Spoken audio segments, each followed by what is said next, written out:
Welcome everybody to the coastal village of Wijk aan Zee, the Netherlands. This is going to be an epic event, the first major classical tournament of 2024. It's the Wimbledon of chess in the Netherlands, featuring 5 candidates, 2 world champions, and so much action ahead of us.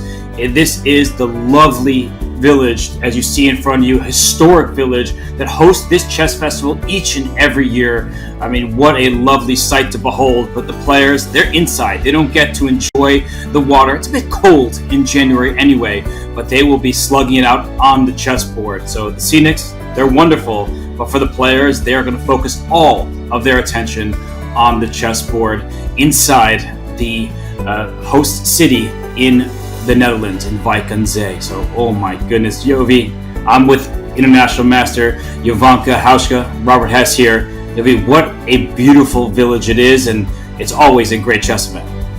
Absolutely, Robert. You mentioned that it's going to be cold outside, but it's going to be hot in that tournament playing venue because we have the world, well, not the world's first, but 2024's first Super Grand Master tournament happening there in Wijk aan Zee. You can see the sport hall there, and you can see some of the world's best players. It's a fresh, exciting event, and I, for one, can't wait for it to happen.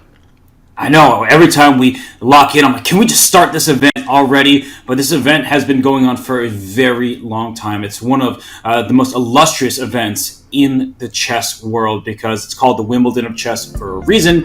And as we see, it's the 86th anniversary of the tournament. It moved to Wijk aan Zee in 1986, sponsored by Tata Steel. Since 2011, Tata Steel also sponsors the event that happens in India, the Rapid and Blitz events. And notable champions, it's the who's who of chess: Vishy Anand, Levon Aronian, Magnus Carlsen, Hikaru Nakamura, Anatoly Karpov, and Garry Kasparov. Jovi, this is a who's who, and it's really an epic list of chess champions. Yeah, it's a tournament with some pedigree. I mean, every person who wants to get into the world's top 10 will be looking at playing and winning this tournament. Magnus Carlsen there, winning it countless times. Garry Kasparov. I mean, this is a tournament with some serious history. Wijk aan Zee. Every person should go to Wijk and experience that event. Absolutely, and there are people on site. There's a live audience in attendance excited for this event. So if you can, you should venture on over to Wijk aan Zee. And we're talking about this history. So it's an event with history and with fantastic players. Let's find out who they are. Absolutely. And we're in for a treat, aren't we, Robert? Yes, we are. So I cannot wait for these games to start. But we have 14 fantastic players. So let's roll who they are. Absolutely. Tell them this yeah, my time it is now. Nobody stops me taking the crown. I did a lot, they changing the style to do what I did. They making me proud. I'm young and I'm free. I got a lot to achieve. They wanna stop and leave, but people are looking at me. It couldn't be. Better believe. This my moment. I said it's my moment. I came here to own it. Man, it's my moment. Man, it's my. I said it's my moment to shine. I used to take it a day at a time. I used to wait, but I'm making it mine. Was at the bottom, but able to climb. And look how I rise up. At the top, you gon' find us looking refined, not how you define us. Can this beat get a moment of silence? I'm the main event. This my moment. I said it's my moment. I came here to own it. Man, it's my moment. Man, it's my. I said it's my.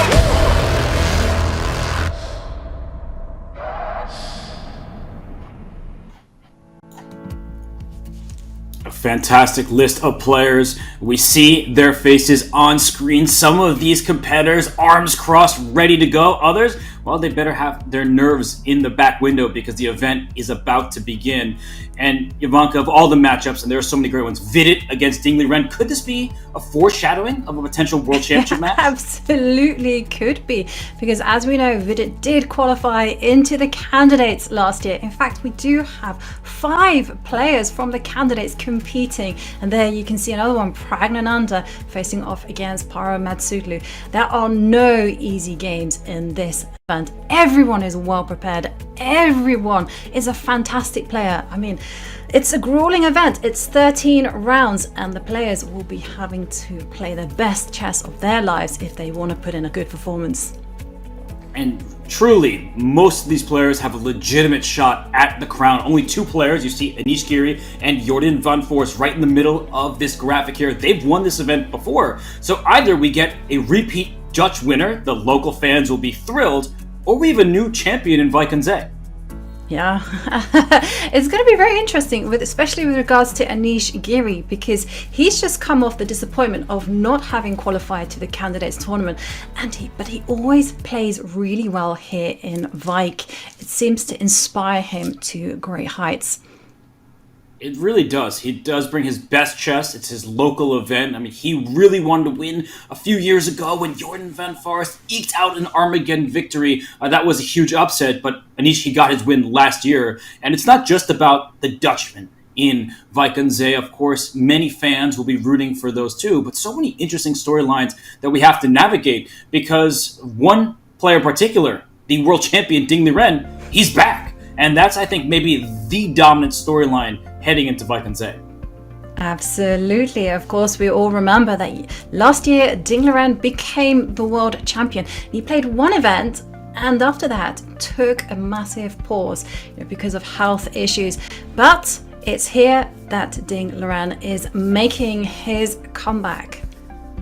It's going to be interesting. Just the very first moves. Will there be jitters? Will he be stoic and strong? And both world champions in the same section. That's another exciting wrinkle of the 2024 edition of Vaikenze. And as we keep touching upon, and we will continue to do so, 5 of the candidates are in this tournament. There are 8 total players who participate in the candidates tournament. That determines who plays Ding Liren for the world championship title. And 5 of them are here. 3 Indian players, and then we have Nepomniachtchi and Alireza Firouzja. So the Indian players, Vidit, Praggnanandhaa, and Gukesh, they are all in this tournament.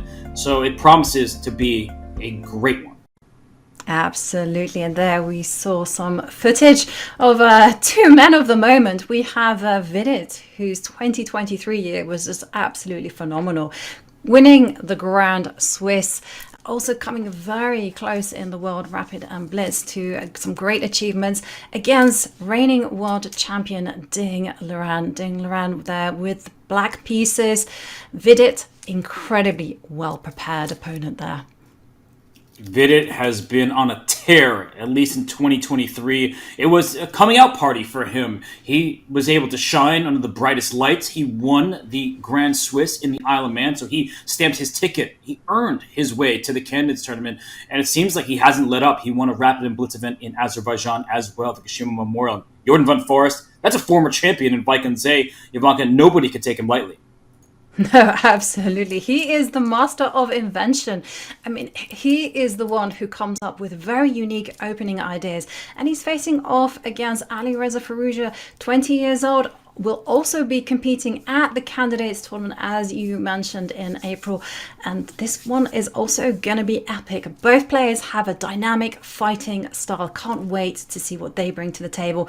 And well, we're also going to see a matchup which I'm personally looking very much forward to.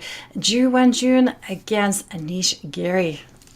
This one should be a fun clash because these two have some history. They played in the 2022 Chess.com Global Championship in the round of 64, and Anish Giri won their match, but it was 2.5, 1.5, a very close one indeed. So this is not a pairing that anyone takes lightly. Wenjun, she starts with the white pieces. Hopefully gets to build some confidence, but Anish Giri says, no confidence for you. I'm the reigning champion. I want to defend that title. Well, Anish might be Tata's steel champion, but he is facing off against four-time women's world champion Wenjun. And there we also see another highly exciting encounter between Gukesh and Nodirbek Abdusattorov. It's 2024. We could see that matchup in 2044. They're the stars of today, tomorrow, and it's going to keep on going. But Jordan van Forest, he is a Dutch star. He won this event a couple years back. I guess it's 3 years ago now, because I keep thinking that, 2021, just 2 years ago. We're in 2024 now. So he would like history to repeat itself. He would like to surprise the field. But nobody takes a player that's in the Tata Steel Masters lightly. There are no easy pairings, and everyone will come prepared. Absolutely. And the funny thing is, these players are actually very young, although it feels like they've been around the chess world for so many years. But we barely see any players over the age of 30, which is very, very unique for a Super Grandmaster tournament such as this. It's true. I think we only have 3 players over 30 in this field. So 2024 is the youngsters. They're flocking to Vaikunze. We saw Gukesh and Abdusattorov, Alireza Firouzja. He's done with his farming, right? He goes to a village now, but he was farming in France. There's a lot of controversy around that, but he played an open tournament. You can't fault him for that, and he did earn his spot in the candidates by gaining that much-needed rating. So a lot of storylines, a lot of players coming from different backgrounds and a different recent history, and I think that when the moves get underway, Jovanka, we're going to have to talk about Liren. Will his moves do the talking? Because he had that recent interview with Peter Dockers where he revealed that his recent hiatus from chess, it was largely psychological. He feels recovered, and he says, don't worry, everybody. I will play this World Championship match and hopefully have more tournament victories under my name. Handshakes, and we're off. We are off, and what is Vidit going to bring to the table? Will he open with the king's pawn? No, it is d4 being played. Now, what will Liren also respond with knight f6, as he usually does, knight f6, and I'm wondering whether he's going to go solid, or will he already try to shake things up by playing a kind of Grunfeld King's Indian type position? Do you think that Ding will be looking to start with a bang and play something aggressive? Well, it does look like the camera feeds are going to be a bit behind the board. Hopefully, those will be in line. But Vidit doing his pre-game meditations, we know that that's something he's gone for the last couple of years, and it's really helped him. I think it calms him. That is the point of meditating. But I really believe that it works for him, and he's shown that this 1 minute or so of pre-game meditation at the board, it allows him to play his best chess. Yes, absolutely. And you actually saw Vidit doing that whole procedure of meditating, perhaps visualizing the outcome of the game, pausing before he continues with his opening moves. It was very, very successful. And I saw a very interesting interview with Vidit where he talked about his approach to chess, about how he was constantly reinventing himself. He'd find strengths, and then when things didn't quite work out, he would just completely go back to the drawing board and work on a different approach. All right. Well, we see that Vidit, he's got his hand on his head. As you said, sometimes players, they have to adjust. They have to change their mentality. Sometimes they change their trainers. Sometimes they change their opening. So for Vidit and Ding Liren, well, it looks like Ding just moved his dark square bishop. So, the opening stages here, setting the scene in Vaikunze. And Jovanka, look at how many people are in attendance. We can see behind the players there are rows of fans who just want to see the top players in the world compete. Of course. I mean, where else can you see the world's best players just fight it out in one of a kind? The players are playing 13 rounds, very long time control, everything is very intellectualized. It's a brilliant sporting event here, and it's not just the Masters as well. I mean, we also have to mention that there are side events. There is the Challengers, where the winner of the Challengers section will be competing in the Masters event next year. We also have the qualifiers. The winner of the qualifying tournament will play in the Challengers. So many things that players and people can go to Vikings for. It's true, because it's not just the top section. All sorts of events for non-professional players. There are people who have full-time jobs, and they come to Vikings as a holiday just to compete in a serious chess event. And I love this scenic right here. I mean, we saw the outside, the beautiful village, but you walk inside the playing hall, look at how many people are just with anticipation waiting for each and every move. Yeah, and this is what I love also about Vikings. So many tournaments, spectators are not really allowed into the venue because of security concerns or anti-cheating measures. But here, the players are separated by a plastic barrier, and you can feel and play with the presence of fans, supporters, and you get a vibe and energy. It gives you extra motivation for playing. And we see some of the challengers in the background in the row of boards closest to the fans. They are going to give it their all, because the winner, as you mentioned, Jovanka, the winner of the challengers plays in the Masters. And that's how Alexander Donchenko made his way into the field in 2024. He won the challengers in 2023. So many players will be vying for that spot. And it's not just this matchup that we have between Liren and Vidit that will be of importance for players in the challengers. Honestly, it could be the event of their life. If they win that tournament, they're going to play in the strongest tournament they've ever played in. Yeah, they certainly will. And we have some big names also participating in the Challengers section. Headlining that event is the one and only Hans Niemann himself. And there we see Vidit. Well, he seems very much in his preparation, judging by his body language, looking around. Everything seems to have gone smoothly. I like the way that Ding is reacting, very calm. And this is one thing I've always got the impression with Ding is it's just simply a very calm player, fantastic at calculation, just someone who can't be shaken. For Ding, he does often seem like somebody who has his nerves under control, but we did hear from Liren. He had an interview with Peter Donkers. I really suggest that everyone go and read that interview, because it was very revealing. Ding, he was very open about what he was dealing with, and he's got a close friend in this tournament. Wei Yi is in this field, so one of the competitors, but he wrote a poem for Ding, and that was beautiful. I loved reading about that, to see that friendship, how you may be a sparring partner, you may face somebody in a big moment of their chess career, but off the board they seem to be very close friends. And Wei Yi in particular, he just proven that he's not just a chess player, he's also a poet. Yes, and there we can see from the cameras that Vidit has chosen a very topical line against Ding Liren's Nimzo Indian F3, and that was the first time that we've really seen the players take a big pause. Ding thinking, how is he going to handle this pawn push attacking the bishop? I really can't wait to see how Ding does in this particular tournament. Like you said, what struck me most about this interview that he did with Pete Doggers was how much of a profound, deep, intellectual, sensitive person Ding is. And it actually seemed like the whole Chinese community were very much in this kind of style, like Wei Yi sending a poem. I mean, that took me by surprise, because we tend to have different impressions of chess players.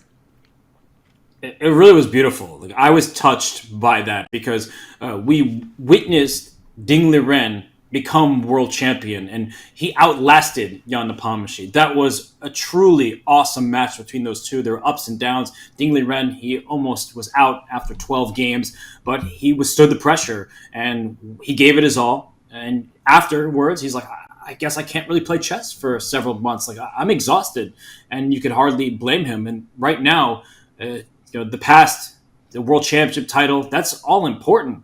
But you can only focus on the position at hand, and he seems to be deeply concentrated. And for those of you who can see the board a little bit clearly, there's a white pawn on f3. So some of these variations are a bit off the beaten path, and we will work to bring up the the board here, just so we can dive into some of the chess specifics.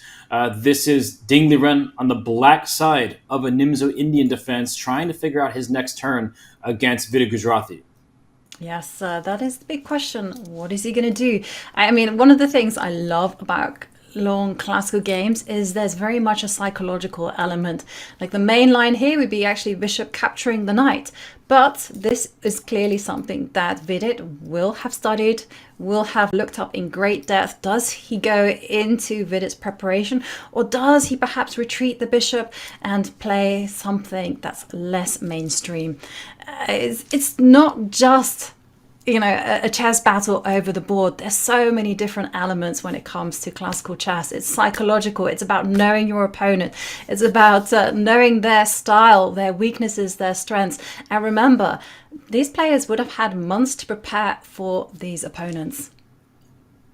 They do, and for Ding Liren, maybe he wasn't expecting this opening from Vidit Gujarati. So sometimes all those months of preparation can backfire when somebody surprises you, because you have all these variations in your mind, but they're not applicable. And I think, to talk some specifics here, White put this pawn on f3 to support this pawn push to e4. Black has clearly tried to stop that with the knight on f6 and pawn on d5.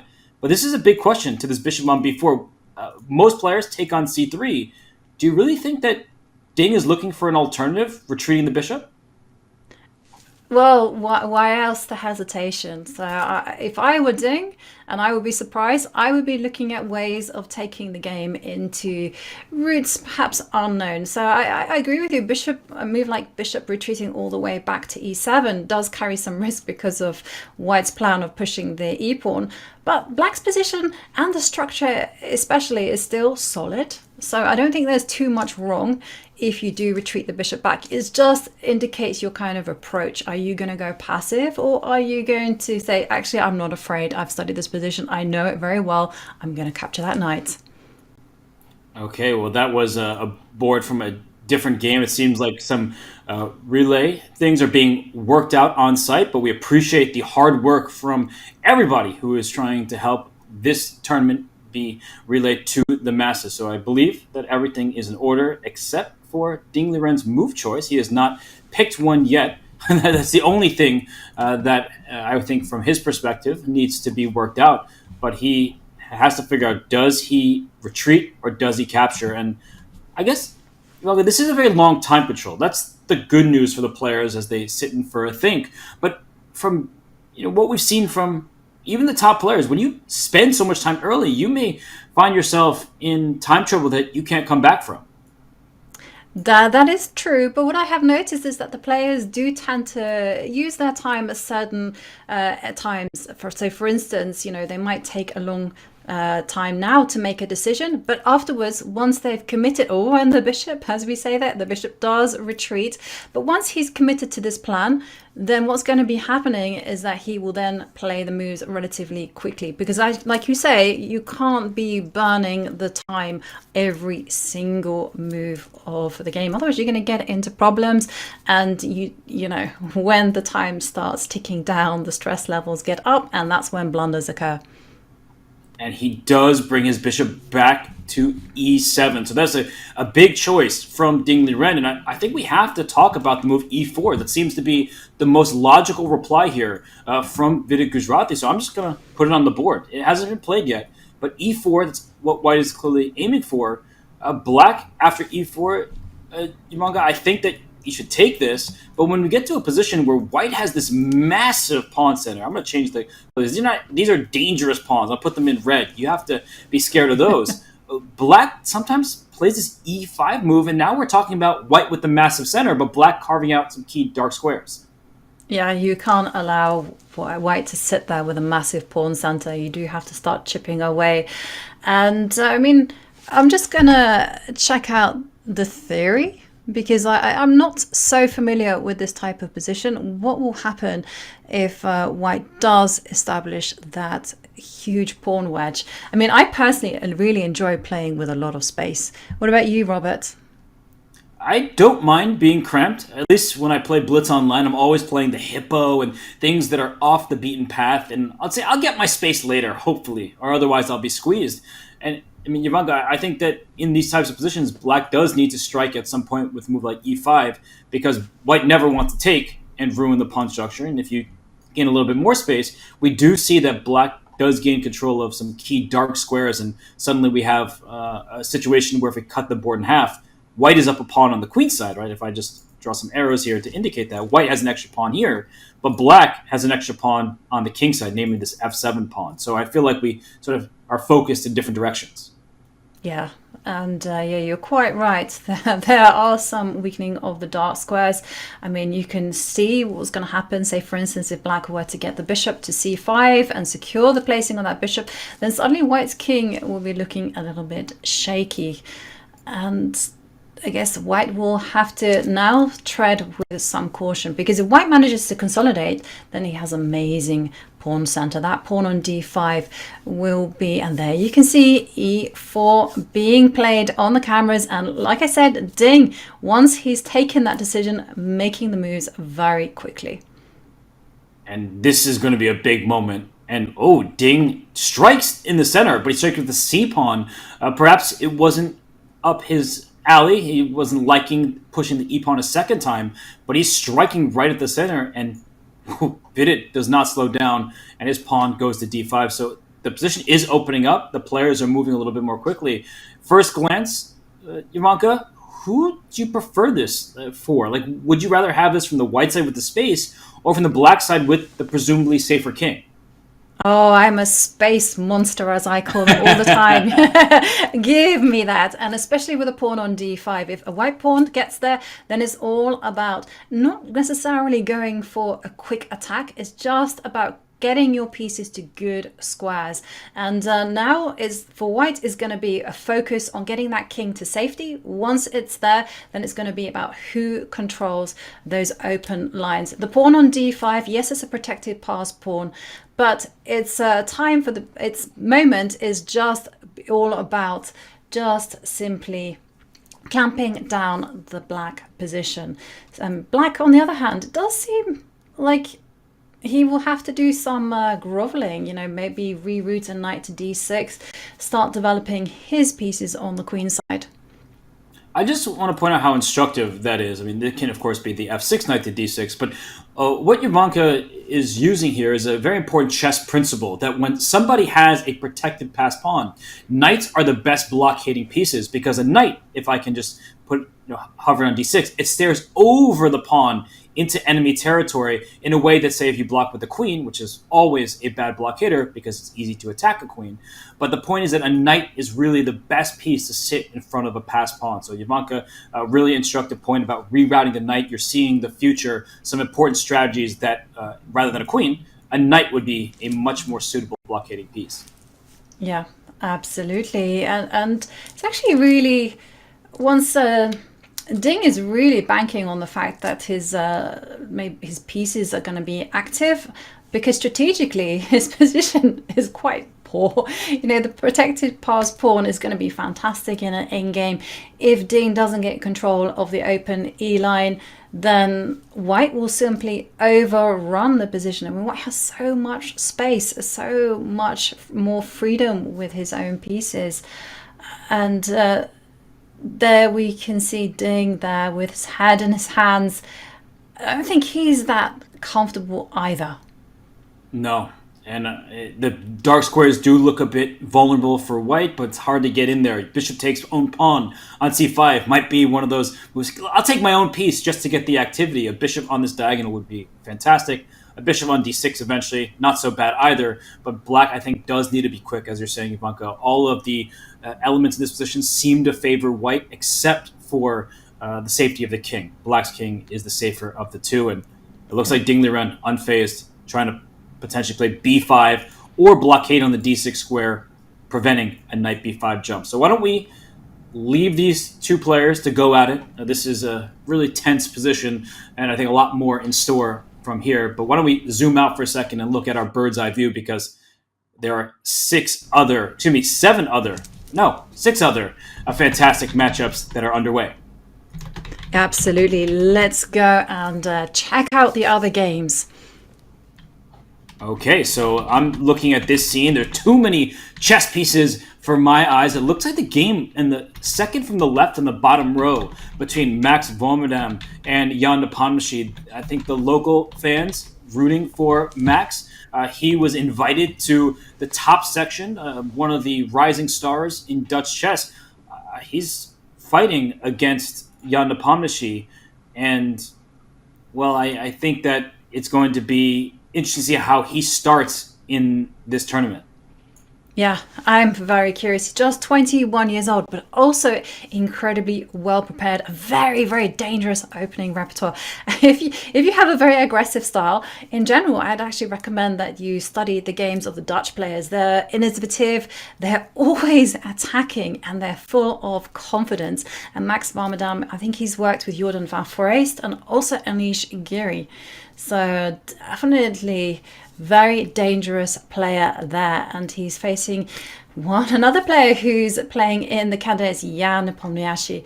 Now, Jan, what would you say his 2023 was like? Obviously, he lost to Ding Liren in the World Championship match, but he didn't quite manage to win other notable tournaments. Yeah, Was it disappointing? I would say it must be, because winning the World Championship was his ultimate goal, and now Jan is more known for his Knights tour, right? His Knights jumping back and forth, making these humorous, some might call them draws against Daniil Dubov. Some others will call it disrespectful. So I feel like the conversation has changed surrounding Jan Nepomniachtchi. He went from he's won the candidates twice in a row, a feat that that is one of the best in chess history, honestly, the way he's dominated the candidates. And now we're talking about, he's making these silly draws, and why is he doing that, bringing the game in disrepute. So I feel like Ivanka has to be a disappointing 2023 for Jan Nepomniachtchi.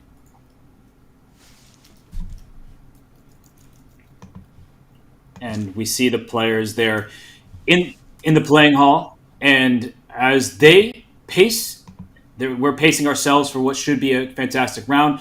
We're going to head to break, fix some of the technical difficulties. We apologize for the slow start here, but it's only the first round at the Wimbledon Chess in Vaikensee. We'll be back soon, everybody.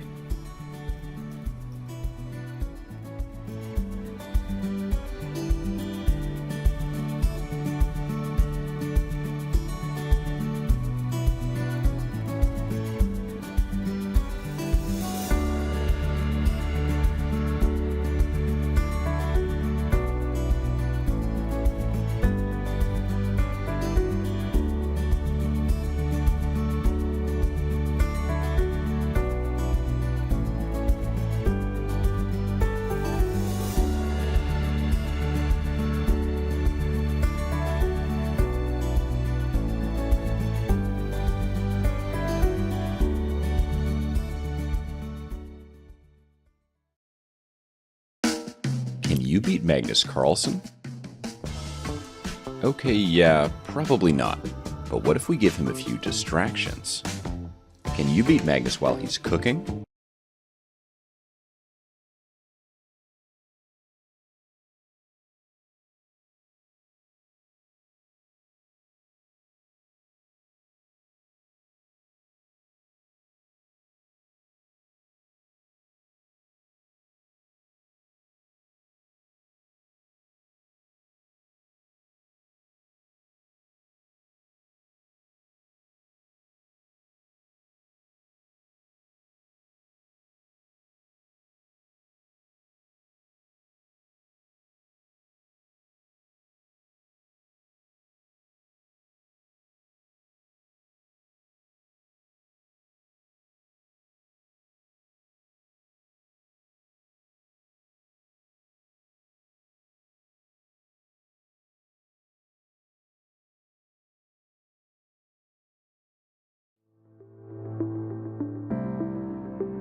We are back in Vaikunze, round one of the Tata Steel Chess Masters Tournament. I'm Robert Hess. Alongside me is International Master Jovanka Hauska. Jovanka, we had a bit of a topsy-turvy start there. There's going to be some jitters in the early rounds, not just from the players, but the commentators as well. But we have some exciting chess for everybody. We're not playing. We're just going to break down everything that's going on. But some of these games are very exciting. They are absolutely entertaining. So shall we check out the bird's eye view and have a look at what has been happening? And some people say that classical chess is dead, but Tata Steel is always on hand to prove that this is not the case. Take a look at some of those positions. And if I look at the bottom left, there's already one which I'm like, hello. Where's White's queen? And I'm just looking at the game between Gukesh and Abdusattorov, and I'm like, what on earth happened there?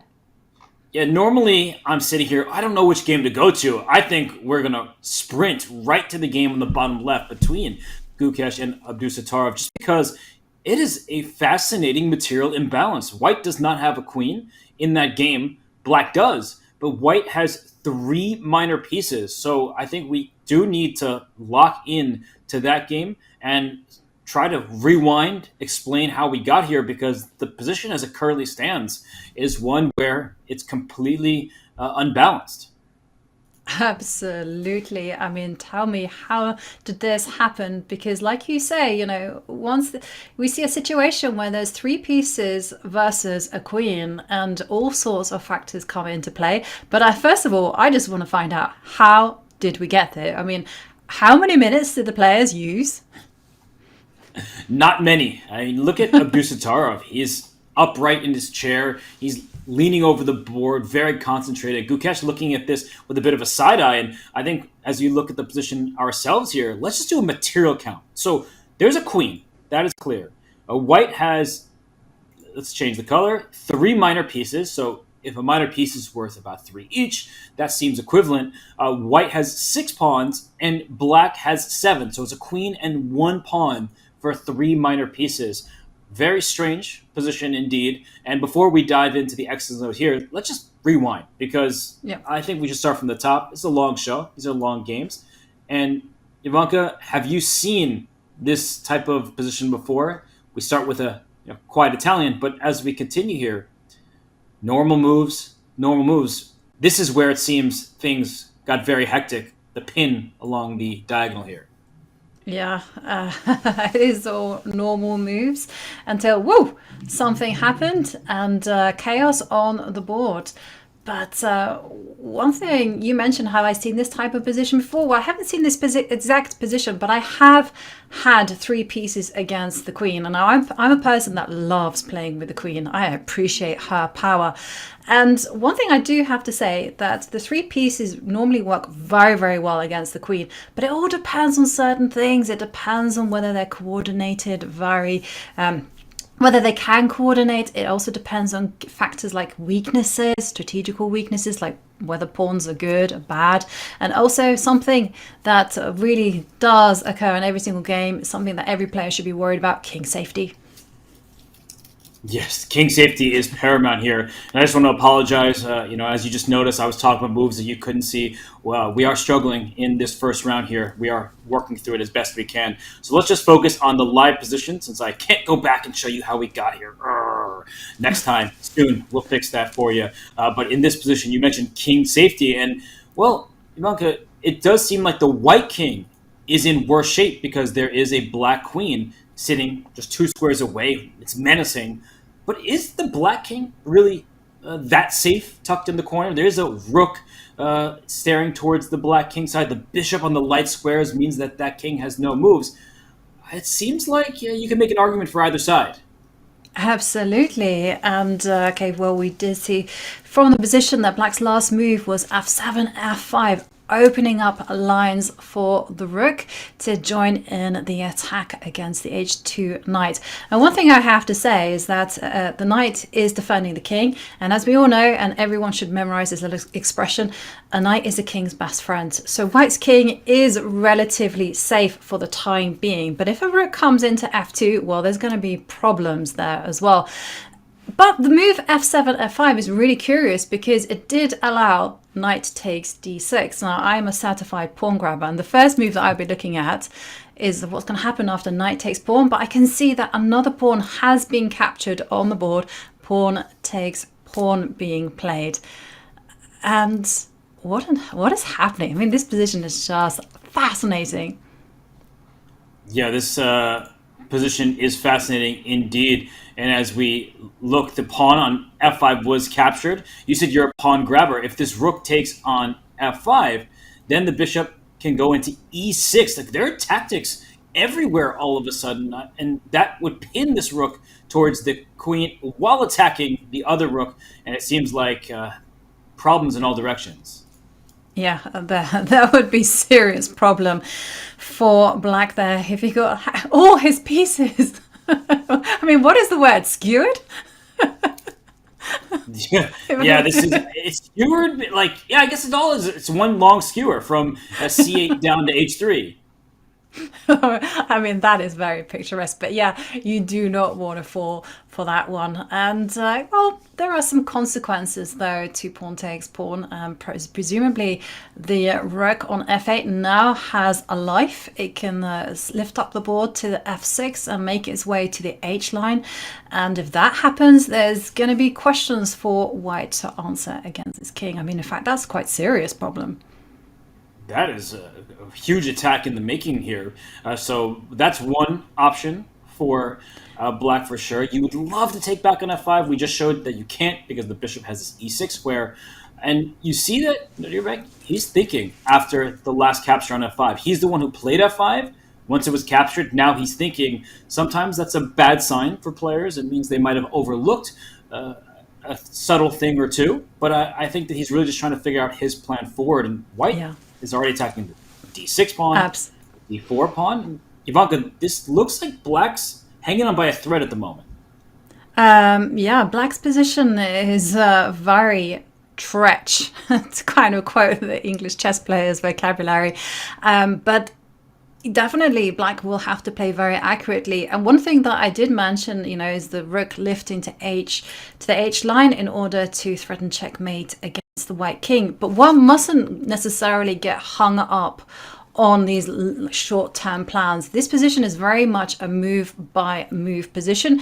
So you need to be calculating, and you need to be calculating all the alternatives. So yeah, you can think about rook moving to f6, the lift. You can also think about activating the rook on c8 by pushing the d pawn one square forward so that you can grab the pawn on c2 and get that one into the game.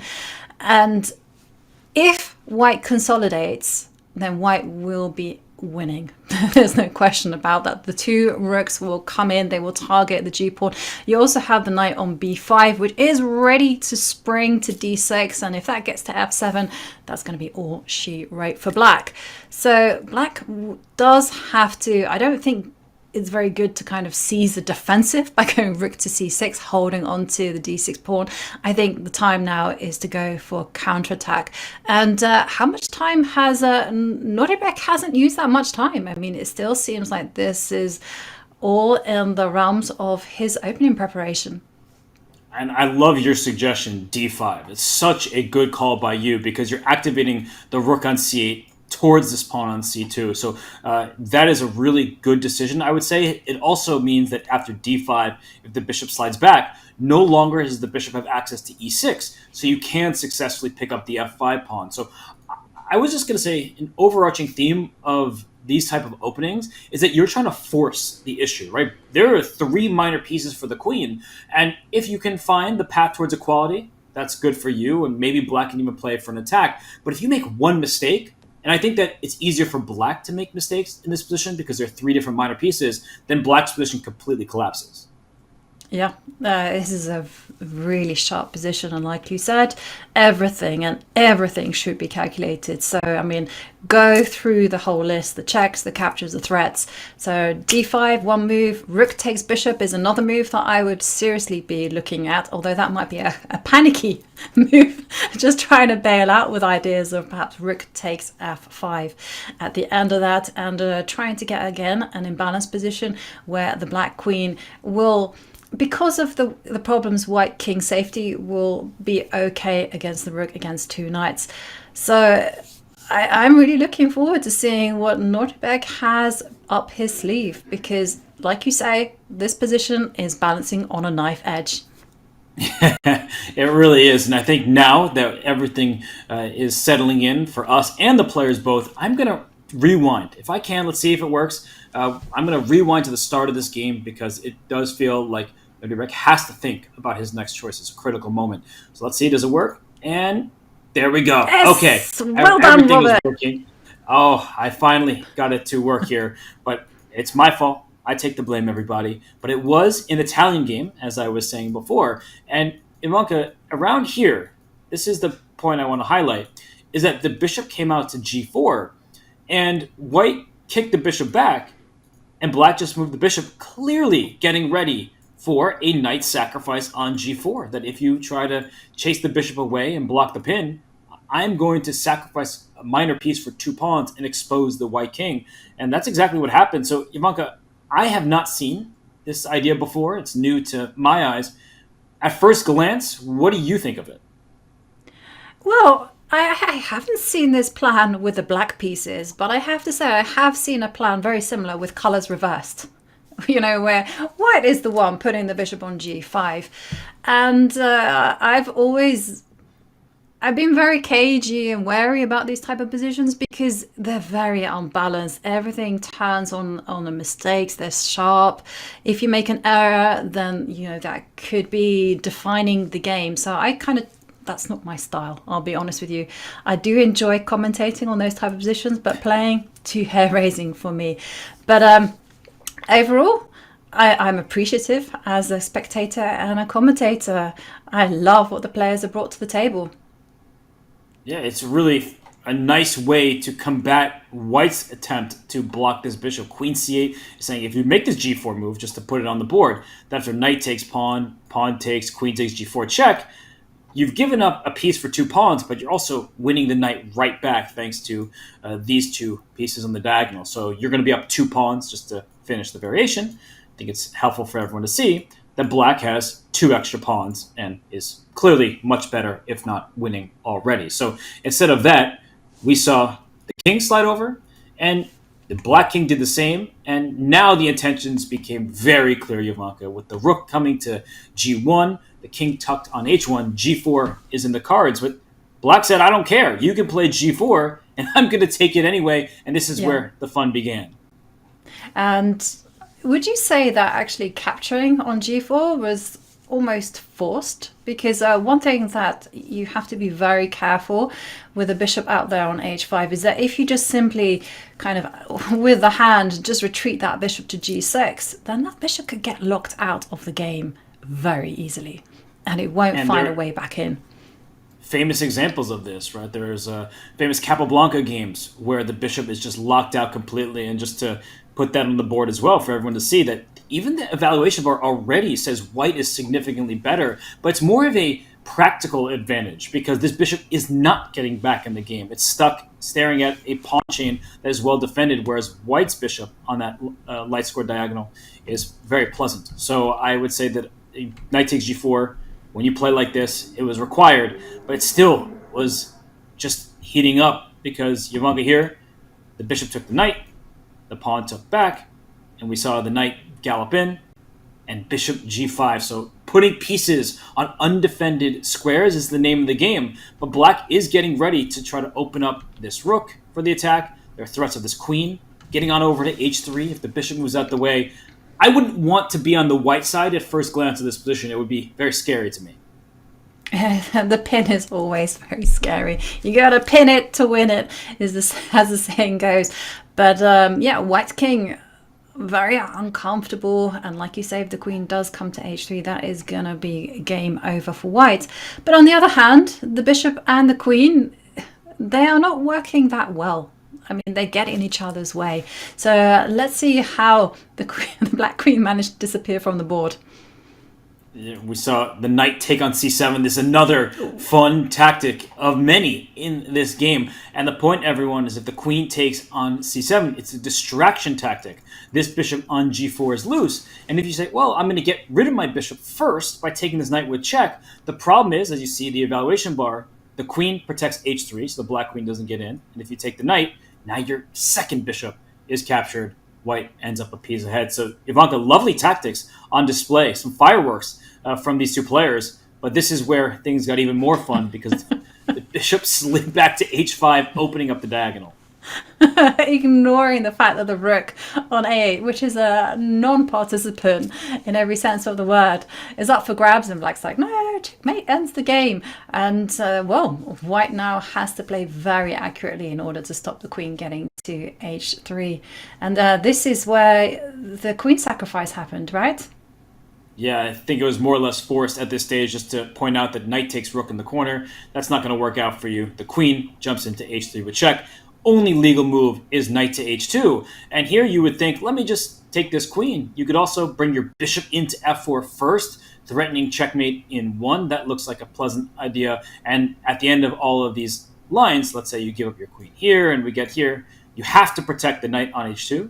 And then your knight on a8 is lost, and black has too much material. A queen for just a rook and one minor piece, plus black has some extra pawns. That would be a bad trade for white. So instead we saw the queen get sacrificed in this manner. And here we go. Check. The knight blocked. The queen is lost. And Ivanka, this at long last is how we got the material imbalance that we have in the game. And I can see people asking, is this preparation? Is this prep? Has this been played before? And I did check the database, and it says that white's king moving to the corner of the board, that was the novelty. That was the move that Gukesh had concocted in his preparation. And well, as we were running through how the players got to the position, we do see that d5 has been played and given an exclamation point. It's a great choice. You had suggested it, and it has a very lovely purpose. It shuts down this bishop's path to e6. Just to show that variation one more time, rook takes f5, bishop e6 would have been the dagger. It's a skewer and pin and everything all at once. This is just devastating. So d5 shuts that diagonal down before the bishop can get there, just to put the live position. And if the bishop takes it, the second rook gets active on c2, f2 is loose, b2 is loose. There are threats in both directions. Yeah. And, well, okay, now white has to take the choice. Do you capture that pawn on d5? Or do you step back with a bishop? I mean, something has to be done. Or, and this is the young player, the prodigy philosophy, do you go on the counter-attack? I always forget this. Praggnanandhaa especially is so good at counter-attacking. Like here he would be thinking about moves like rook g3, and I'd forget about that, you know, and just focus on the bishop. It's a very instructive point that you're making here, because a lot of us, we go offense, we go forward, but there are moments where you need to take a step back. Then you can regroup your pieces and go forward from there. So at any point, rook g3 will be a good idea to consider. We are going to leave Gukesh to consider this position. It's getting complicated. Do you take? Do you step back? That is the big question for him. But let's zoom out of this game. It's going to be a fun one to analyze for everybody who wants to learn from these chess games, to look at it on your own, try to figure out what you would have done if you were in the player's shoes. But as we see the bird's eye view here with all 7 games going on, my attention, Ivanka, is on the game second from left on the bottom between Max Vormadam and Jan Nepomniachtchi. That's an irregular pawn structure, and I feel like Jan cannot be displeased at all with the position he's obtained. Yeah, my attention is also drawn to that game and the game in the corner between Pragg and Maghsoodloo. But I think we should head to the Max Vadam Nepomniachtchi game, primarily because the kings are opposite sides of the board. Now, I did mention earlier that I wasn't necessarily an aggressive player, but I must say I adore playing these type of position because the person that gets the first blow tends to win.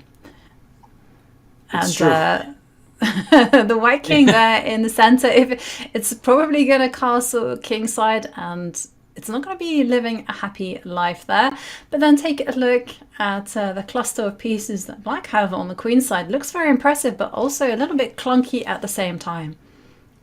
And these double pawns on the c-file, we hear them criticized very frequently. Double pawns are bad. Actually, these pawns are quite healthy. The pawn on c4 is defended by both of these knights, and it's also blocking any sort of attack because you can't get a rook to the c-file as you're staring into black's pawn on c4. So I'm with you. I think that black has the better position. The bishop on b7, a very strong piece. A rook coming to g8 at any moment. And all of this activity on the queen side, right? This queen on a4 is also sitting healthily. The knight can come to b3 if you really want to shut down that whole side of the board. This knight to d5. Ivanka, I feel like black just has better control of some of the key squares. Yeah, for now, I would say it's definitely advantage black. But if white manages to consolidate and one fine day manages to get the rook to c1 and play b4 and get the king to safety, it's a lot of asks. I'm insisting on for white. But, one can dream. But white's position is relatively solid. Yeah, relatively. I like what you're saying. Down the line we can go for some aggressive plans over here, but we do need to figure out our king's position. And I'm just going to put it on the board because you want a castle in chess. We're taught to castle. Castling kingside, does that walk into just a straightforward initiative from black? That's my big question. Is can a rook simply slide to g8 here? The engine doesn't budge, so it suggests that probably is one of the best moves here. F5 becomes an idea. I just feel like black's pieces are really free-flowing, and I don't see white's plan so easily. No, white doesn't really have a plan of attack. Let's be honest. But this, to me, is usually a sign that you don't sound the defensive and retreat, but instead you look at ways to liquidate the position. So immediately I would be drawn to simplify with knight coming to c5, try to get a few trades that way, and just clarify the position. The human mind seeks simplicity, not complications. Well, at least mine does. It's true. No, it's a really good point, and I actually just wanted to, show that in knight c5 that does get this bishop off the board, at least one of them, because the queen and bishop on b7 are under attack. I would give up my dark square bishop, and then when we get this position, the knight hops into d5. I feel like we have liquidated a little bit, but the action continues here. This knight on d5, if you ever move this bishop off the diagonal and it gets to f4, it's over, right? Like if you played bishop d4, knight f4 resigns on the spot. G2, yikes. So we know that bishop is not leaving the f4 square, but where can you really go? Or do you allow me to take you? But that's ruins your pawn structure. So there is just all sorts of ideas in this position. And I would just say, optically speaking, and maybe that's a shallow study of the position, optically it just looks so much easier for black to play. Yeah, absolutely. I agree with that. I mean, white's bishops really don't have any purpose. But in white's defense, there is a pawn on h7 up for grabs. That's one thing you're going to notice about me, Robert. There's a pawn that's on priest. I'm taking it. And I'm going to force you to justify to me why greed isn't good. That sometimes is a very good strategy, though. I don't think necessarily in this position I would be so greedy myself, but there are plenty of positions where people sacrifice material for what's often this ambiguous term of compensation. Here, I think the compensation is clear if you take that pawn because of the open G file, potentially an open H file as well, and black's piece is streaming in all on good squares. So I would hate to have this position from the white side. And I think by time usage, we know that Nepomniachtchi is a quick player, one of the quickest in the world, but I don't think Jordan is very pleased to be at this point. No, The more I look at it, the more I see that White, although the computer is saying it's even, on a human level, this is not an easy position, and the king will find no solace there on the king's side, because primarily the minor pieces just cannot move, and black's pieces are just getting ready to spring into an attack. So Max Vadam, just 21 years old, making his debut in the Tata Steel Masters. And will that debut be one that's a good one to remember, or is it like, oh, it's a tough first try, but at least you hung in there? These are the things that players, they try not to think about when they're playing in the chess room. You have to be objective. Chess is an objective game.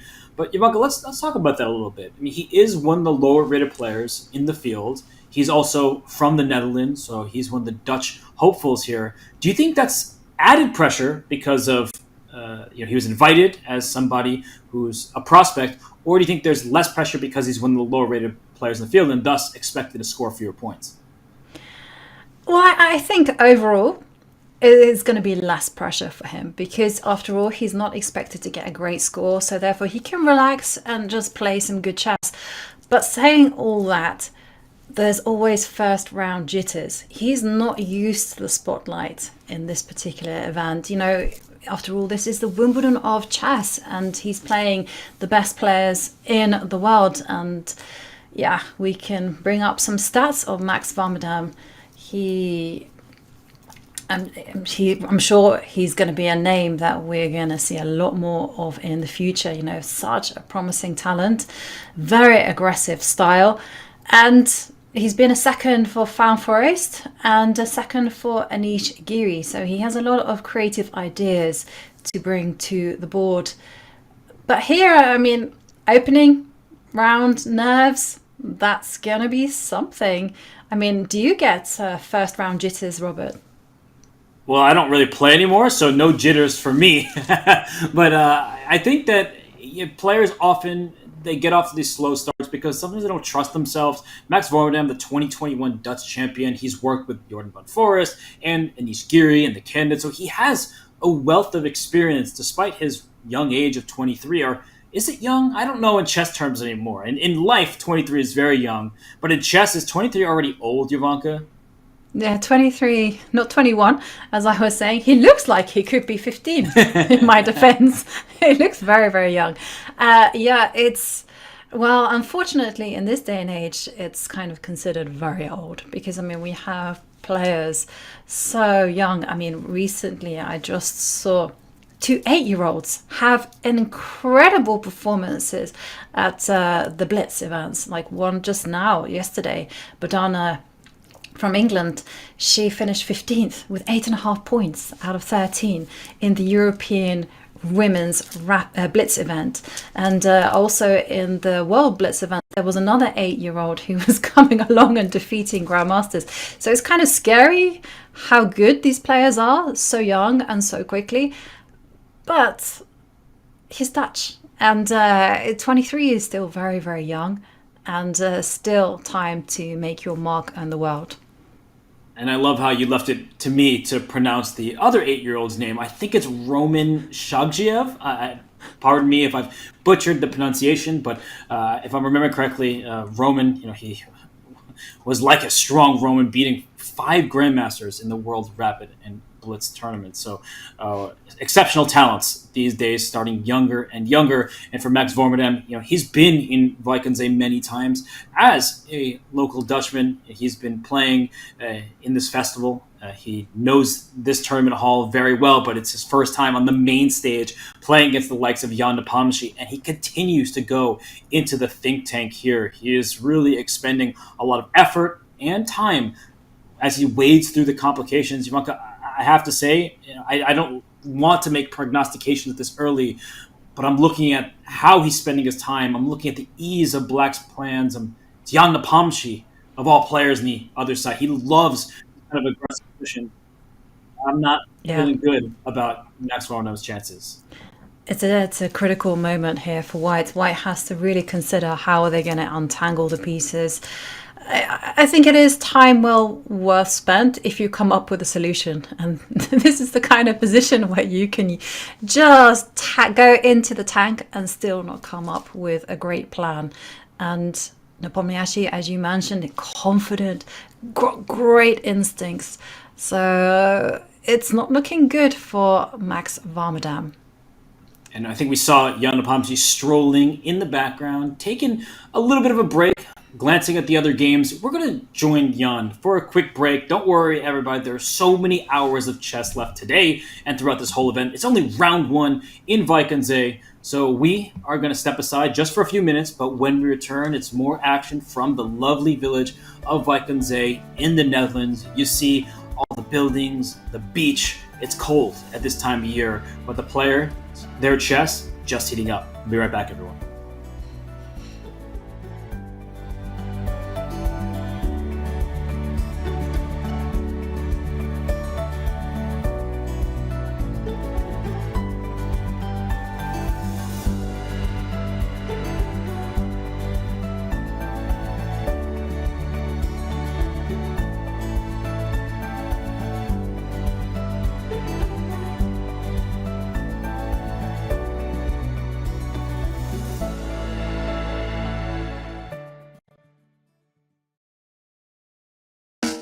Can you beat Magnus Carlsen? Okay, yeah, probably not. But what if we give him a few distractions? Can you beat Magnus while he's cooking? What if he's playing football? How about Magnus skiing? Surely you can beat him sleeping. Now there's a Magnus for everyone. This month on chess.com.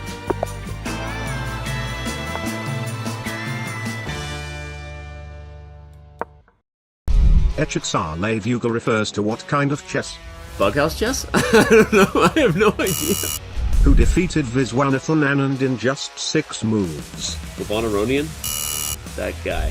What opening did Itzhofu refute in Bog Champs 2? Or the London. Either the London, the Stonewall, or the Copycat. 3 answers. Who was the number 1 rated woman in 1984? I don't know.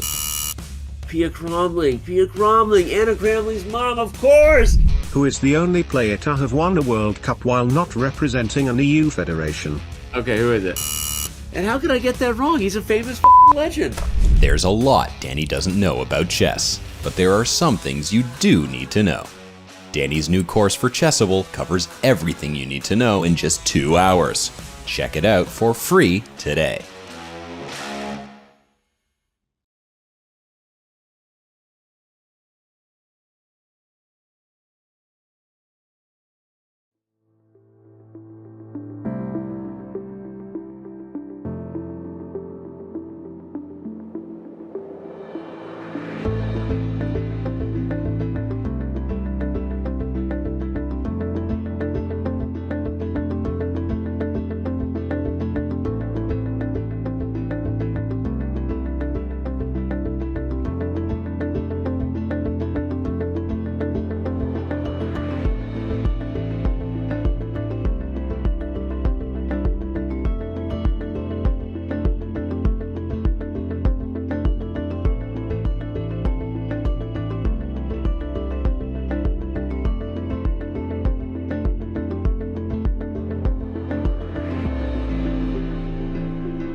taking the crown. I did a lot, they changing the style to do what I did. They making me proud. I'm young and I'm free. I got a lot to achieve. They wanna stop, believe, but people are looking at me. It couldn't be. Better believe. This my moment. I said it's my moment. I came here to own it. Man, it's my moment. Man, it's my. I said it's my moment to shine. I used to take it a day at a time. I used to wait, but I'm making it mine. Was at the bottom, but able to climb. And look how I rise up. At the top, you gon' find us looking refined, not how you define us. Can this beat get a moment of silence? I'm the main event. This my moment. I said it's my moment. I came here to own it. Man, it's my moment. Man, it's my. I said it's my.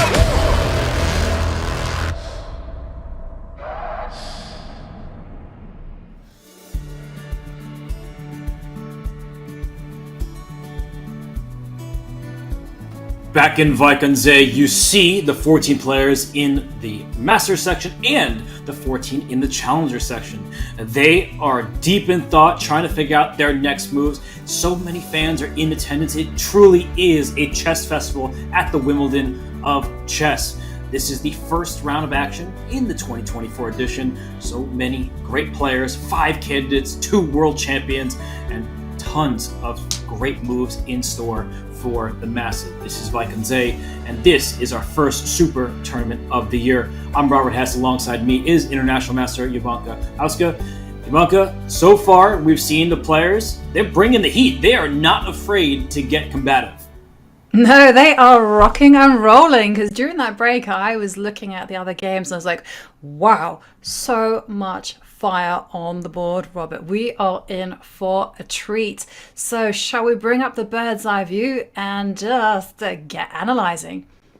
Let's do it. Let's bring up our view of all 7 games that are underway. You had been mentioning one game in particular for a while. We haven't touched upon it yet, but it's that game in the top left of our screens between Praggnanandhaa and Parham Maghsoodloo.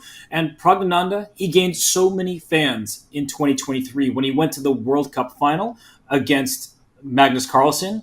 All of India was rooting for him. He's got big sponsorship deals. When he plays, it feels like so much of India is watching because they see him as maybe the brightest star in their chess scene. And there are many, because Gukesh is in this event. Vidit has been thriving in the last year. But Praggnanandhaa, Jovanka, he elevated his game to another level in the past year. Yeah, he absolutely did. And one can say it kind of kicked off in 2022, because I remember it all kind of happened overnight when he defeated Magnus Carlsen in a Champions Chess Tour event. And suddenly, he said, the phone just did not stop ringing. He had congratulations from even the Prime Minister of India himself, as well as cricketing superstars Sachin Tendulkar. Sorry for my pronunciation of that. Great. But here, he does have the candidates ahead. And we see Pragg has chosen a very sharp position, playing with the white pieces against Parham Maghsoodloo, who incidentally was also involved in that big race for the rating spot in the candidates last year. So many players just keep getting better and better. Now, Praggnanandhaa, we all know he has a very sharp style. The focus is very much on calculation. But Parham, he also has a fighting style as well. One thing that I've noticed about his play, he's very comfortable with cramped position. He has an innate feeling for where to put the pieces.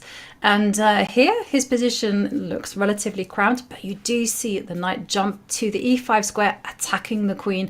And a big choice for Praggnanandhaa. What's he going to do with the queen? Where is he going to place it?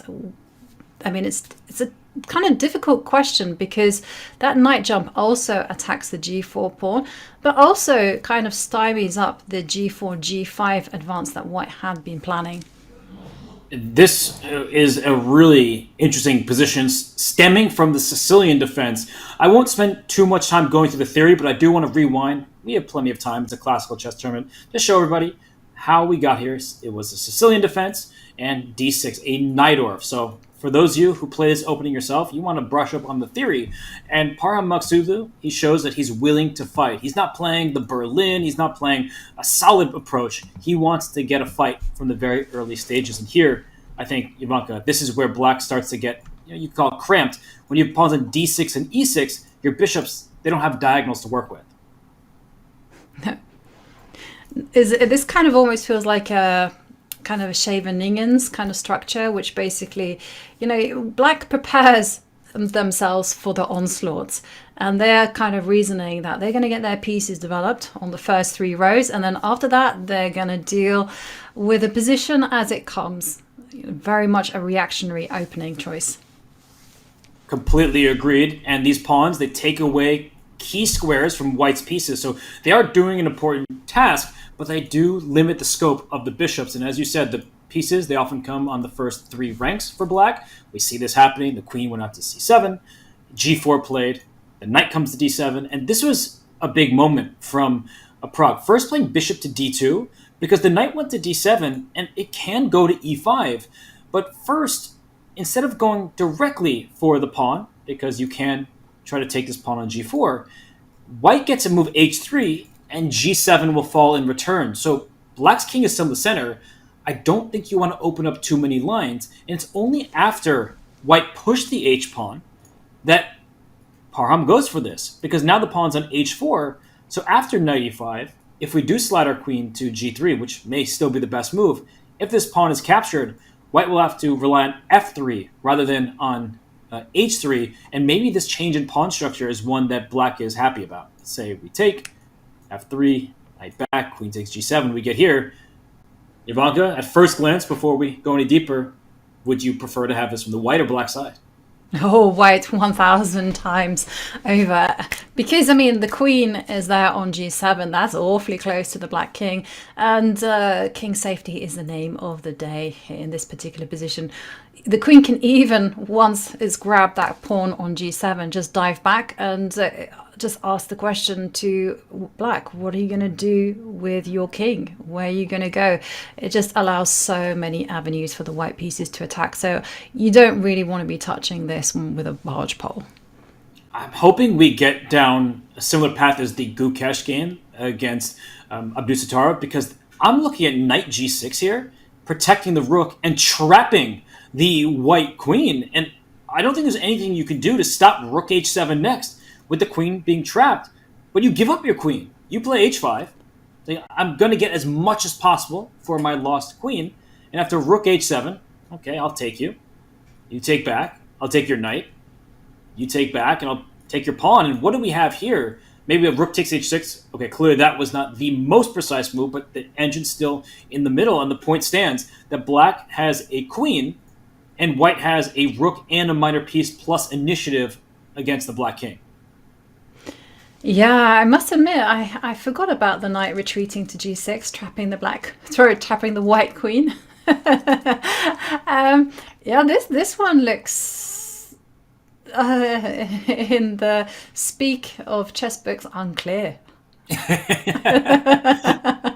I've always appreciated that, right? Oh, the position, it's unclear. Chances for both sides. Exactly.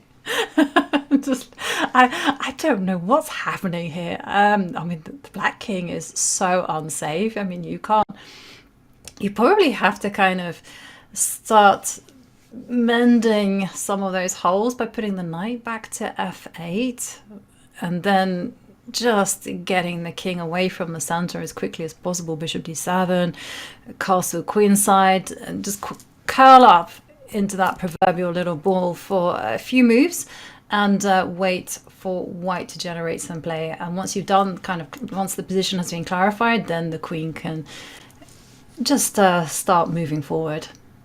What's funny is I think I've understood my mistake based on this knight f8 move. And I saw the evaluation bar, it took a little bit of a dip. That rook takes h6 is like the most human reaction ever. You're taking a pawn while attacking black's pieces. but that might mean bishop takes h6 is superior because I'm getting ready to pile up pressure on some of your loose pieces, and knight f8 no longer is so enticing because I can capture that knight on f8. So I learn because I can make the moves, see the position, and take it back. But I think bishop takes h6 is more precise for this reason, that I can now directly start going after black's pieces.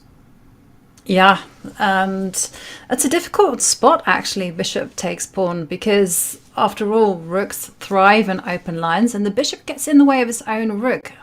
And in this type of position, you'll be thinking, well, black is going to be playing bishop to d7, getting the king castle.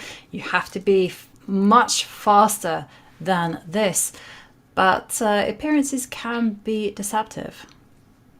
And white has a very direct plan. Bishop h3, maybe bring a rook to g1 as well to go after this g6 pawn. And if the knight gets to f8, I'm taking that immediately and going after these loose black positions. So I would prefer white's chances. I'm going to bring us back to the live position. I'm also liking Prag's clock. And what's interesting to me is he's thinking now. He went h4. Black goes forward with knight e5 with an attack on the queen and this pawn. And now Praggnanandhaa is thinking here. So maybe there's a precise square to put the queen in the event that black doesn't take on g4. Maybe queen g2 for some reason is better. But I think you sacrifice the pawn, you have to go forward. Yeah. And is there any other way to kind of clarify? So if no, queen e3. That was me. No, that was me. Okay. I thought that was deep there. Yeah, interesting move, queen to g2. I just wonder whether there's any difference between queen g3, queen g2, or is it all paths lead to Rome? Queen g2, knight takes. It's the same, right? Like if you take on it is g4. But maybe there is some distinction in the event black doesn't take the pawn, because queen g3, here's one difference. g5 is no longer an idea because the rook isn't protected. So let's say I just give you this move to play g5. Now when I take, you can't take with your pawn because your rook is loose on h1. So there are these slight differences in the event black does not take on g4, but if black does, then we get the same position. Mm-hmm. Yeah. Okay.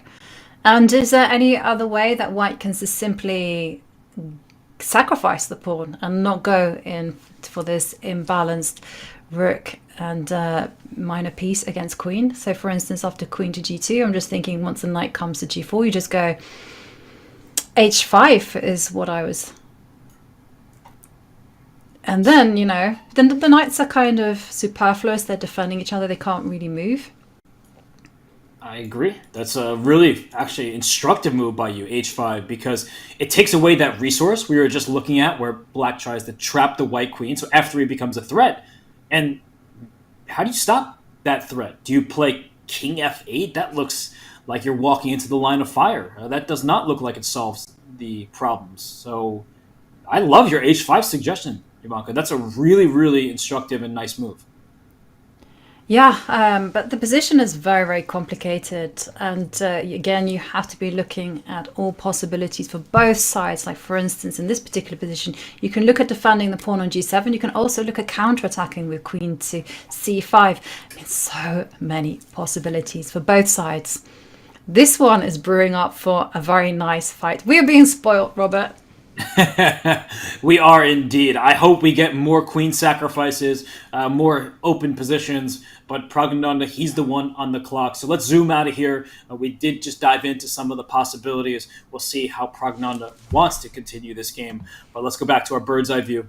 We have 7 games going on each and every round, and it looks to my eyes like they all are quite interesting. In the bottom left-hand side of our screen, we still see that material imbalance. Gukesh has 3 minor pieces. Abdusattorov has a queen. That one is fun. But we haven't checked in on some of the other games. And one game we should probably look at is Wenjun, our women's world champion, taking on Anish Giri, the defending champion in Tata steel in Vaikanze. So I think that's definitely one we should take a look at when we can. Yeah, let's have a look at some of the games we haven't paid any attention or any love to. So I definitely agree. Let's head there. Wenjun, she has a very positional style. She's 4-time women's world champion, and she what was I trying to say? I was trying to say that she's the current reigning women's champion as well after beating Lei Ting-Ye last year. Her style was described by one of her trainers, Nihua, as being more like the Shield. She's very positional. She's still very aggressive, but it's very much very sophisticated. Her strengths are in the end game. And what was interesting was that two of her seconds at this Women's World Championship match were Wei Yi, who is also playing here in the Masters, and Pentala Harikrishna. Both of them have very contrasting styles. Wei Yi is very much about the tactics, the dynamics, whereas Pentala is all about the long end game.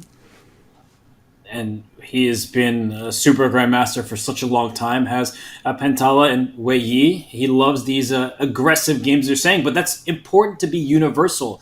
You don't become a top player by only playing in one style, because you can't dictate how each and every game goes. You start with the black pieces. You don't get to move first. Sometimes you have to venture into the territory your opponent wants to go. And look at this position, Ivanka.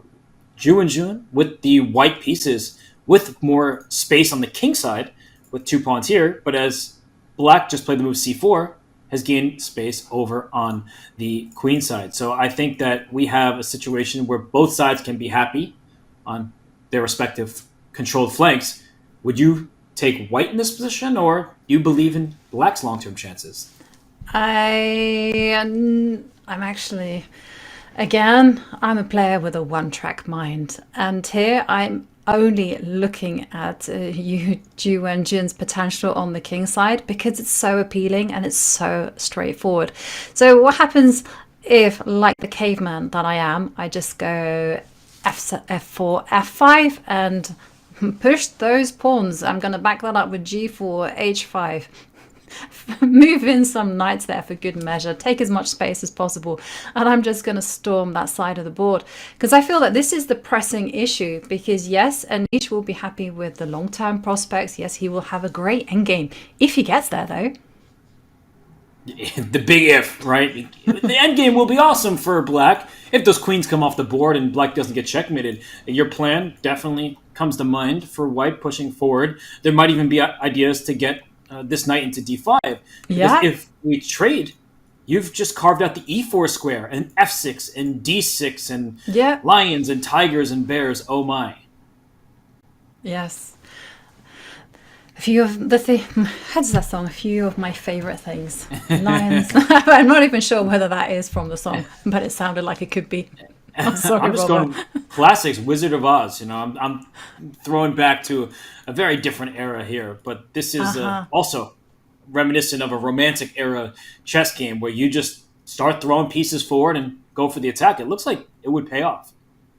Yeah, I mean, this is really dangerous, primarily because the knight is going to spring to e4, and then it's the f pawn that is going to be the wrecking ball to the black's king position. So, I mean, how do you deal with this, actually?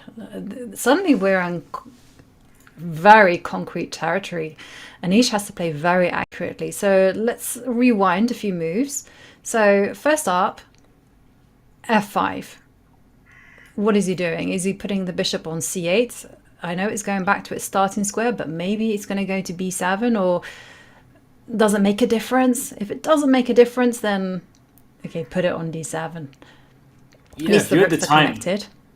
the bishop on b7, I'm with you, aiming towards the white center. But yeah, as you said, the rooks need to be connected, because bishop c8 walks into a takes b5, and suddenly you go from a tactical problem to a material one. So bishop d7, I think, is forced. It's one of those, you're trying to look for alternatives because you're worried about the position.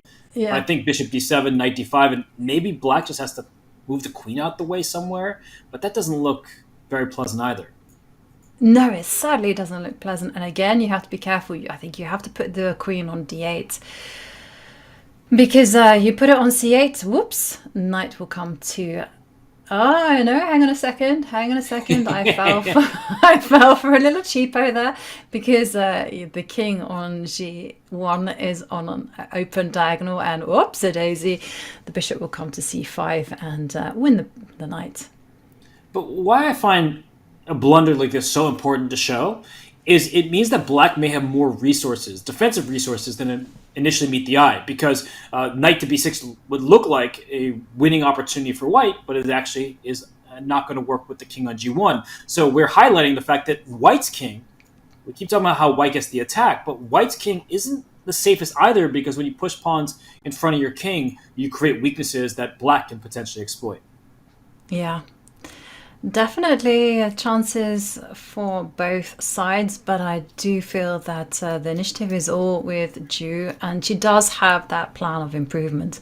Of just once she's pushed the f pawn, she can follow suit with the g pawn and find a way to. I mean, actually, now I look at it, I might be a bit over enthusiastic about white's position, because I would really love the knight on d2 to work its magic on g3. But that's not a square that is easily accessible. And every time you go knight to f3, well, the pawn on e4 is loose. And if you can't untangle that knight and the bishop on c1, then there aren't that many pieces that white has in the attack. I think that's kind of a good recognition that it seems like white should have this big attack going, but you're playing with just pawns and not the pieces. So I'm with you. I feel like white should have something. I always get frustrated in my own games when I have that thought, okay, I have an initiative, I can start pushing pawns forward, and then I don't actually see the concrete way of making the attack happen. I get flustered, I start losing the thread of the game. But I do think that at the very least, you can plant this knight on d5. The long-term issue being this very e4 pawn. I think that there are some good chances for Anish Giri long-term. Yes. Well, interesting battle there. Shall we take a look at some of the other games? And there we can see the bird's eye view.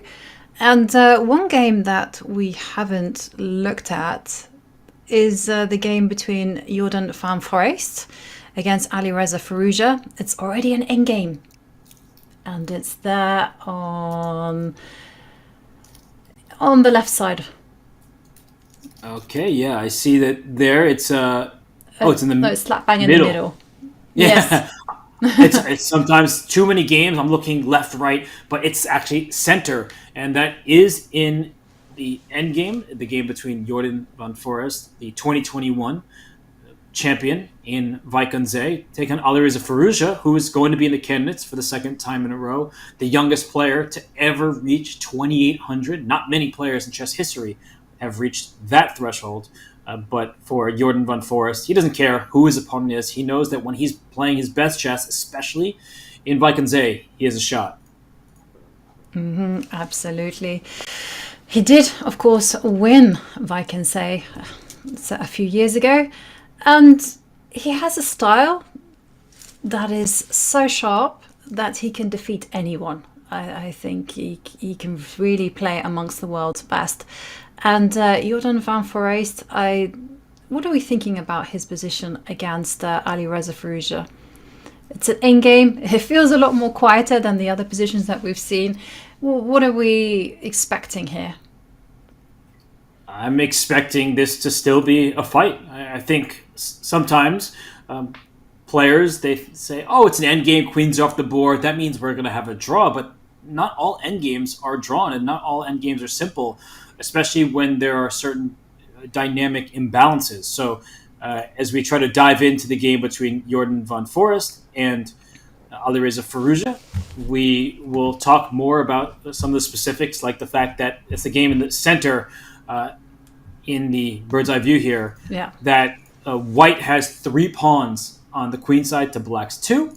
And now we have the game up for you. So there are 3 white pawns here, the 2 for black. That means that there are some long-term chances to create a passed pawn on the queen side. This bishop can take the knight on d5 at any moment, Ivanka. Then we could get knight versus bishop. So what do you make of this position? Is it really that equal, or do you believe that maybe both sides can play for a little something? Well, I'm always reminded in these type of positions that it's the person that can create the passed pawn, because you kind of mentioned that there are pawn imbalances, and I'll take a look at black's pawn advantage there on the right side of the board. It has got double pawns. that's not necessarily the best thing in the world to have when you're trying to create a passed pawn. But take a look at that c pawn. I mean, it has no rival. So white does have the straightforward plan of just, utilizing those open lines for the rooks, and at the right time, just putting pressure on the black position by advancing the pawn to c4, maybe b4, try to do it in a harmonious way. I think white definitely has the advantage, but the position is very much holdable for black. I agree. And I think one of the big questions that I always ask myself is what trades are acceptable? For instance, would black be happy trading c for b pawn? Or would that make white's life easier? Would this bishop for knight trade take away the only minor piece for black that can control the dark squares? Or does it hand too many of the light squares to black's bishop? These are really difficult questions to answer. I'm posing them for everyone in the audience's benefit. These are questions you need to ask yourself when you get endgames just like this. Why do trades benefit you? What are you aiming for? How do you create that passed pawn without having any ramifications in your own position? So these are not questions that I can easily answer either, Ivanka. I wouldn't really want to take on d5 just yet, but I could see a future where that's a good idea to then maybe plant my knight on a dark square. Yeah, and I can definitely see a future where some trades they happen on the board, and then white is the one advancing those pawns. But I feel that white has a small advantage. I do feel that white's position is every endgame grinder's dream. They have something concrete to play for. They have a plan. And shall we go back to the bird's eye view and check in on the final game that we haven't looked at between Alexander Donchenko and Wei Yi? Let's do just that, because we want to have a tour of all of the games, and that game's exciting in the upper right-hand side of our screen. Donchenko won the Challengers section to earn his spot. He was not invited. He won the Challengers event, and so he qualified for this Master section. But Wei Yi, I just want to talk about him for a bit, because he was one of the biggest chess prodigies ever. And then he sort of stalled his chess career. We didn't see him in many events. It might have been difficult for him to play in events outside of China. I believe he also was in school and focused on some other things besides chess. But he's still 2740. Right? He is just outside the top 10 players in the world, and a good performance here in Vaikonze. Ivanka, suddenly we're talking about, Wei Yi, he's fulfilling that promise that many people expected of him. Yes, and just to kind of recap a little bit on his career, I remember he was the youngest player to ever pass the 2700 mark. He did it at the age of 15, and he's a phenomenal talent, really, a fantastic calculator, great in dynamic positions. I played him myself. I mean, he absolutely destroyed me when the position got complicated. And yeah, I mean, perhaps he had the misfortune of being a massive talent in a country which is already full of a lot of talents. And this is also the kind of questions with a lot of the other big chess countries. Say you had this kind of talent maybe in England, then the world would have gone crazy. I mean, at least the English population would have gone crazy, because it would have been like, wow, we got a 2700, just 15 years old, and all the resources would have been dedicated to him. But when you're a 2700 in a country full of super talents, then sometimes your potential can get overlooked. It's true. And the world champion, Liren, he's a compatriot of Wei Yi. Wenjun, the women's world champion, and Hou Yifan before her, and Tan Zhangyi, and all of these superstars of the game, they're all from China. So sometimes when there's too much success, as you're saying, you can be a bit overshadowed by your fellow superstars. And we look at the moves that are coming on the board. Very quickly played, I might add, that white brought a bishop to f4, and the bishop was putting pressure on this pawn on d6. 3 of white's pieces aim at that pawn, and only 2 defenders for black. But the last move, knight c2, Ivanka, that indicates to me that this knight is going to wrap back around from b4 to c2 to d4 to trade off one of the attackers, and just to put the position on the board. Like, let's say you play rook c1 and knight d4, and we get this trade here. It feels like black's pieces are just superior. This bishop on d4 is stellar. The knight on e4, aiming at f2. a4 is loose, I would take black for sure. Yeah, black has all the long-term prospects here. There's no doubt about it. They have control of the open B line. They have targets on B2 and A4 to look forward to. But white does have one big trump, which is it has a target on D6. And that's something that white clings onto with every fiber of their being. I'm being serious here, even though I'm saying it with a smile, because literally what white will be doing is perhaps ignoring the pawn on A4 and saying you can have that one, I don't care about it. Instead focus on perhaps just uprooting that knight on E4, which is so strong. Yes, this knight is so strong that there are actually tactics in the air. You need to watch out for knight takes f2 shots. For example, I think rook e1, which is a very natural looking move to attack this knight, knight takes f2 already comes to mind. Because if you take on f2, you lose the rook and the game. That's checkmate. So you may throw in rook takes e8, but that doesn't actually solve the issue. The point is that you still can't take on f2 because of the checkmate on the first rank as this rook is pinned. So I would be really cautious, really nervous for Donchenko here, who's down a ton of time and has some difficulties for his king. Yeah, that is definitely an instructive line for white to worry about. So you can't play the obvious rook e1, but it does mean that you have to be very precise in this particular position. Be careful with what you're going to play. Maybe the time is right for making a safety square for the king on g1. Maybe you can threaten to do something, soften up the king's side position with h2, h4, but either way, you have to do something. And for Wei, he's been doing a lot of something, knight in, knight back, and these are the type of decisions where you can't take them back. And one that I'm about to point out, if knight d4 is in fact played, I would say bishop takes d4. To me, that's just the natural reply. But is pawn takes d4 an option? The engine didn't budge, and it looks gross because you have these double isolated pawns, but that's a pass pawn. I'm going to turn that blue. It's not red anymore. That's a nice pass pawn that I can wrap my knight back to c5 at some moment, attack a4, try to push that passer, reinforce my knight with f5 as well. What would you recapture with, the bishop or the pawn, you think?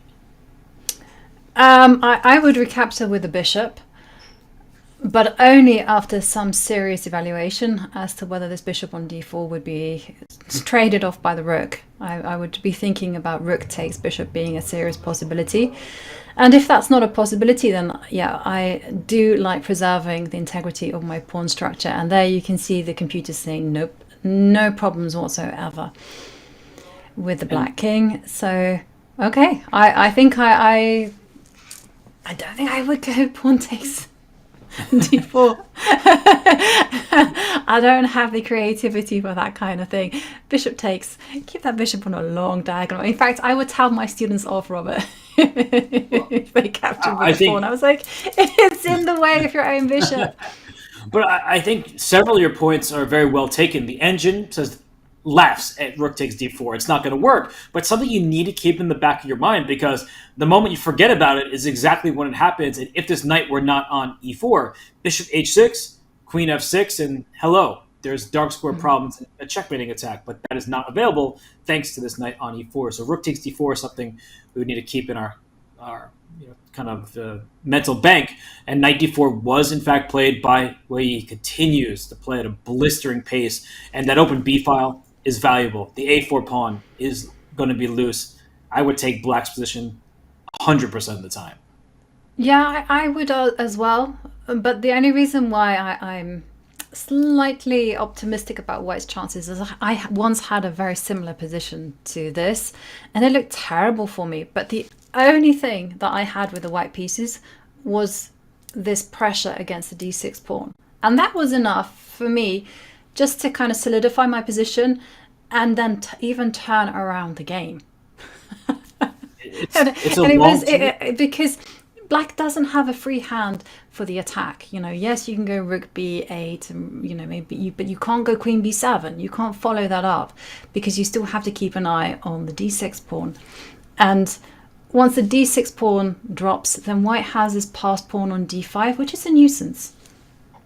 It's true. It's kind of this Benoni type of structure where the d6 pawn, it's a long-term vulnerability that black needs to keep an eye on. But this knight on e4 is perfectly situated, both attacking and defending.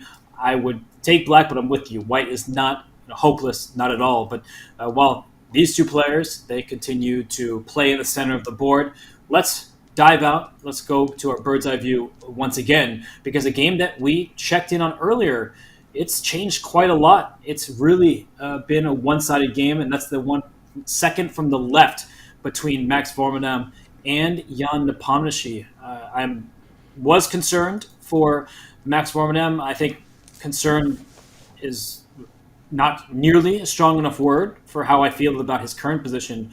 It looks absolutely terrible. I think that Jan Nepomniachtchi is playing at a lightning pace, and the way he's playing this game is extremely natural. And every move for white, on the other hand, if we can bring up the board for all to see, difficult choices for every move from Max Vormanam. Yes, and I can see that the evaluation bar very much agrees with you. This is not just advantage black, it's almost winning for black here. I mean, take a look at the battery that black has, the queen and the bishop. The white knight can't move, and if the white knight can't move, it needs the defense, it needs a defender on e2. That means that that bishop can't move either. And yeah, and then you also have the h-pawn operating as a battering ram. h4 is going to be coming your way. Oh, not good. And I feel that that's not the only pawn that black can advance. You know, you can also go f5 and f4. And the wrecking ball, oh no. I mean, how is white even gonna keep any hope alive? I honestly don't see that many appealing moves because all of the ideas you mentioned look one-sided. Even rook g4. Let's say you just want to make a tricky move. You can't take that rook on g4 and allow a pawn to replace it. So black has too many ideas at its disposal, and white has no threats that I can initially see. Maybe, and I say this with extreme hesitation, queen e1. I am threatening your knight. Okay, the engine didn't completely hate it, so Yeah. First move is okay. But what if I just moved it? I did have a trap, and it was starting with knight b3. Okay. Yeah, so the plan was to go up. Once you went rook takes c4, then there were ideas of going knight to takes bishop and then knight to d2.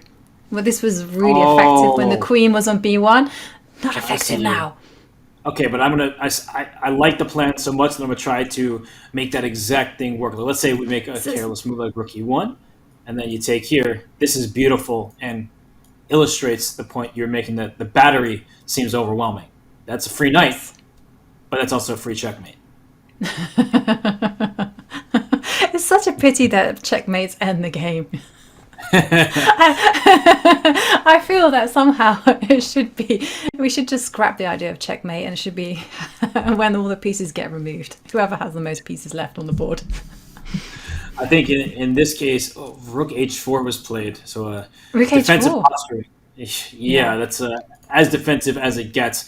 But no, I feel for Max Vormanam. That move I mentioned before, which was just an offhand comment, I actually think it's a particularly good move now because there's no universe where white wants to take this on g4 because you've opened up the diagonal, you've opened up the h-file. This is... nah. No, this is not going well. I mean, once the knight moves, and it has to move, then you've got knight takes bishop, and that... Well, okay. But I feel like there's checkmate. Show the checkmate, Robert. Okay, Is there a checkmate? Isn't there some knight f4 ideas? Sorry, I'm... Or knight c3 ideas? So takes... And then knight takes bishop, and bishop takes knight. I don't see the checkmate. Oh, there's no checkmate. Because f3, and look at that. Will I be... No. I was about to say, Ivanka, that this is definitely going to be one of those tactical positions where you take back with the knight, because it's not the immediate check. The threat is stronger than the execution, as they say. And now if you play f3, this knight can help out and join the attack. Oh, and that's beautiful. I mean, take a look at the queen on b1. It's nothing but a bystander. So the knight will come into e5 and the king can't run away because the pawn on h2. Oh, that's so beautiful. Chess can be a great deal of fun sometimes, where you just give up your queen like a Gukesh did, and you don't even have 3 pieces here. You only have 2 minor pieces, and yet black is just cruising because there's too much activity, and the white king is the one that's in danger. Oh, what do you think? Do you think rook g4 will happen? I mean, is this... What can white do to save themselves after rook to g4? Well, first up, I mean, you have to spot this idea of going knight c3. And Right. we can see it because, first of all, we have an evaluation bar to tell us we're good. Nice supporting act, a nice fan there. But the players don't have that. And do you think that the players, do you think Jan will go for something less complicated? I think he's going to calculate, because just to show this once more, that if you don't play knight c3 or knight f4, this becomes a transposition. Let's say you backtrack with your queen. The eval bar suggests that not only is white okay, white's even better, and pawns start falling. g4 is loose, e6 will be loose, and you can see that white is not as worried about his king anymore because the queen and bishop battery is no longer on the table. So for Jan, he needs to calculate. He has so much extra time compared to Max. Rook g4 looks like a very promising try, and if he sees it to the end, he'll go for it. Yeah. Oh, what a moment. And I think we should leave Jan here on this cliffhanger. Will he not spot rook g4? Will he sacrifice the queen and maybe take a look at the bird's eye view? Or Well, I think maybe we're going to, while Jan thinks, while he considers his options, maybe we will consider ours, and hope you do the same and take a little short break. I need to stretch my legs. I need to get some tea going to get the thought cap back on. But Ivanka, any quick thoughts before we head on to break on what we're seeing thus far? what a start! We have such razor sharp positions on every single board. I couldn't have asked for a better start to the Vaikensee Masters. I couldn't have said it better. It is a wonderful start. It's 2024. The great chess continues here on chess.com. Don't go anywhere. We'll be right back.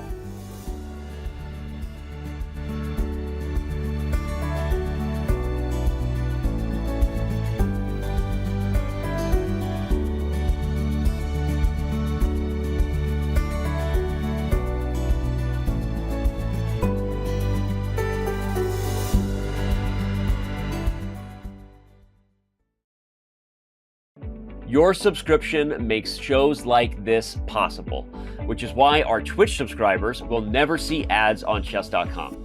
Connect your chess.com account and Twitch account at go.chess.com/connectaccounts, and bang, boom, voila, you're done. 100% ad-free bliss forevermore.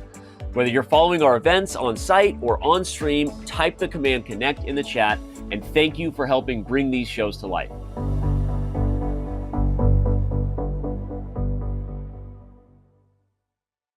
Hi, I'm Grandmaster Anish Giri, and welcome to Latvian Repertoire's 1e4. The so-called Latvian gambit is horrible. f5, knight takes e5.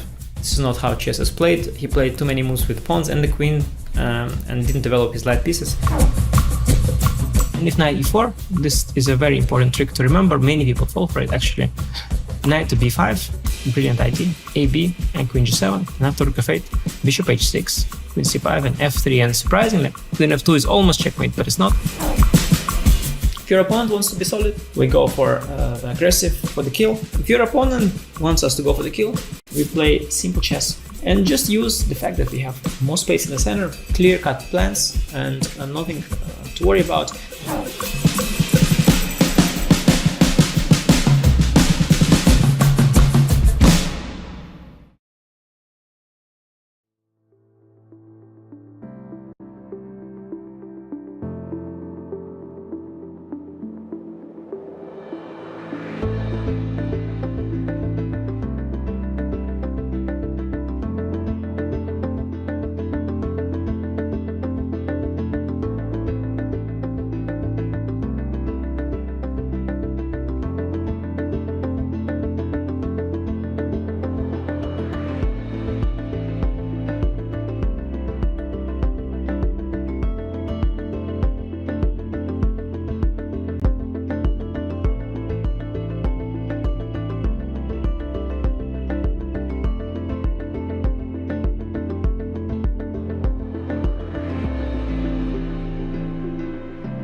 We bring you back to the fields of Vaikanze. Yes, it is a village. It's a resort town. It's January though, so it's cold. I've been there on several occasions, commentating live from that very venue. It's a treat because of all the chess fans flocking to the festival. But it is windy. It is cold. It is beautiful. Ivanka, have you ever been to Vaikanze? No, I have never been to Vike. I've not crossed that one off the bucket list, and it is beautiful there. You can see the sand dunes, you can definitely catch the waves and the cold. Do you know one fallacy that I always had about Vike? It was way up in the north. I don't know why I ever thought that. It's actually just outside Amsterdam. I think it's because everyone said it was so cold, so I was like, okay, well, must be north then. But nope, it isn't. It's just outside Amsterdam, so if you are visiting the Netherlands capital city, definitely go and check out Vike.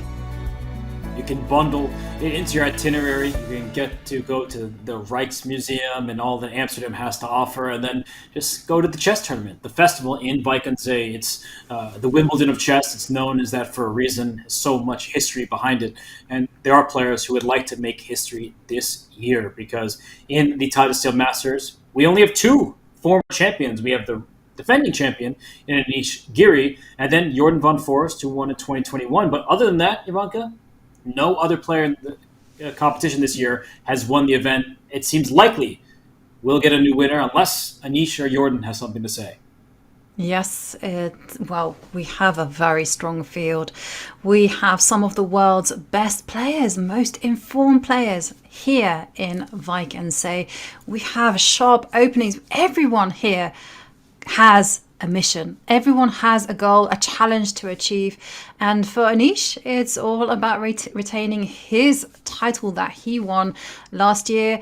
We also have 5 candidates, 5 players who will be playing in the candidates tournaments. They are there in Vike battling it out. And Vike is unusual because most tournaments last 9 rounds, perhaps 11 rounds. But Vike is 13 rounds of pure chess.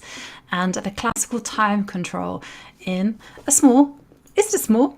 How small is Vike? It's quite small. There are not many restaurants that are open, especially during this time of year. So it is a small coastal town, but it's full of rich chess history. And I think that's Parham Maghsoodloo that we have on our screen. There's Alexander Donchenko taking on Wei Yi. So I think maybe we should dive into that game because Donchenko, he went for a variation of something that you were warning us all about, where you were saying, look out for sacrifices, be careful that an exchange sacrifice can be dangerous. Donchenko did it in a completely different way. That game you now see in front of you here, but he did steal the d6 pawn. So kind of everything that you were talking about has come to fruition, maybe from a different move order, a different style, but we do have extra material for black. We have a rook on e8, but white stole this pawn on d6, and it's a pretty nice knight that is attacking the rook on e8. It is a nice knight there on d6, but it doesn't have that many targets, and I just desperately trying to find a role for it because the role of black's rooks, that's relatively simple. You know, you either want to either maintain the rook on the e line and put the other rook on b8, or you want to go to rook d8, which is a little bit more clever, sophisticated move, just keeping the knight there on d6. But the knight on d6, it just looks at f7. It doesn't do that much else. I mean, ideally, I would want to be going knight e4 and perhaps finding the knight a better home on f6. But it's an interesting decision there by Donchenko because it really is just gambling, because now if it all goes wrong, he's going to be completely lost. He needs to be completely accurate, as you are indicating. I think the one sort of tricky idea he has in mind is that if the rook does come to d8, it would seem like the knight cannot move because you don't want to drop this central pawn.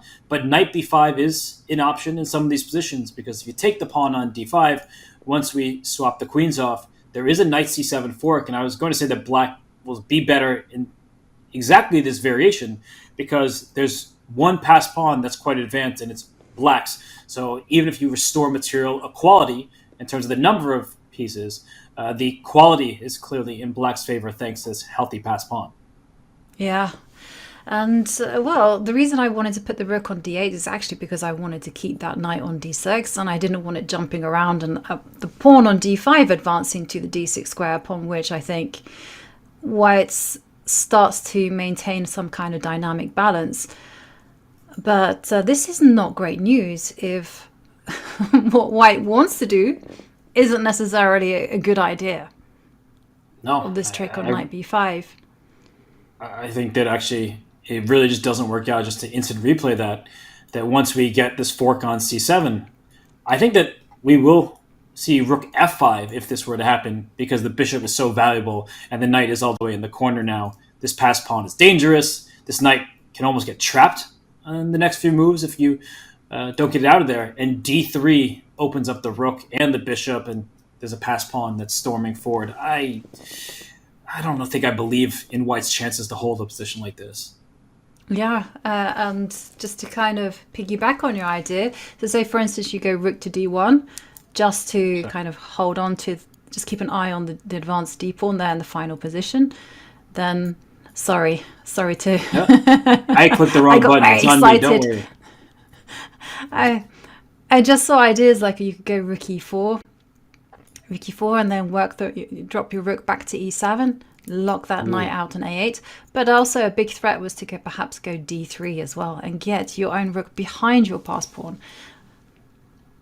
Really nice. Yeah, you can just pick your flavor, essentially. Yeah. Just so many options, rook e7. This knight is trapped if it doesn't go back to c7, and if it does, black is active and ahead, and there are backrank issues that white needs to worry about as well. Too many problems for white in a position like this. So it seems like that's what he's aiming for, is Alexander Donchenko, but if you don't even have that available to you, I don't see how you stabilize this position. It does seem like black is very happy at the moment.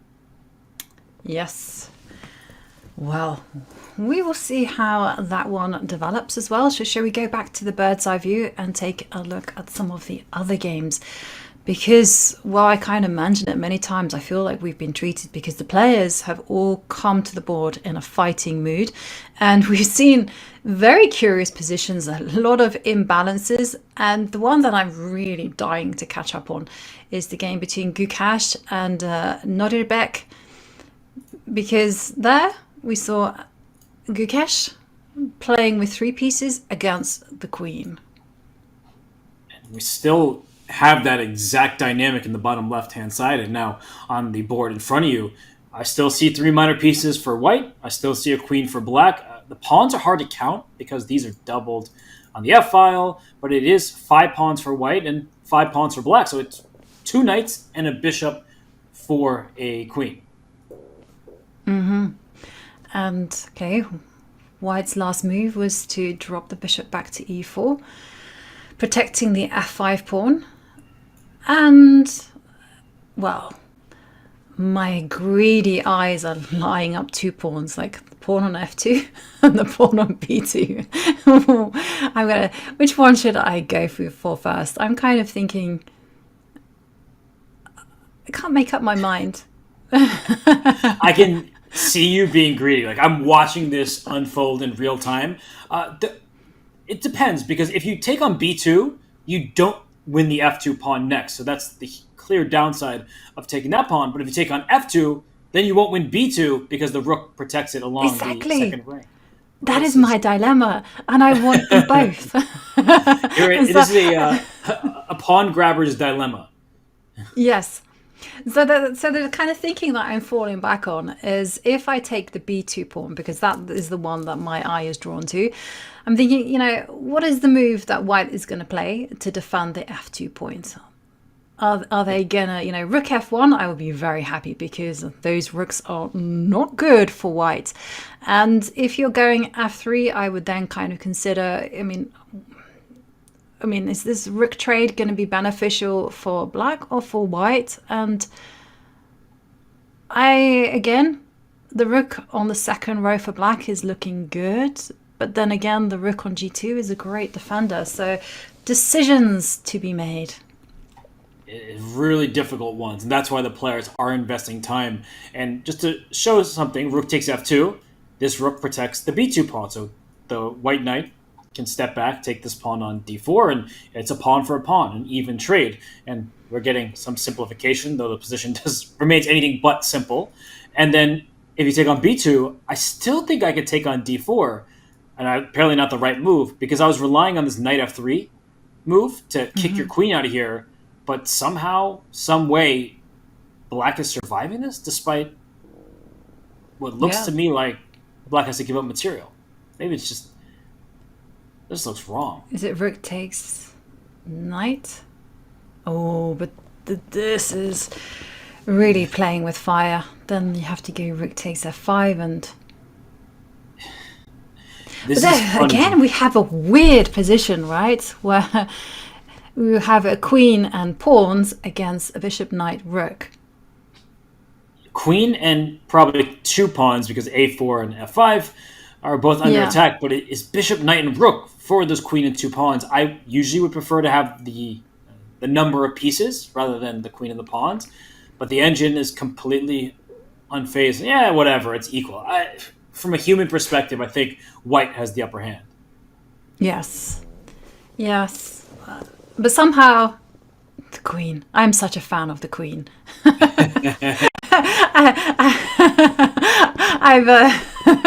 I remember there was a training camp for the English women's team, and the trainer was saying, sometimes you can give her up for a rook and a rook and a piece, and it's okay. And I was like, no, give me the queen anytime.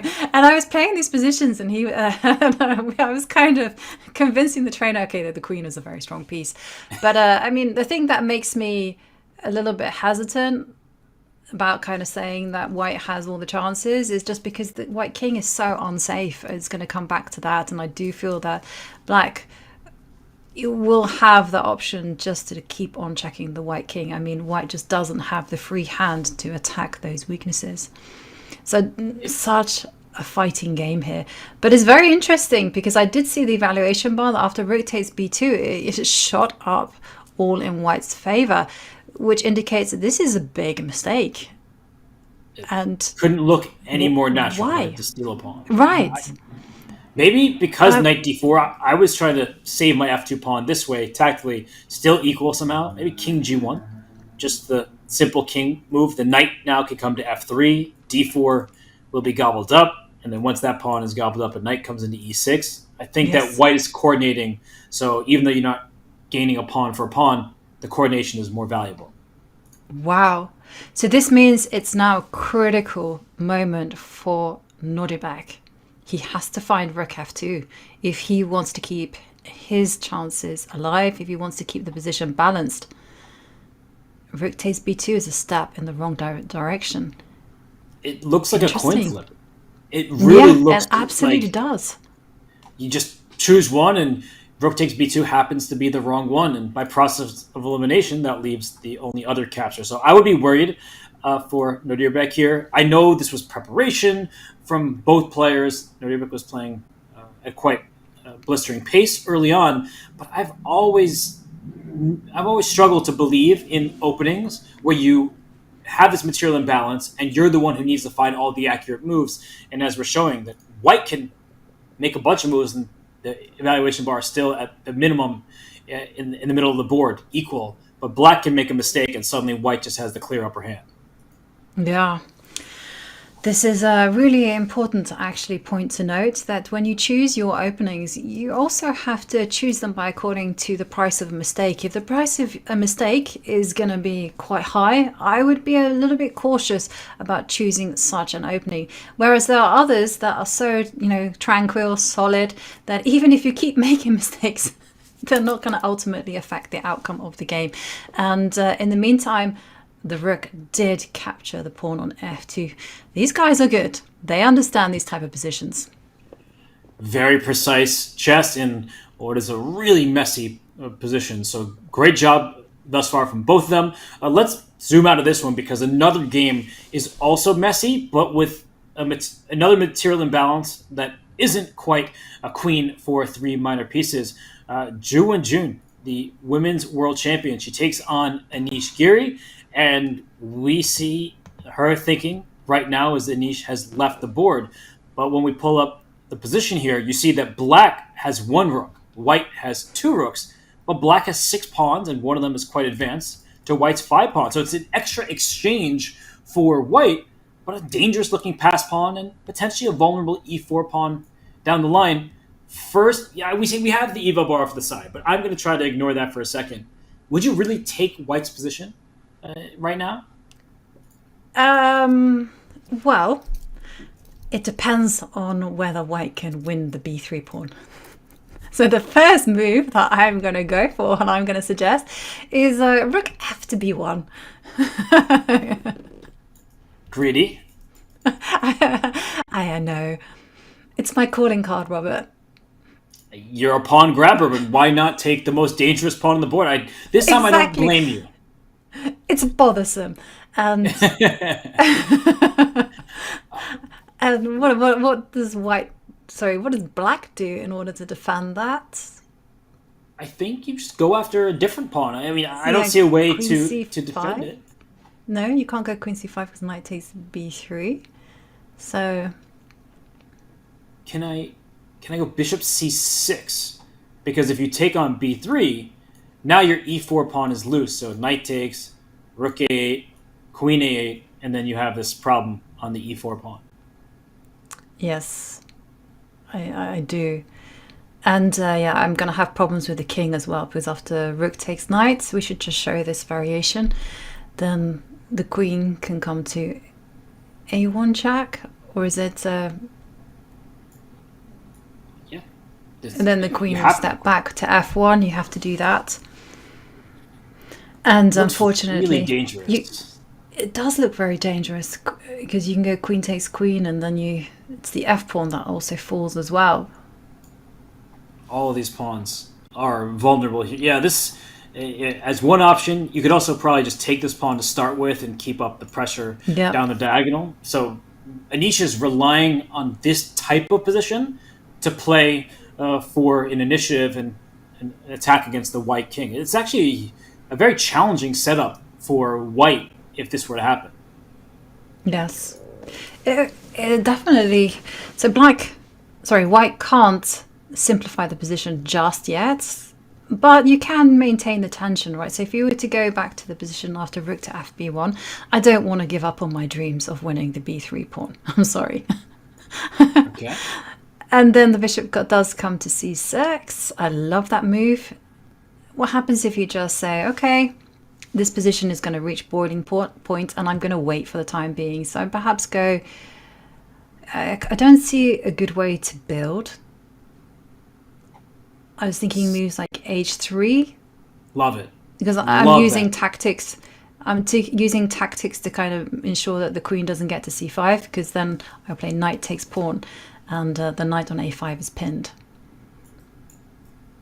Yes, and we trade off everything, and then wise up a clean exchange. But I just want to slow it down and just say h3 is such a wonderful suggestion, because the pawn on b3 can't be defended. And a lot of us, myself included, I'm like, let me just go take this pawn. It's a thorn in my side. It's an advanced passer. But h3 is that you take that one move you need to give the king some space. So in these variations, let's say I just make some random move, that when we get down this path here, that it's not the same issue for white. Black will still take e4, but there's no back rank checkmate, things like that. And white needs to play this move by move and only capture b3 at the right moment. Clearly, when I did it again, it was a moment too soon. But you have to time it right. Yeah.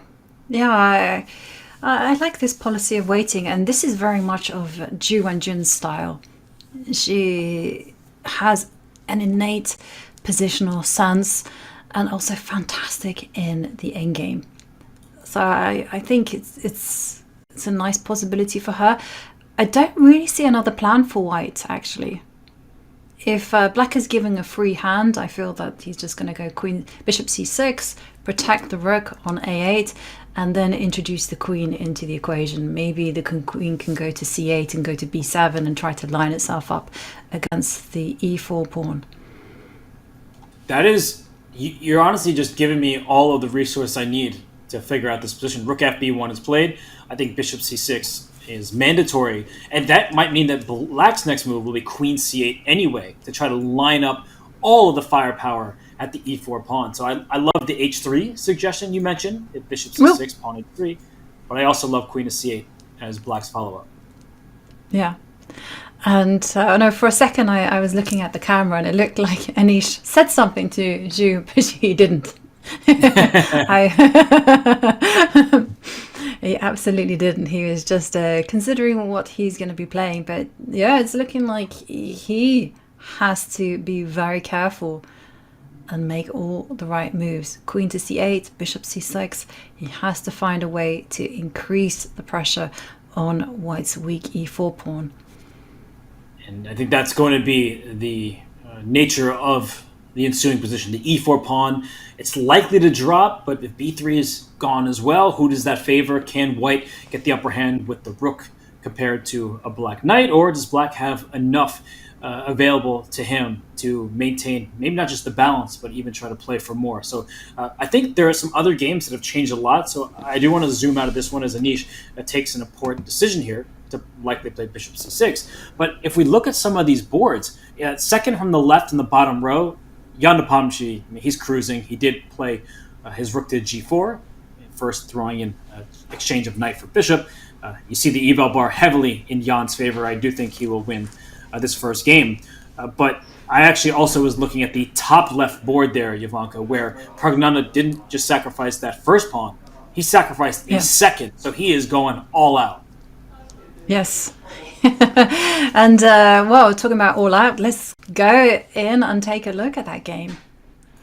Let's dive right in, because Parham Maghsoodloo has some really difficult questions to answer right now. He's stolen material, and if I'll just go through the last couple moves, because we left it knight to e5 happen. He decided to go back to g2. That's why he invested some time just trying to find the right square. He just decides to develop. So he didn't even want his pawn back. He just played, instead of taking a pawn on g7 and potentially getting your queen trap, f4. Let me push forward with my pawns. And e5. He is not stopping. That square is covered by 3 different black pieces, and particularly only 1 white piece, but it deserves the exclamation point it received.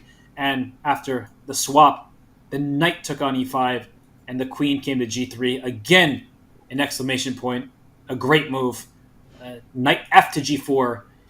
Ivanka, do you believe in black's position? You love extra pawns. You've told me that several times today. But I think you also like your king being safe and castled rather than the center.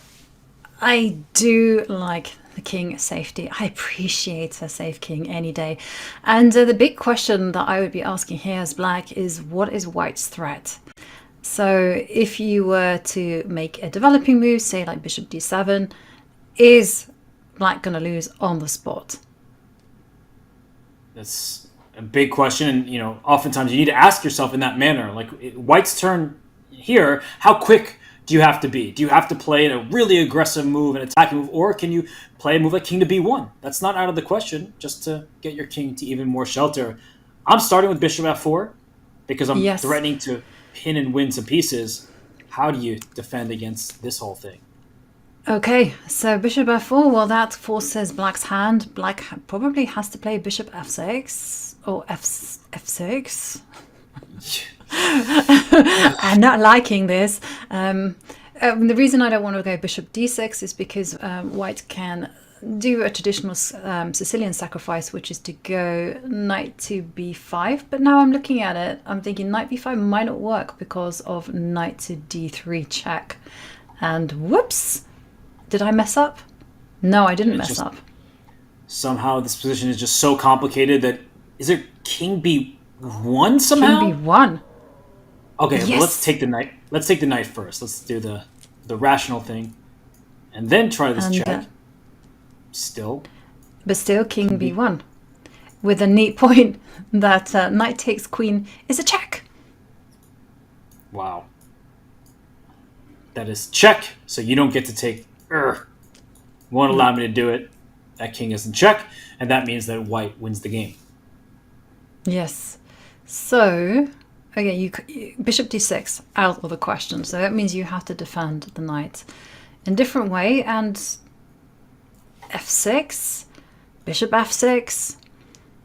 I feel like I got that. Black got their hands caught in the cookie jar. So,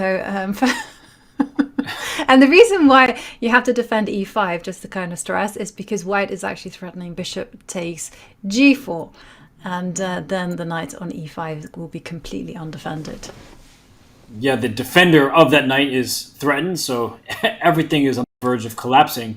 And this knight can also back up to f3 to increase the firepower on the pin piece. Well, in lieu of all of that, what about f6? I know. It's ugly chess, but needs must. Yeah, it makes perfect sense. Black is up material. I think after f6, I guess I would still play knight f3 because I need to win this knight or capture it on favorable terms for white. The black king is still in the center. I'm just trying to really chisel away in the position, but I don't really carry a threat either. Like, the knight is defended on e5 by all of these black pieces. That's true. And also now there's no threat of knight to b5, so the consequence of that, of you maneuvering your knight back, is I can go bishop d6. Yes, you can, and you're just trying to protect at all costs. Although, I realize. I don't. What's the problem here? It does seem like you're holding on to everything for now. Yeah, I mean, also there is that cheapo of knight to d3. Exactly. I'm not going to let go of that idea in a hurry. Or maybe you just go king b1 and again say, don't worry, don't rush this one. Knight e4 is coming. The bishop isn't great on d6. It can be a target.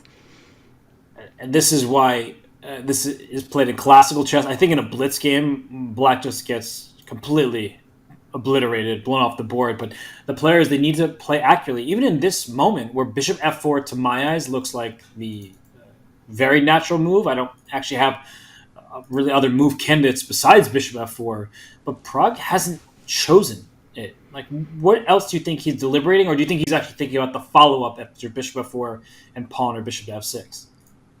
Well, he's very structured with his thinking. So, I mean, he's been training on calculations since it feels like the day he was born, So I'm sure he's looking at all the alternatives. So there's bishop f4. That's the move that would immediately jump out to me. But I'm also thinking, you shouldn't rule out moves like knight to f5 with the idea after pawn takes knight and knight to d5 could be an idea that could obliterate black. Might also just be completely speculative. And also, I did also quite like your idea of going king to b1. Very calm. And we mustn't forget bishop takes knight. That's the final forcing move. So there are options here, clearly, for a white to consider. You made knight f5. That's a really nice idea. It's instructive because if it's taken here, black will likely have the upper hand, but you often, in Sicilians, you sacrifice one knight to gain control over the central d5 square and go for more of an attack. So this is a possibility, even if it doesn't work out. But this game, it will continue. We will come back to it, but we want to highlight a game that may not be played too much longer because Jan Nepomniachtchi got off to a great start in his game against Max Vadam. Jan with the black pieces against Max. I think that one might end very soon. Yes, let's quickly take a look at the bird's eye view and then make a dash for that game because it's all gone wrong for Max Vadam.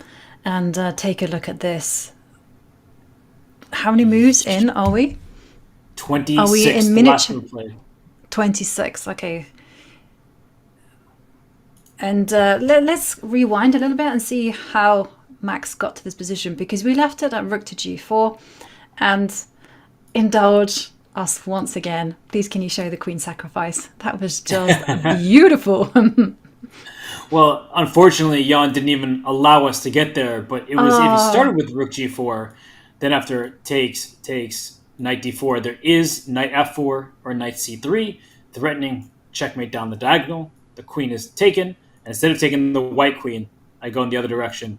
And this kind of position, it is kind of far-fetched. Having the evaluation bar by your side is really helpful in these lines because the white king is so exposed that even if you block the diagonal temporarily, the white knight comes in and too much going on, too much firepower aimed in the white king's direction. So Jan, I think he did the smart thing. He took his bishop on e3. That way the knight on f3 is completely pinned, and you just went rook g4. So now when you take, you get checkmated if you touch the knight, which is why we have the very sad pawn structure, Ivanka. Rook takes h4. Pawn takes h4. And yeah, maybe he should have played some other move, maybe queen to e1, and yeah, because this just looks terrible. I mean, where's the queen going to go? Queen c3, and how is black going to put the boot in though? Because the white king is going to get out of there, and maybe make a dash for the center, king f2. King e1, I don't know. I'm clutching at straws here. Yeah, this king, even if the king were on b1, it still is under attack. And what's the material count? Look at Jan. He just took this pawn on c5 because your idea of running away with the king, you can't go to f2 when knight e4 check hits you, and that's a fork. So black isn't even down material for this huge attack against the white king. Yes. And yeah... Okay. Well, you might as well capture a pawn, right? You might as well go queen takes. Although I'm worried after queen takes c4, there's going to be bishop a6, and life is not good for white. You can just hit white in pretty much any direction, it would appear, and oh, goodness. The king will have to venture on over to h1, walking into this diagonal where there might even be queen sacrifices for a checkmate. This is brutal. Yes, it is bad. I mean, are there any final tricks to be had? So one move that kind of jumped to mind was b4. Okay. I don't even think it's a proper trick, actually, because you can capture on b3 en passant, as every good streamer knows. I was banking on rook c1, but after rook c1, the problem is the b3 pawn is just so strong. So this is not going to rescue white at all. No. No, this is just one of those very sad positions even when you try for some cheeky little trick, it won't work. Queen takes f6. Maybe this is what we'll see. It's like, give me a pawn. I think Yasser liked to say, if I'm going to die, at least I'll die on a full stomach. It's some famous quote, some chess quote. But this is not going to work out because your king can't run. Ooh. That's a nasty fork, winning the queen. And if you go the other direction, into the corner, this is an eternal pin that does not look fun. It is not fun by any means, and you almost can sense the checkmate. Like the knight will still come to e4, and if the rook weren't on f1, a knight coming to f2 would be checkmate. This is hopeless for white. Yeah. Yeah, I wish there was something more to say, something for Max, but it's a bad start.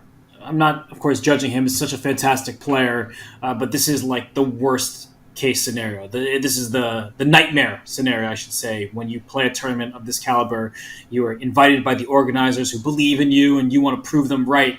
But Jan Nepomniachtchi, he is able to capitalize on some fatal inaccuracies from Max Vadam. Yeah.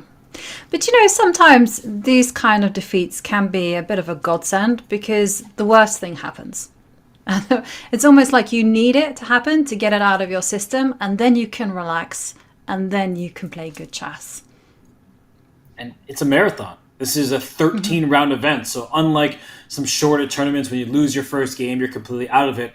For Max Vadam, if we're being honest, he's not trying to win this event. I think he is a reasonable person. He sees his rating compared to the others. He's trying to have a good event, a positive one, where he has some good games. But I don't think he entered this tournament entertaining any hopes of winning the whole thing. So a loss in round one, as unfortunate as it is, as much as it will sting, it kind of just start to the tournament, he will be able to rebound and move on from here.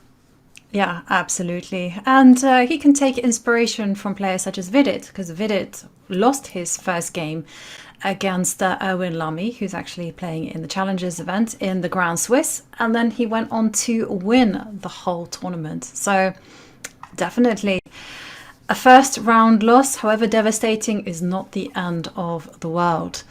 So, okay, let's go back to the bird's eye view and take a look at some of the other games in play. We will keep everyone updated on this one to see if and when, more likely, Jan Nepomniachtchi is able to secure the full point. But let us go back to our bird's eye view and just check in on what's happening elsewhere in Vaikonze, because 7 games happen every single round. My eyes are on the middle board, on the bottom row there, between Jordan van Forest and Alireza Firouzja, because that looks like anything but a simple, straightforward draw. It seems like a position where both sides will have their chances, and for Jordan and Alireza, a decisive first game, it could be the first step into trying to win this tournament, because these two, they have what it takes, and we know that from history for Jordan, and for Alireza, any tournament he plays, he could be the winner. Yes, that's certainly not a trivial endgame. But before we go to that game, is it possible we could quickly revisit Vidit against Ding? When we left, we did see Ding perhaps slightly surprised in the opening. He took a risk, accepted a slightly inferior position, and now I'm looking at it, all the pieces have been traded off, and again we have another imbalanced rook and knight endgame. What do we think? Does Vidit have a clear upper hand here? We're having fun with some of these endgames, or I should say Vidit is having fun because he does have the upper hand. He has an outside pass pawn in this endgame. That's something that all players want with pieces as we see on the board, and that can be really difficult to deal with, especially by an enemy knight. Knights are slow-moving pieces, so if a pawn is on the rim, it usually takes a while for a knight to go hunted down. All that said, limited material remains. It's not a connected pass pawn. Right? This B pawn is actually a backward pawn. This pawn, A4, it could be an asset. It could be targeted, especially by like a black knight jumping back to B6 at some point, and the setup is a bit fragile. I guess I'll return the question to you, noting some of the nuances in the position. Do you think that White has legitimate winning chances here? Yeah, I was actually wondering about this Rook C1 move, and I was just kind of weighing up the options. Is like, should White be targeting those pawns, trying to get another pawn into their arsenal, or perhaps was it time to go King F2 and introduce a new piece into the game? But Vidit taking the decision there. I mean, the reason why I was a little bit hesitant here, because I wasn't quite sure what was happening after move like knight to B6. And if Black can get away with this, White simply can't just go Rook A1, because knight takes pawn is going to end the game pretty quickly. Yeah, just to show that even in the event where Black somehow goes up a pawn, this is a well-known theoretical draw with all pawns on the same side of the board. It's actually quite straightforward for players of this caliber. For those of you unfamiliar with endgames, Dvoretsky's Endgame Manual is the famous tome that taught people the ins and outs of endgames just like this, but there are plenty of instructional videos, and this is actually quite simple for players of this strength. So just to point out that, as you said, Rocco, after knight b6, the rook is not sliding back to a1, but when you have a pass pawn push it, does this look scary at all to you? Yes, so I was working this one out. So the first thing I was thinking about, okay, you move your knight, and the pawn grabber in me says, why not go to a4? Why not go, I mean, you could also go to, but again, the a pawn is pretty scary. So, okay, so let's go a4. We have the privilege of being able to take moves back, and then, oh no, what is this I see? It's the pawn has gone rogue. It's going to go all the way to the destination. It's unstoppable. Okay, rewind. big mistake there. It's funny because knight a4 is the most natural looking move, I would say. You're going after the b2 pawn, the knight is under attack, and I think that with this knight going up to c7, it protects the promotion square. a6, a7, it's just happening in a hurry. Okay, so that means that's going to be game over. So, okay, you gave me a lesson there. So knight should not be allowed to go to c7. What happens if I played the rather ridiculous looking knight to a8 instead? You ain't gonna go to c7. But I guess you can go, but it's still really complicated because the knight can go to d6. Like that, yeah. This knight is just completely misplaced. It's blockading the promotion square, but it's stuck in the corner. Well, that operation failed. Okay, well... Okay, but this means it's very tricky. So again, we have to go, let's not go passive with knight a8. Let's go to the center, knight to d5. So by a process of elimination, I feel like I'm making better choices in life.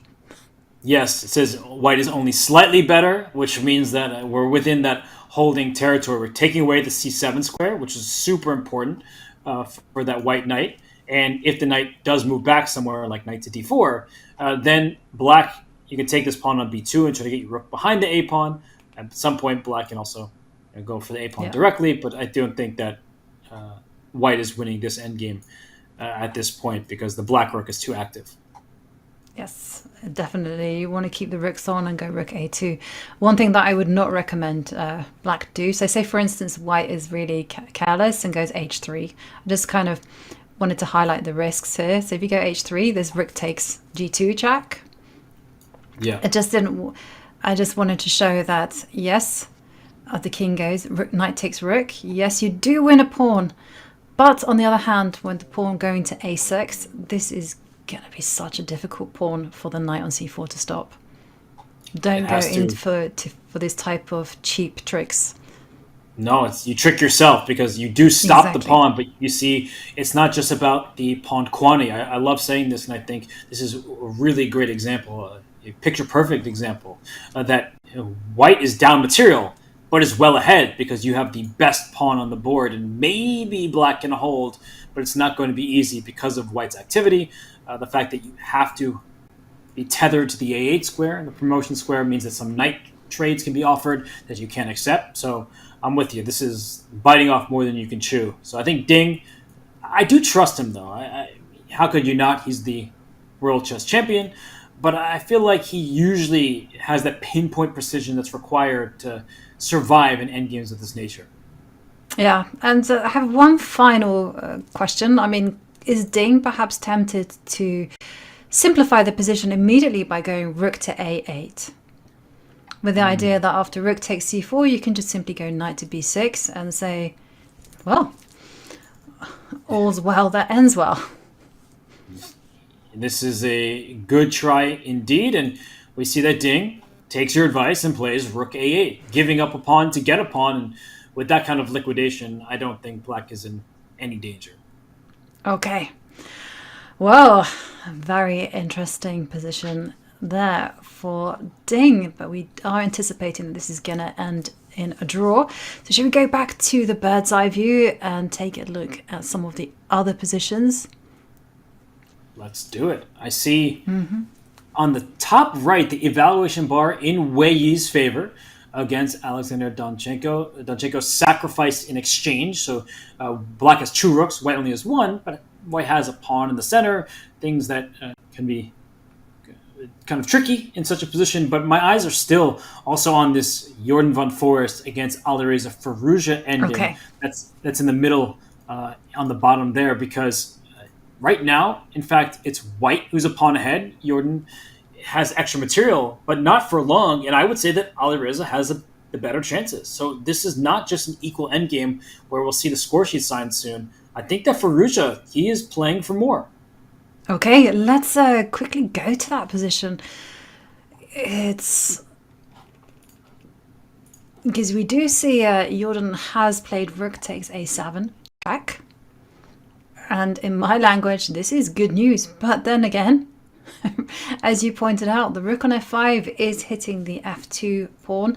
The bishop is better than the knight on d2, and I remember your words. It's also been my philosophy as well in games. It's all about the quality of pawns, and that pawn on e4 is going to be a monster.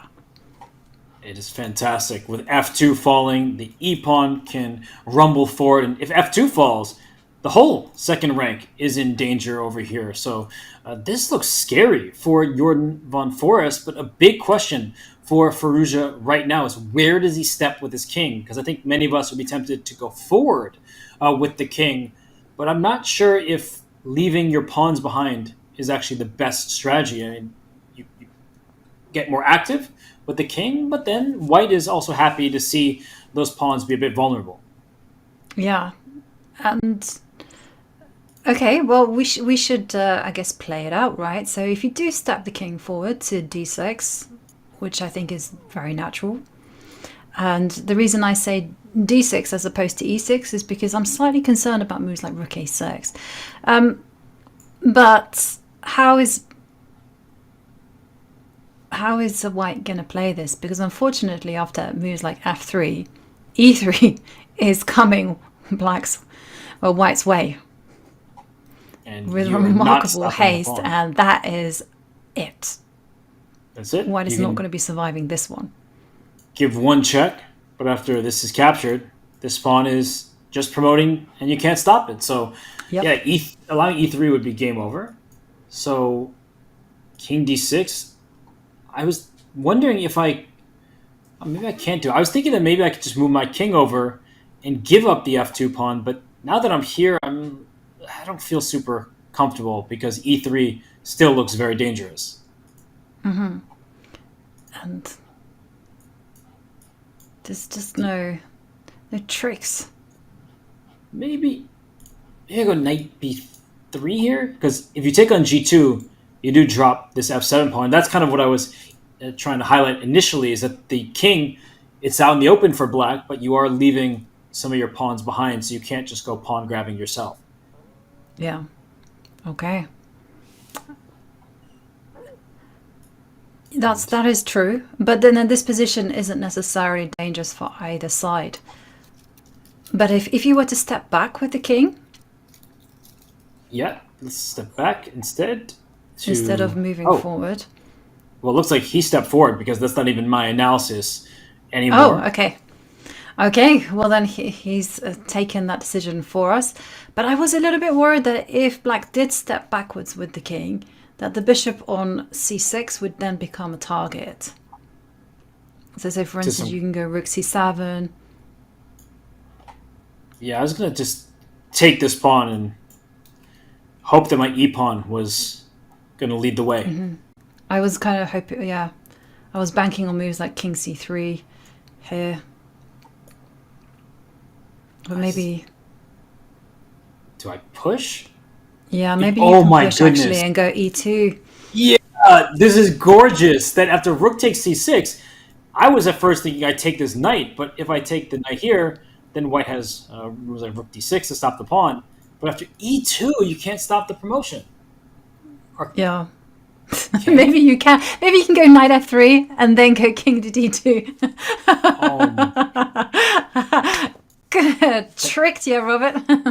Yeah, I tricked myself. That is so beautiful. I thought, I'm sacrificing my rook for your knight. I'm getting a queen. And then you're in this thing like, the king is actually right in time to stop the pawn. And now black needs to be careful because white has outside pass pawn. So maybe the simplest solution is the best solution, that at this stage here, just take the knight with the rook, attack the a pawn, attack the g pawn, still keep your passer going here. Of course, this is good for black. White may be able to survive, but it won't be easy.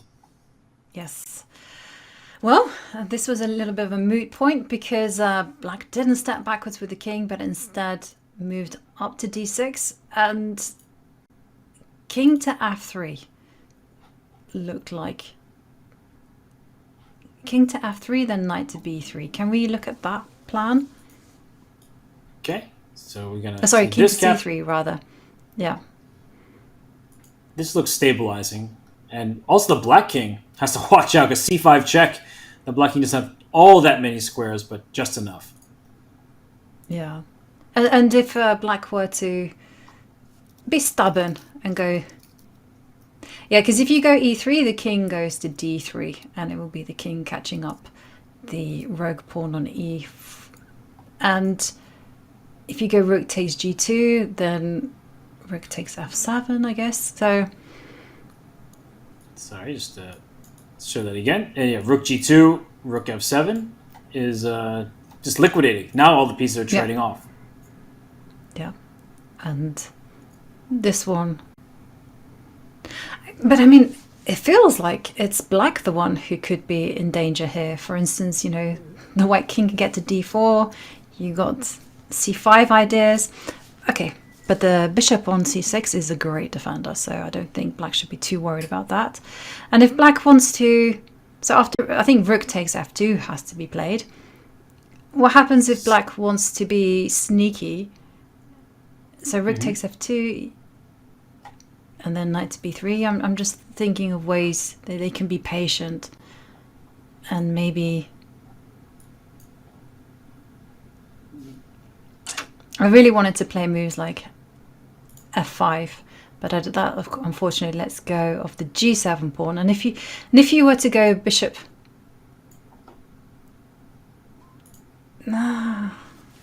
difficult. I wanted to go bishop e8, but then I was a little bit too embarrassed to suggest such a defensive move. Yeah, I think white just gets to push those pawns, and suddenly you know, this is a position where the eval bar has been hovering towards the center, slightly favorable for black at times, but it's the type of position that if black continues to play for win, you might be playing for a loss, because white does have some passers that are going to start rolling as well. Okay, and one final attempt, and then I think we go and check out the bird's eye view, is what happens with the most direct e3. I push my pawns, and then presumably you go king d3, or maybe you don't even need to do that. Yeah, I'm not sure. It's tempting. I can also probably flick in this check to get my rook behind your pawn as well. Yeah. So it's all these weird positions where knight d4 is an option too, because the black king is weirdly placed, and the rook can come to e7 as mentioned to stop the pawn if it goes to e2. It's a mess. It's a true mess. Yep. Okay, but Jordan after king to c3 and this idea of knight to b3, not in any trouble whatsoever. So shall we go back to the bird's eye view and have a look at some of the other games? Let's do that. And is Jan Nepomniachtchi? Yeah, you can see second from the left on the bottom row, still just dominating his game against Max Vadam. The white king is stuck in the corner, and too many black pieces are hunting it. What game catches your eye the most, Jamalka? The one between women's world champion Wenjun against Anish Giri, because what is that I see? There's the black queen on f2 sniffing around the white king. Is this any potential trouble for the women's world champion? That queen does look irritating. I have to admit that, but perhaps it's only irritating. There's not actually a checkmating threat or an attack of note. So if we can dive in to the game between Anish Giri and Wenjun, we'll see if she does still have the upper hand. And that game is second from the right on the bottom row. And here we go. So black's last move was queen to f2 here. Is there a threat? Like, if black had a free turn, Ivanka, do you see an actual threat for Anish? No. No threat to speak of. Not yet, but there are... Just wondering, there are ideas of the knight jumping to c4. Mm-hmm. But that's just a dream at the minute. I see you're trying to undermine the defense of this e4 pawn and try to get the b pawn rolling. Yes. I'm with you there. And I'm also wondering whether this is also a potential draw offer from Anish. So say, for instance, Zhu played rook f1. Is the queen going to go back to c5 and then the rook will go back to b1? Or will Anish play for something more? No, okay. The answer is no. I think there's a little trick here with the knight forking the pieces. Aha. Okay. So Well, then the queen cannot go back to c5, but then you can go back to b6. It has to be... Yes. And then after rook f to b1, maybe you can go queen b7, and as you've indicated with the arrows, there's a complete pile on the e4 point. It's so funny how like every move is just rejected. Oh, look at this. And like, with the engine so helpful, because this is not a tactic that I was even looking for. And then there's a check that wins the rook on a5. So tons of tactics in the air, as we're seeing on full display. Mm-hmm. And, well, incidentally, Robert, there has been a result. Max Vadam did resign against Jan Nepomniachtchi. Shall we quickly see how that game finished? Why don't we? Let's see how that one went, because it was all Jan Nepomniachtchi from the start. And I think as we get to the conclusion here, final position is one where Black is not actually had any material whatsoever. We have the same number of pawns, the same number of pieces, but this diagonal is a problem. 3 is loose, so Max Vadam just threw in the towel. I can't even look at this position anymore. Yeah, there's really not much to be done. You can't unravel yourself from that pin. So, a fair result. I mean, also, Black has ideas of rook to d2 as well in the air, just undermining the protection of f3. Painful start for Max Vadam, but fantastic for Jan Nepomniachtchi. In full control, as you said it. We have Just to give never credit let where go of the pressure. Yeah, Jan Nepomniachtchi played a great game, understood the opening better, and as we're saying, never relinquished the advantage. Wonderful game from start to finish. He is such a classy player when he's giving it his all. I think that he wants to get rid of all this conversation about quick draws and knight stuff. Like, yes, he did it. He did it multiple times. Some people may never forgive him, but when he plays chess like this, what a powerhouse he is. Yeah, absolutely. Yeah, and I can actually even see so many great ideas for Jan that the knight was coming back to d7. Could go knight to e5. Everything was, the house was just falling apart for Max. But Jan, he is a fantastic player. He's fantastic in endgames. And as you mentioned earlier in the program, that he was winner of the candidates, not once, but twice. And he will have another shot again in April. If he wins it 3 in a row, that might be one of, if not the most ridiculous chess accomplishments ever. Because while he hasn't been world champion, and of course Gary Kasparov, Bobby Fischer, Magnus Carlsen, we know how great they are, Vishy Anand and so on, Kramnik, Karpov, we can name all the world champions, great. But winning the candidates 3 times in a row would be just completely unheard of, and that would, it would be just frankly ridiculous. Yeah, it would be incredible. What do you think would happen, though, if he did win the candidates for a 3rd time and then loses again a title match? Oof, that would be sad for him, but I think Ding Liren fans would rejoice that it means that Ding gets to keep his title. But Jan, when he is truly playing his best chess, we've seen it in the past 2 candidates, nobody seemingly can slow him down. So watch out for Jan Nepomniachtchi. Yeah, Jan is a fantastic player in the world's top 10, and of course challenged Magnus Carlsen for the crown, and last year challenged Ding Liren, and here we can see some of his accomplishments. Runner-up in the World Championship match against Ding in 2021, he faced off against Magnus Carlsen and lost. But he also challenged in the World Rapid Championship, where he lost on tiebreak against the very young 17-year-old at that time, Nodirbek, Abdusattorov, and was also 2nd in the World Rapid Championship, where Carlsen was the winner. So he's yet to achieve a world champion title. No, but he has been 2nd too many times for his happiness. So for Jan Nepomniachtchi, he wants to jump into 1st. He's won the candidates a couple of times, but as we see here on this graphic, he's been 2nd in various formats and time controls, just has not been able to win a world championship. But somebody who won a year ago, not in a world championship, but in Vaikon Ze's Anish Giri, and I just saw him off screen.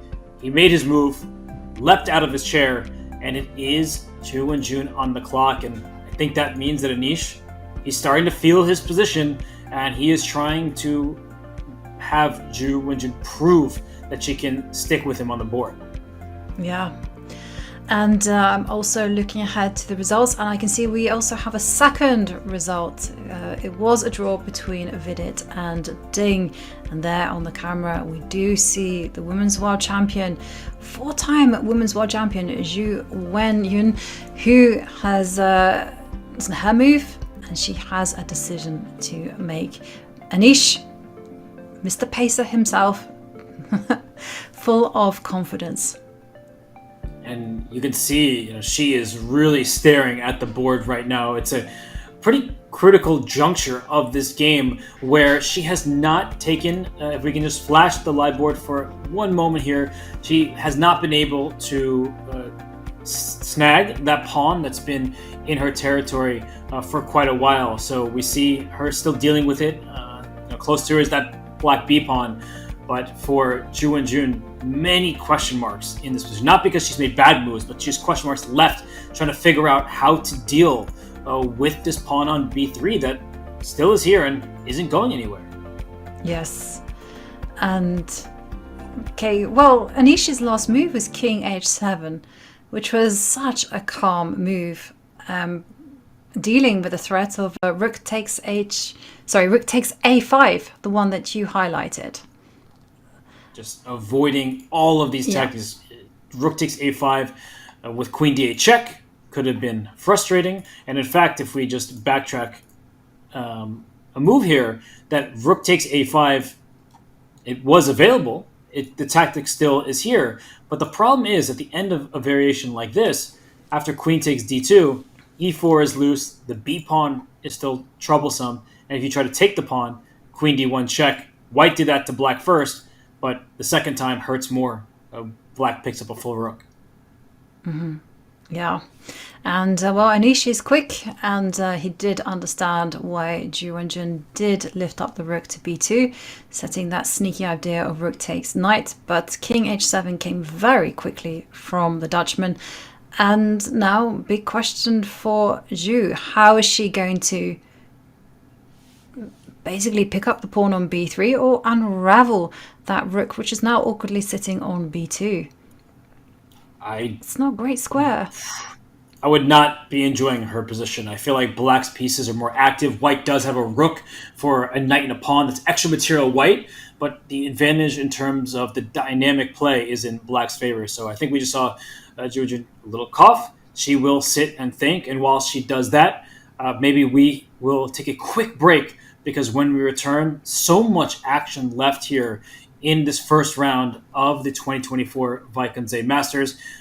Two results are in the books. Jan Nepomniachtchi got a win against Magnus Vadam. Vidit Gujarati drew the world champion Ding Liren. A solid start for Ding in his return to classical chess. We will return in just a few. Don't go anywhere. More from Vaikon Z in just a few.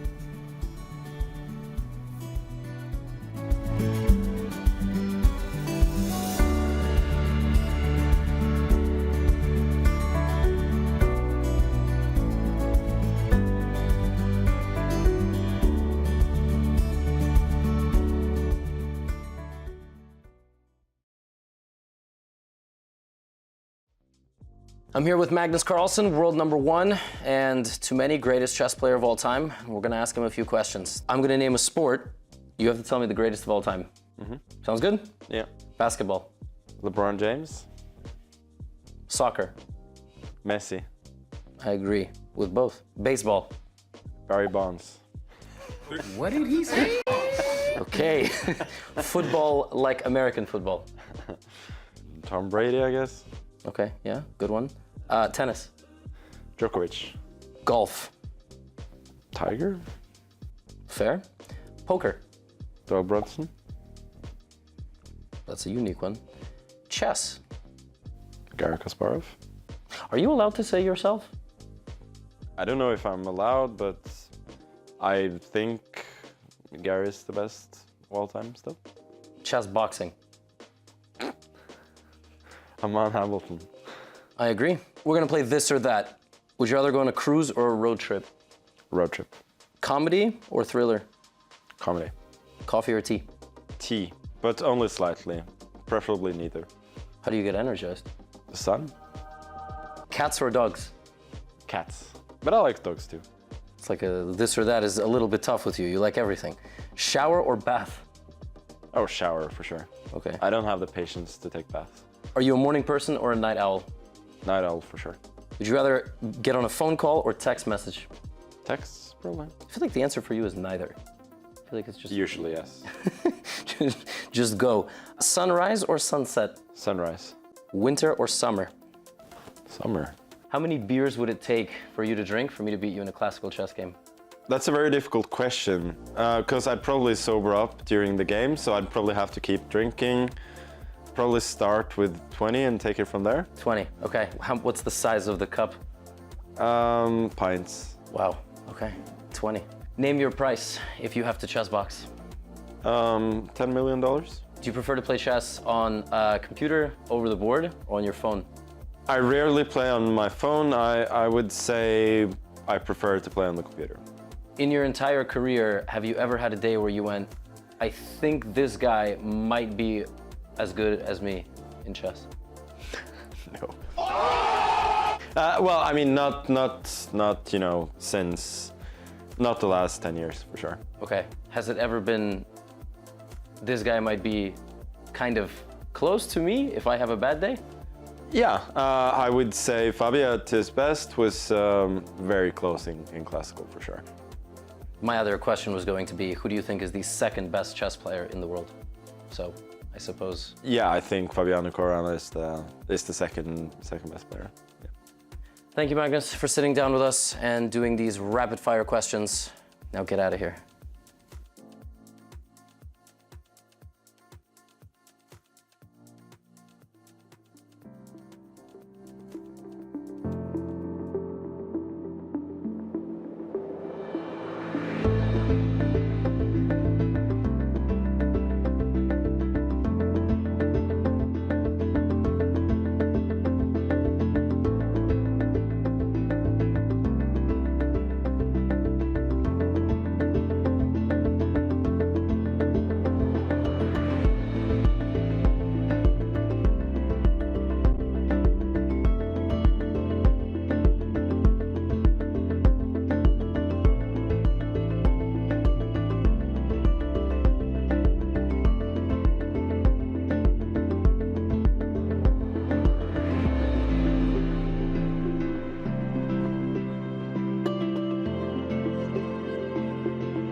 making me proud. I'm knocking them free. I got a lot to achieve. They wanna stop and leave, but people are looking at me. It couldn't be, better believe. This my moment. I said it's my moment. I came here to own it. Man, it's my moment. Man, it's my. I said it's my moment to shine. I used to take it a day at a time. I used to wait, but I'm making it mine. Was at the bottom, but able to climb. And look how I rise up. At the top, you gon' find us looking refined, not how you define us. Can this beat get a moment of silence? I'm the main event. This my moment. I said it's my moment.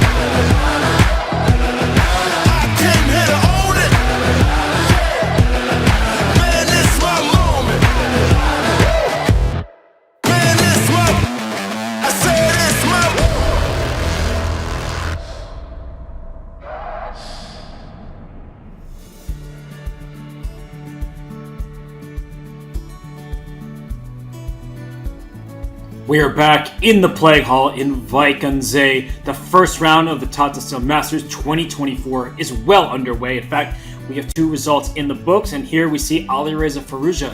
He is focused on his game against Jordan van Forest. He looks comfortable in a sweater. A lot has been said, Ivanka, about dress codes and things of that nature for chess events, but I think that for the most part, the players are trusted with what they want to wear and be most comfortable with as they play such high-level chess competitions.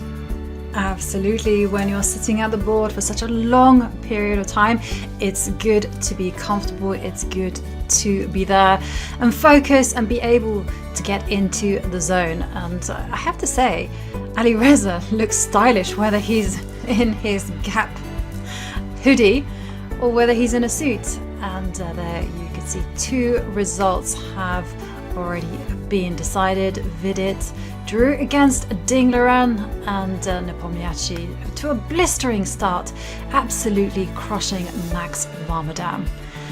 But for Ding, it's his comeback. This is the first time he's played classical chess since he became a world champion last year. He took a pause. He needed that absence for health reasons.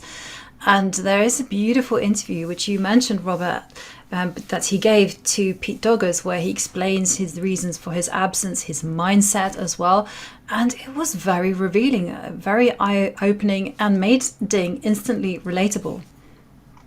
Ding is one of the most relatable players for sure. The way he spoke during the World Championship, so open and honest about how he was feeling and about how the games were. And you see the different matchups in the playing hall and the challenger section in the background, and many fans in attendance, and not just fans of players. It's a chess festival with many different sections for non-professionals and for players under certain ratings. So you see, this is Nodirbek, Abdusattorov, and Gukesh in their battle. These 2 players, they want to get off to a hot start, and honestly, it's been one of the more interesting games of the round. We haven't looked at it in a while, so maybe we should dive right into this one, because the material imbalance, it's still there. It's an odd one, not something you see every day. 3 minor pieces for a queen. Nodirbek has the queen, but he's got some defending to do. He certainly does have some defending to do. And there you can see the rook, the bishop, and the knight on f5 all lined up against the black king. You know, Gukesh is 1 move away from going knight h6 and checkmating black on h7. And it's quite funny because these 2 are very young. They're still teenagers, but it feels like they have a very long rivalry. It all beginning in 2022 at the Olympiad, where Gukesh was pressing against Nodirbek. Nodirbek won that game. He turned it around and helped Uzbekistan win the gold medal. And since then, these 2 have just been fighting it out against each other, both for pride, for honor, for the title. And there we see queen to b1 check from Nodirbek. And you see the white king go into the center. Is there, I don't know if there's a repetition available, but we could see the king go back and forth along with the queen. What do you think, Yobi? Will we lose out? You have to do that. Fight? You have to? Because if the king runs up the board to e3, well, there's queen b6 check, picking up the rook. So you can't do that. So, and if you try to dodge the checks using the king side, using the g line, then the rook will come to g8. I mean, the only alternative is knight to d2, blocking that check. And that's a big question, because you are... But then you have rook take... Do you have rook takes knight at the end of it? Or I'm thinking queen to... Yeah. E5. Queen e5. I mean, I feel that there's something happening with queen e5, yeah. And you see the king. It was just placed back on f1. I think we will see this repetition. And this is not a draw by agreement because the players don't want to fight. I think this is the game taking its natural course, where Gukesh has done everything he possibly can to go for the attack. He's got a rook on the 7th rank. He's got a knight helping out, a bishop on e4. That piece is wonderfully placed on e4, staring in both directions. I just don't think his king can safely escape because, as you pointed out, if the white king ever steps on f2, there will be a check on the diagonal, which picks up the rook. Looks like it should be a draw now. Yeah, and it certainly does appear that way. How did the players get to this position? Because we left it where there was everything to play for. In fact, we left it at a critical moment and we saw Nodirbek make the right decision of capturing a pawn on f2. Did things just fizzle out from there? I'll quickly rewind just to see how we got here. The knight did take a pawn in the center. As we see Nodirbek Abdusattorov, he's leaning in, he's focused. He is still trying to find some ideas for himself, but he's been really more on the defensive side, I would say, throughout this game. But his body language is always of a person who's giving it his all each and every turn. Yeah, and we must remember Nodirbek last year almost winning Tata still, just a final round loss, I think, to Jordan van Foreest, and meant that he did not win it, and it was Anish Giri who finished first. But after that, Nodirbek didn't have necessarily the best of years. Not in classical chess, that's true. No. He did tie for first in the Qatar Masters, the Open tournament, because he sort of swindled, or I guess our generic guys, he blundered in that final round game. But most of Nodirbek's successes came in rapid chess, where he made it to the Champions Chess Tour finals. In fact, he was a semi-finalist before bowing out to Wesley So, and he won the Chess Kid Cup along the tour. So I feel like he had definitely some moments where he was shining, but because he started off in second place in Tata Steel, I think there's such great expectations for him that maybe in classical chess he didn't have the best year by his lofty standards. Yes. The thing is that I'm also quite reluctant to say, that it was a bad year or best year. I mean, these guys are amazing. They're doing incredible things. It's just that, Nodirbek, I remember last year he defeated Magnus Carlsen. He was really blazing a path, and you really felt that he was going to be in the world's top 10. And somehow there was disappointing outings at the World Cup for him. And I think now it's just a question of stabilizing those results, making sure everything is consistent. And I'm sure 2024 is going to be an excellent year, because Nodirbek is a phenomenal talent. And there we do see the players repeating moves. King moving to e2. And this looks like a draw is about to be agreed. So just the last couple repetitions here, and that will allow this game to be drawn. So we expect a handshake between these prodigious talents. There it is. Handshake draw. Is the result a fair one between these superstars, not just of tomorrow, but of today? So a good start here for Nodirbek Abdusattorov, drawing Gukesh the black pieces. But entertaining us along the way. It's not often that you quickly see a queen exchange itself for 3 pieces, and you see all fire on the board, all manner of chaos. A brilliant game, brilliant opening from both these two. And I look forward to studying that game in more depth, just because the eval bar was always towards the center, but there were traps at pretty much every turn, and Nodirbek, he navigated well. So Gukesh and Nodirbek Abdusattorov, they make a draw in the first game. The arbiter talking to the players, but look at this scene here. It is Alireza Firouzja with the black piece against Jordan van Foreest. Jordan, he took down Nodirbek in that final round, which allowed Anish Giri to leapfrog Abdusattorov. Not today, though. For Jordan van Foreest, it looks like things have gone wrong for him. And you see the eval bar, Ivanka, it was just this move here. If we just zoom back to this moment, the pawn went to e3. Black has some chances thanks to the passed pawn pressure along the second rank. Knight d4 apparently was the game-changing blunder because of Black's decision to keep the king away. The king needed to be on d3. Now it's not getting there. Yeah, and also, if we go to the game position, there's a nasty trap on the board. Black is threatening rook takes knight, and you just cannot stop the e-pawn from promoting. Ooh, that is devastating. And just to show some lines, like, let's say you try to stop that threat, because now if you take, the rook takes back and suddenly white wins, but rook d3 check. If the king goes up the board, rook takes d4 check, getting rid of the only piece that can stop the pawn. and then we get that queen. And it will be game over for Ali Reza. Wow. Just what a neat trick that from Ali Reza Firouzja. It just goes to show, against these guys, you can never relax. You always have to be full alert at every single moment of the game. And there we can see Jordan contemplating, is there any way that he can hold on? Like, for instance, I mean, I'm looking at moves like knight to b3, but then the rook will step to d1. e2 is still coming. I think he just missed rook d2. I think he was looking at the g2 pawn, the h2 pawn. The c pawn looks like it's about to help out, but rook takes d4 being the critical threat. And if we go back just a turn here, instead of rook d2, if rook takes g2, I'm curious what it was equal. So he had an idea in mind that was reliant on the pawns being captured on the king side, but rook d2 is just a phenomenal shot from Ali Reza Firouzja, who is one of the 5 candidates in the field. He wants to show everybody that it's not a fluke that he made the candidates. There's a lot of controversy.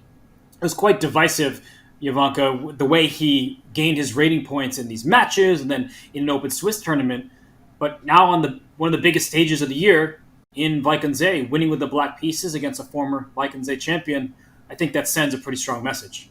It certainly sends a pretty strong message. I actually didn't see any problems with the way that he qualified for the candidates. In fact, I thought it was very entertaining. Okay, the matches, they were questionable. He organised some matches, but in the end, FIDE didn't rate them, as far as I know, or they may not have rated them. But he, to Firouzja's credit, he won a tournament in France 7 out of 7, beating a legend that is Gatakamsky in the final round. So all play to him. And I love the intrigue of FIDE's new qualification method for the rating spot. It was just who had the highest rating January the 1st, 2024. And it was Ali Reza Firouzja. He wanted it the most. Yeah, he went farming, and he was quite capable. It was a good event for him. 7 out of 7, perfect score, beating a couple grandmasters along the way, including Gatakamsky, as you mentioned. So he went for it, he earned it, and now it looks like he's earning a victory in Game 1 of the Tata Steel event. And I just want to point out one more time, the critical error here.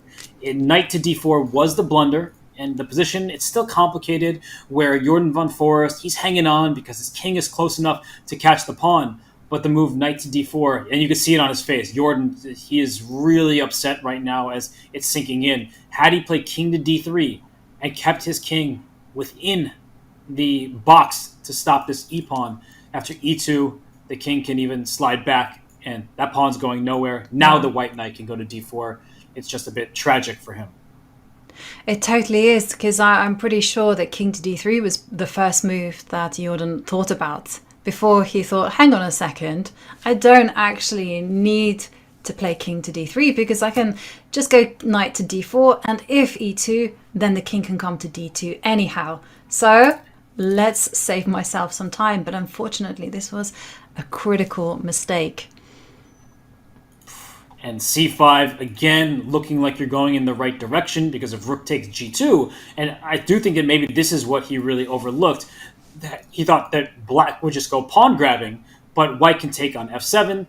In this scenario, white can also push the c pawn. That's a dangerous pass pawn that black now needs to deal with c7 and knight b5, all sorts of ideas for white to even play for a win. But sometimes when you try to entertain winning chances, or you play a little bit more on the edge, you pay the price. And the threat of rook takes d4, just to go to live position, this is the big threat, everybody. Taking away the only white piece that can cover the e1 square if the white king were to take back. It's very painful, especially because if Jordan had just used a general rule that we all have, that we're all taught, but we all forget, is just think about what your opponent wants to do. And when you kind of consider that, then rook d2 is very obvious, because all he wants to do is promote the e-pawn. But instead, he was kind of confused by all the other particular variations of, those forcing moves, rook takes g2, bishop takes g2, all these kind of other lines which were really inconsequential to Black's big idea of promoting the pawn. It's a mistake we all fall into. It's a painful lesson, though, for Jordan. And it's just really sad because the geometry of the position is such that he can't possibly get his rook back. There is no rook b7. The bishop covers that. Rook takes f7, and just to put this one on the board, after rook takes d4, king takes d4, pawn e2, you can't bring your rook back because the pawn will capture it. So the geometry is really unfortunate for Jordan van Foreest, that even in some of these positions where his rook would try to wiggle its way back to the first rank, not available to him, and it's just going to be a loss, and a very painful one for the Dutch fans who saw Max Vormerdam lose with the white pieces to Jan Nepomniachtchi. They're about to see Jordan van Foreest lose with white against Alireza Firouzja. And it's one of those things where also the bishop on e4 is on the same line as the promotion square on e1. It's like somehow everything lines for Black, and there we see it. Resignation from Jordan van Foreest, and Alireza Firouzja, he nets the full point. He does, and you see the players talking, the arbiter getting those score sheets signed so that the players can continue discussing whatever they want to talk about. But you see Jordan, he's shaking his head. He's like, what did I do there? I can't believe it. A blown opportunity with the white pieces. He just threw away a half point. Painful mistake from Jordan. But well played to Alireza Firouzja, who turned around what I thought was a slightly disadvantageous endgame. He succeeded in making it complicated. He succeeded in posing enough tricks to confuse the Dutchman. And Alireza gets off to a flying start. 1 point for him. A great start for Alireza Firouzja.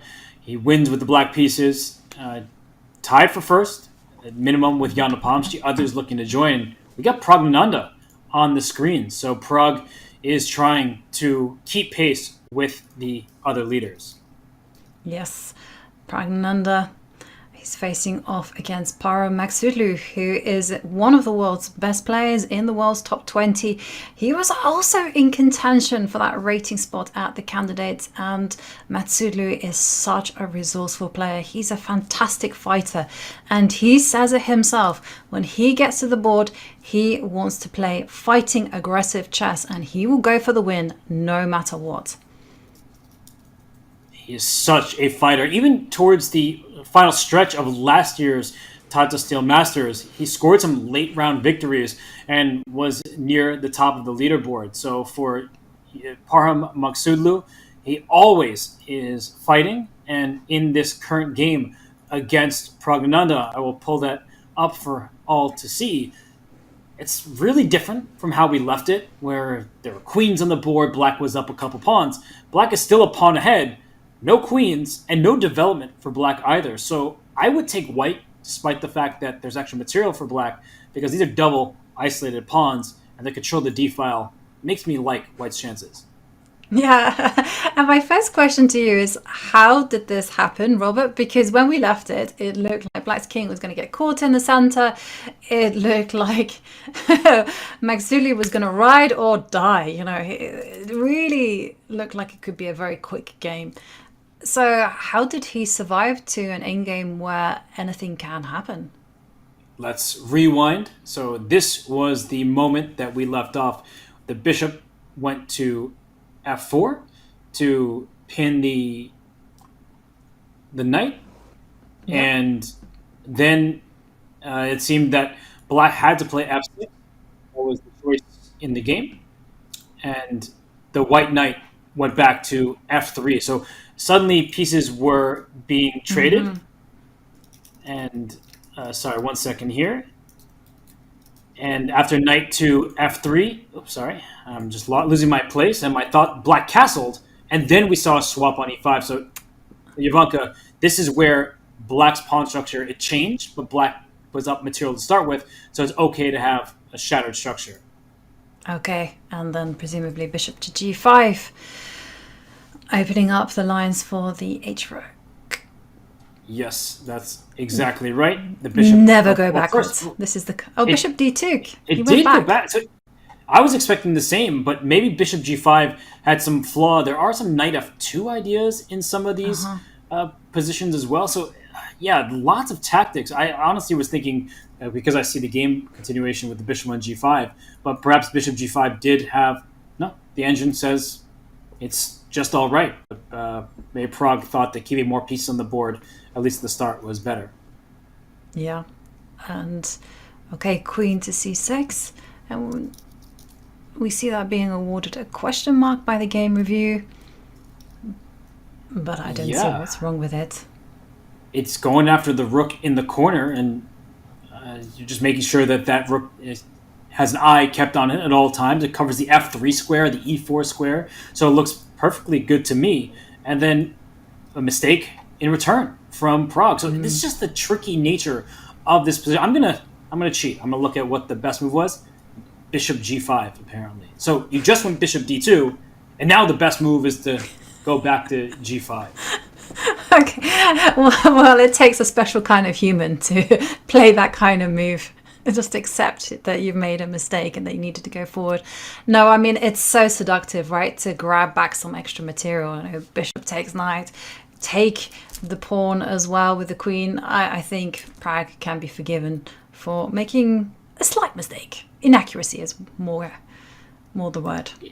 Yeah, taking advantage of the fact that the queen was no longer in line with the bishop, so that means black didn't have a free turn. You have to deal with the threat, and if you ever take opening the h-file, that looks way too dangerous. How could you blame somebody for capturing a knight on g4, gaining one pawn back, going after the black king? But look what Parham had in store. He recognized that once the bishop left the board, the f3 square was accessible. He's trying to trade the queens off.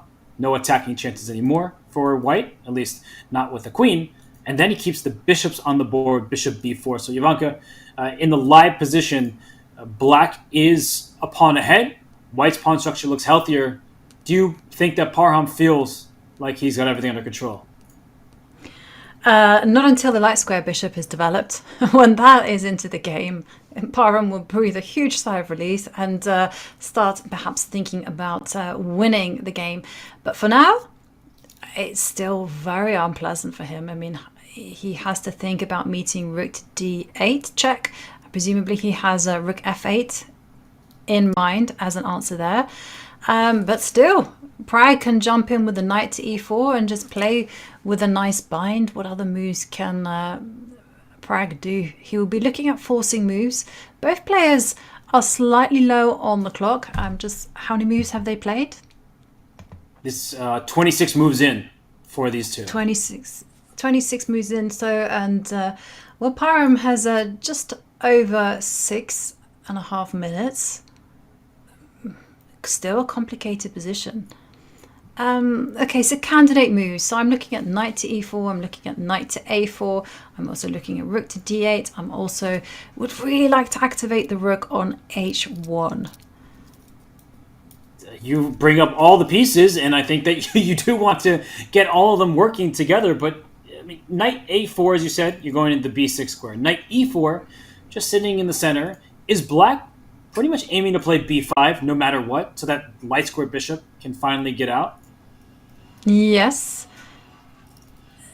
That would, yeah, it's worth it. It's worth it, right? So for instance, you were to go rook e1, it's so worth giving back the e5 pawn. It's a terrible double pawn anyhow, just to get that bishop on b7. If you go knight a4, I still would recommend b5. I like your idea. I mean, but there's no way to stop that b5 push. I do think unless that you're going to attack Yeah, I was just going to say, I think if black gets b5 in, then suddenly it feels like a position where Parham has got everything under control. Like he is coordinating his pieces in a way that he currently doesn't have. Mm-hmm. But the question is then how to... Time is now. And what are you going to do with time? I mean, is the plan perhaps to switch and maybe play h5? Ooh. Try to get some pressure that way? I'm kind of into that. And I feel like you can throw that pawn forward, especially if the knight goes to e4. Trying to carve out some key squares for the night. So there's still chances in this position for sure. I like your idea of eventually trying to get that H pawn going. Yeah.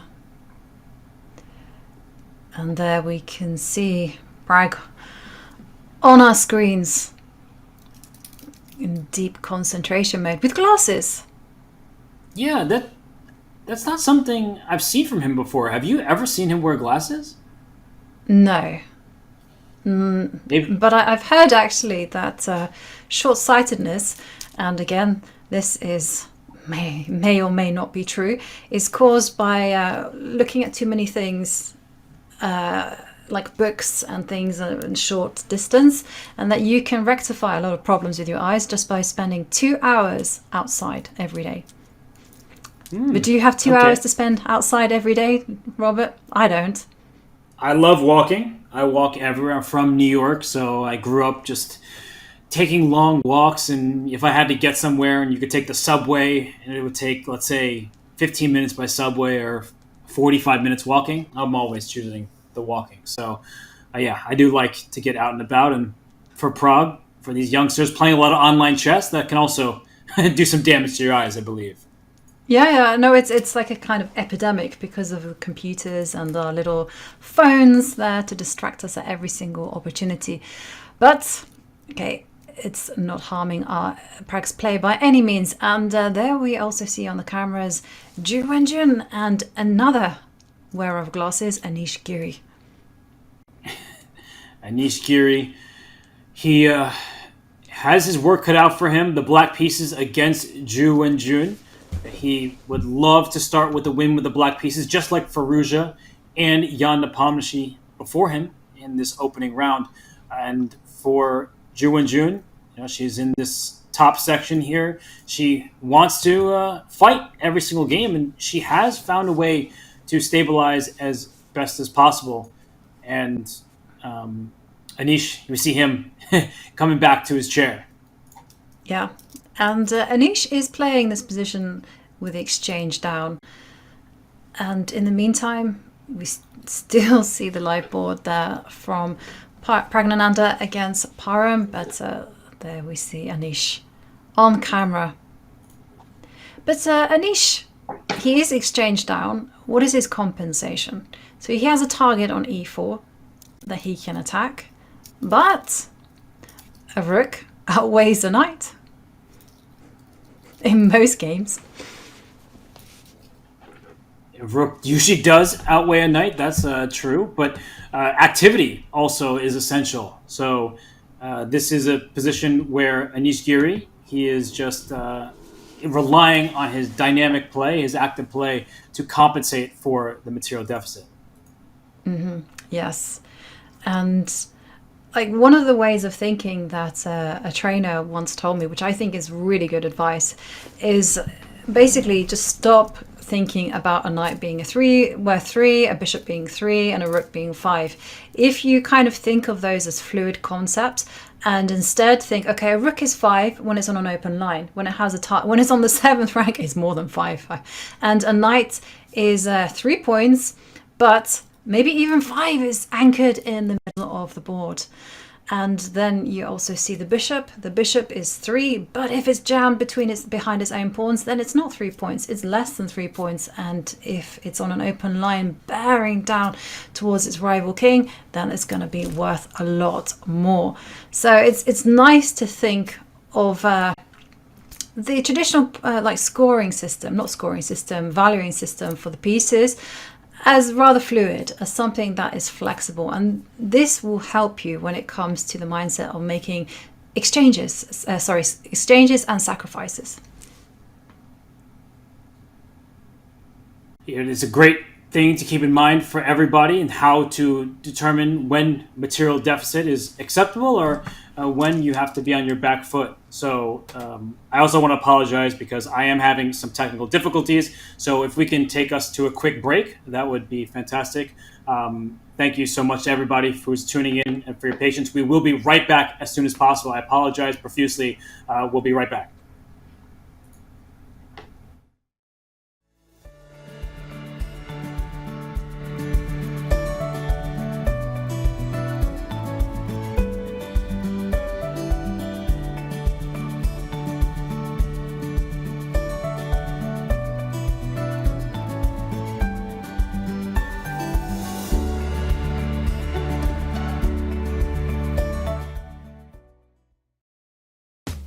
the Variants Community Series continues on January 4th with Crazy House, where you can add your opponent's captured pieces to your own arsenal. 6 weekly arena tournaments held every Thursday will be followed by a championship event with cash prizes, including a $1,000 first place prize. The third and final weekly arenas will be streamer arenas featuring gifted subs as prizes. Win any of these events to qualify for the championship and show the world what you've got. Join the Variants Club today to learn more about upcoming events, how to participate, and much, much more. See you in the arena on chess.com.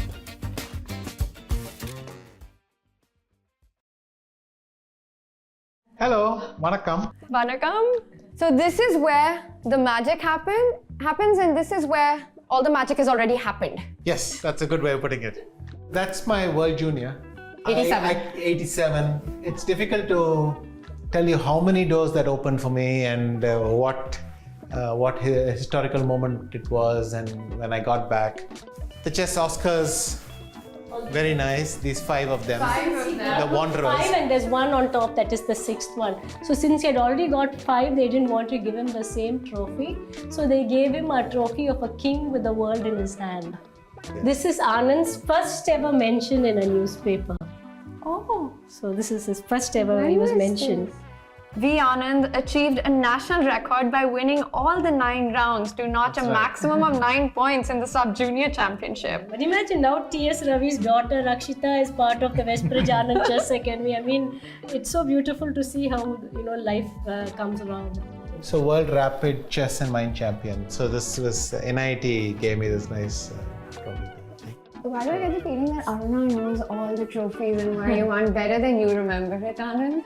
Because I cleaned and read. Because it's true. Whatever, did you have a favorite? Thank you so much, Anand. I feel this is extra motivation for all the youngsters, this opportunity to actually come here and witness these achievements and spend time with you in this stunning room. Anand, Aruna, thank you so much for this.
Yeah, my time it is now. Nobody stops me taking the crown. I did a lot, they changing the style to do what I did. They making me proud. I'm young and I'm free.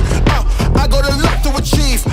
They wanna stop and leave, but people are looking at me. It couldn't be. Better believe. This my moment. I said it's my moment. I came here to own it. Man, it's my moment. Man, it's my. I said it's my moment to shine. I used to take it a day at a time. I used to wait, but I'm making it mine. Was at the bottom, but able to climb. And look how I rise up. At the top, you gon' find us looking refined, not how you define us. Can this beat get a moment of silence? I'm the main event. This my moment. I said it's my moment. I came here to own it. Man, it's my moment. Man, it's my. I said it's my.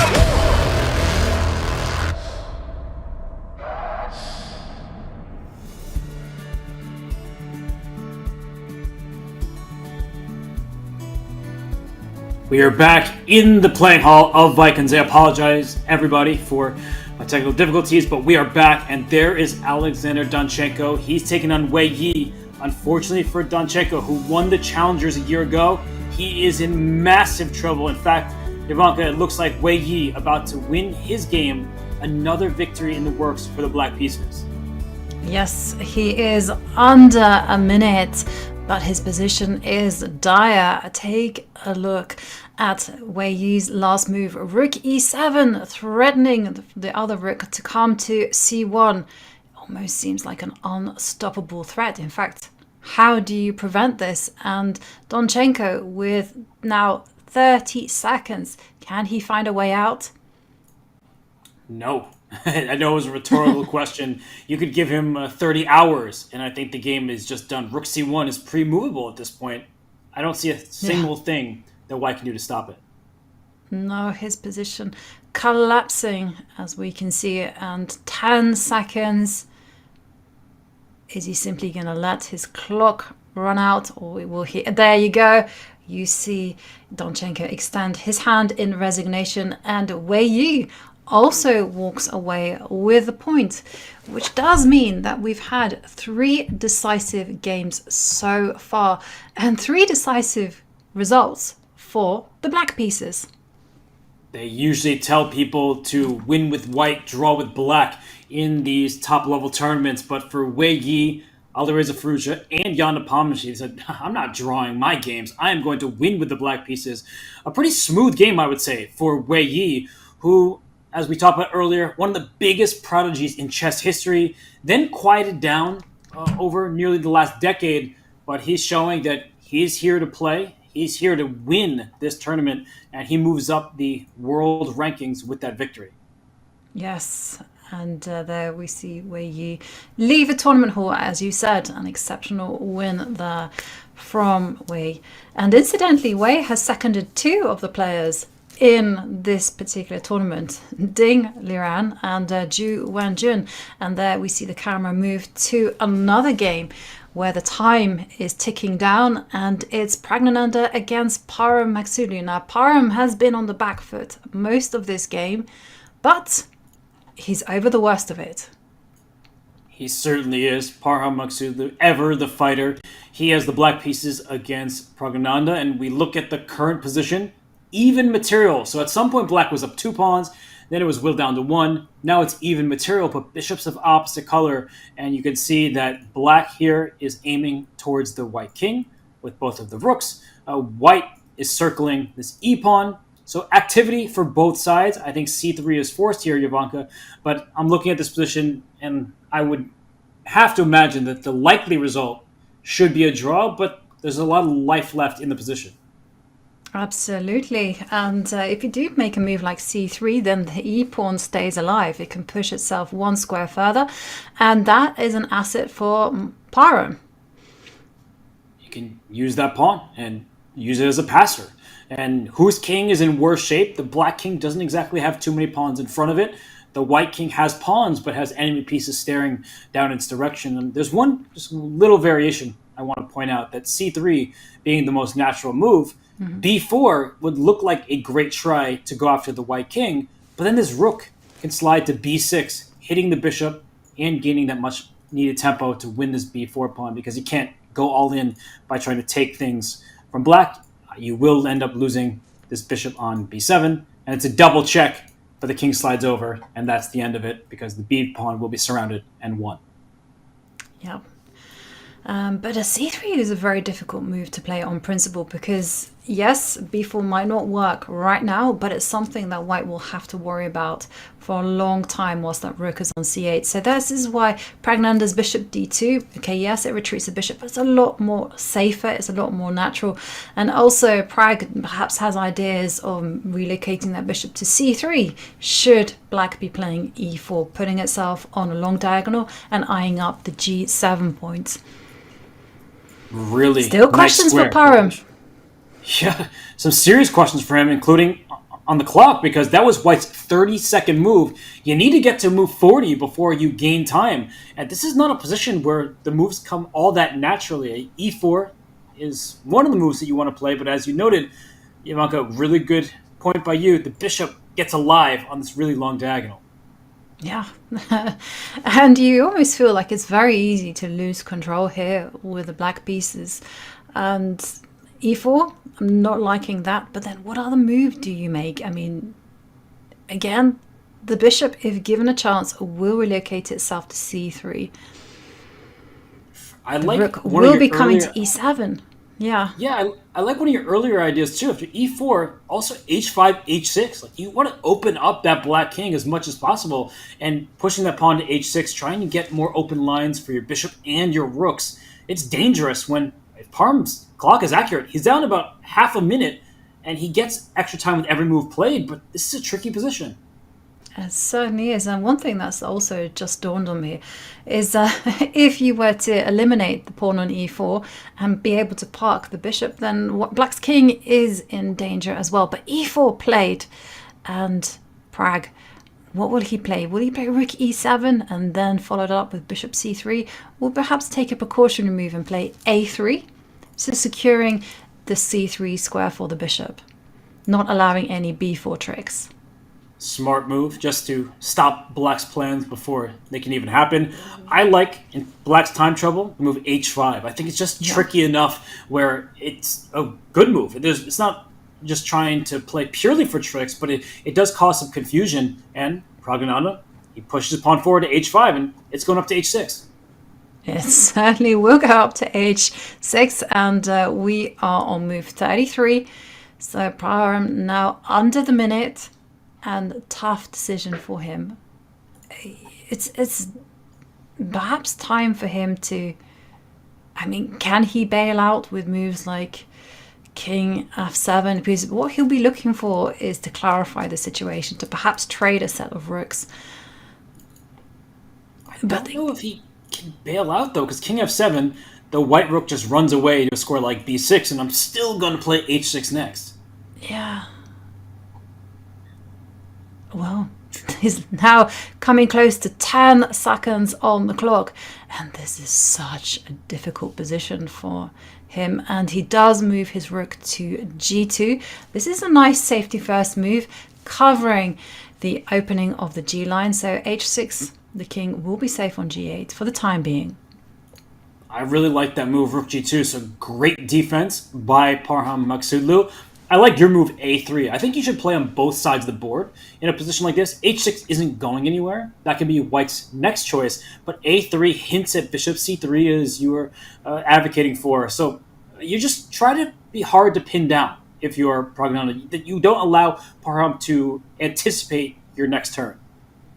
Yeah, it's a neat strategy when you're short of time, when your opponent is short on time on the clock. You just play a surprising move, force them to burn time on the clock, force them to come to a decision. And what people want to do when they're playing with no time on the clock is they just want to maintain the equilibrium as is. They don't really necessarily want to make any big committal decisions such as pushing pawns, trading off pieces, sacrificing pawns. you want to leave that kind of decision making to after move 40 when you've got that time bonus. And we see the move h6 played, the live board just a second or two before the cameras, but you see the pawn push up the board and bishop c3 with rook h8 to follow. That becomes a huge threat. It is, and that's why rook c6 was quickly played by Parham. Okay, nice move there from Parham. Now this possibility is available because the rook on h6 is undefended. So I'm guessing after rook takes e4, he just wants to go rook takes rook. Yeah, unfortunately, you're putting your rook in harm's way, so you don't get that pawn that's no longer immediately defended, but tactically it is. And as we see the players, they're down to their final minutes, Praggnanandhaa and Maghsoodloo. I think that you just bring this rook back, rook h5, or even all the way back to h1, something like that. Keep the rooks on the board. Your attack will build up later with the bishop coming to c3. Mm-hmm.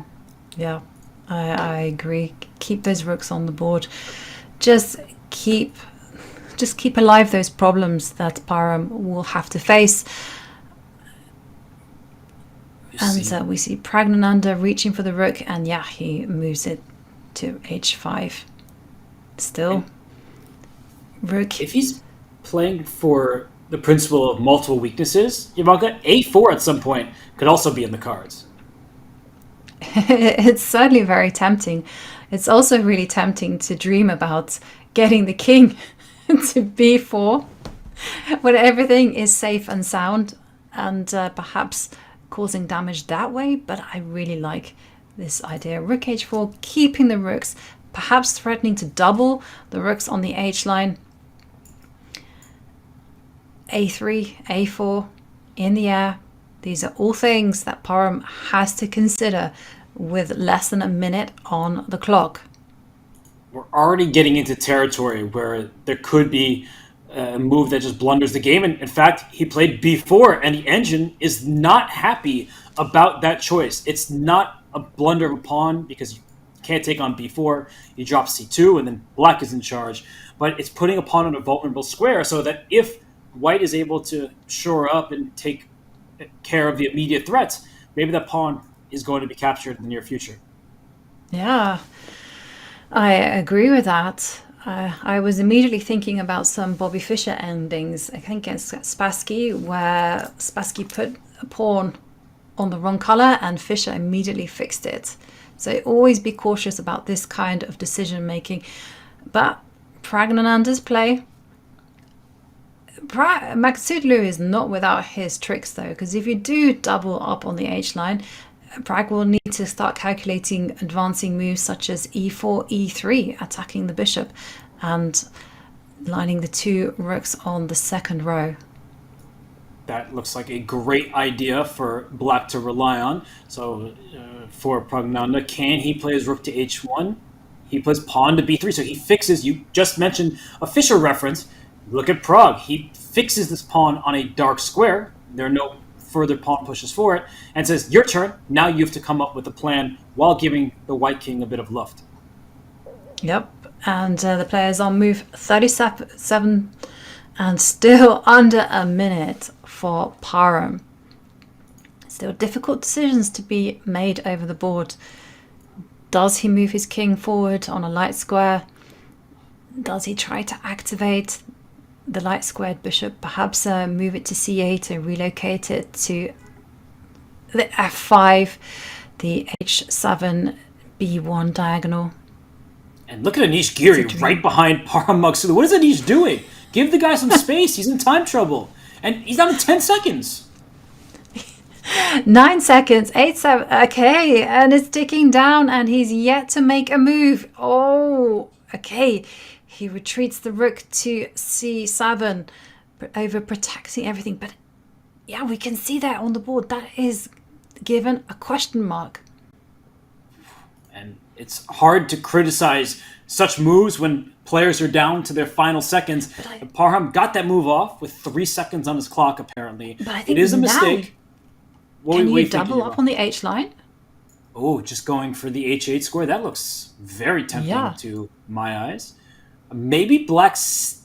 I'm wondering if E3 is available. Like, this is your idea. If we can quickly look. Rook H1, trying to give a check.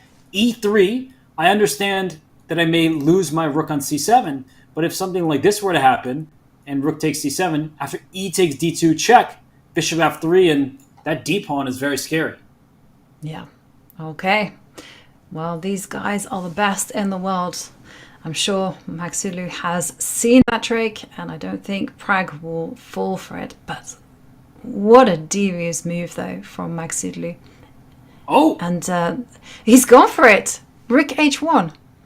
He goes for it. The engine does not approve of that decision. You see an X given to it. This is a mistake, and it's hard to show more restraint in a position where you've just been shuffling around a bit. You're going directly for the attack, and look at Parham with 15 seconds just under on his clock. He finds E3. He definitely, yes, and there you can see awarded an exclamation mark. And, well, how to continue the game? I mean, do you now give a check? You have to do that. Rook H8 check. King will step forward. Careful with where you put the king. I think the light squares is what I would opt for. Yeah, I would always travel on light squares. Yeah, the opponent has a dark squared bishop. And there's the biggest issue, I guess, in terms of Prague's winning chances is you might want to keep the bishop on the board by taking one of these pawns, but you'll never be able to escape with your king. So we will likely see this check and the rook being captured. Mm-hmm. And after that, you have to just get your rooks behind the d pawn. I just don't think there's anything left. Once the pawn gets to d2 and a bishop to f3, I think that White just out of options at that stage. Like you're stuck moving back and forth, and just to, as the players, by the way, it's move 40, so you have to make your move if you're Praggnanandhaa, otherwise you lose on time. But as soon as he makes this move, he gains additional time and can calculate from there. Yeah, throwing in another check. And we see this. So Parham will make his 40th move in return, gain time. And I think that for Praggnanandhaa, he rushed it a little bit. That's what it would appear. He brought his rook to the h-file, the most logical idea in the position. But as we're showing, that once the rook on c7 is captured, there is really nothing that White can do from here, because you have to bring your rook to the d-file somehow and stop this pawn. Yeah. In fact, how do you prevent that pawn from advancing without having to give up a whole rook? I mean, I don't see anything unless you carry on checking in perpetuity, but I don't think that's possible. I actually think it doesn't look so, but I think you actually are right that if you check, this king won't be able to cross the d-file because the rook will check it, and if it comes here, then we just keep checking this king and eventually put a rook on the d-file. Okay. Yeah, and then you can sacrifice. No, you don't want to do that. Ooh, still very sharp.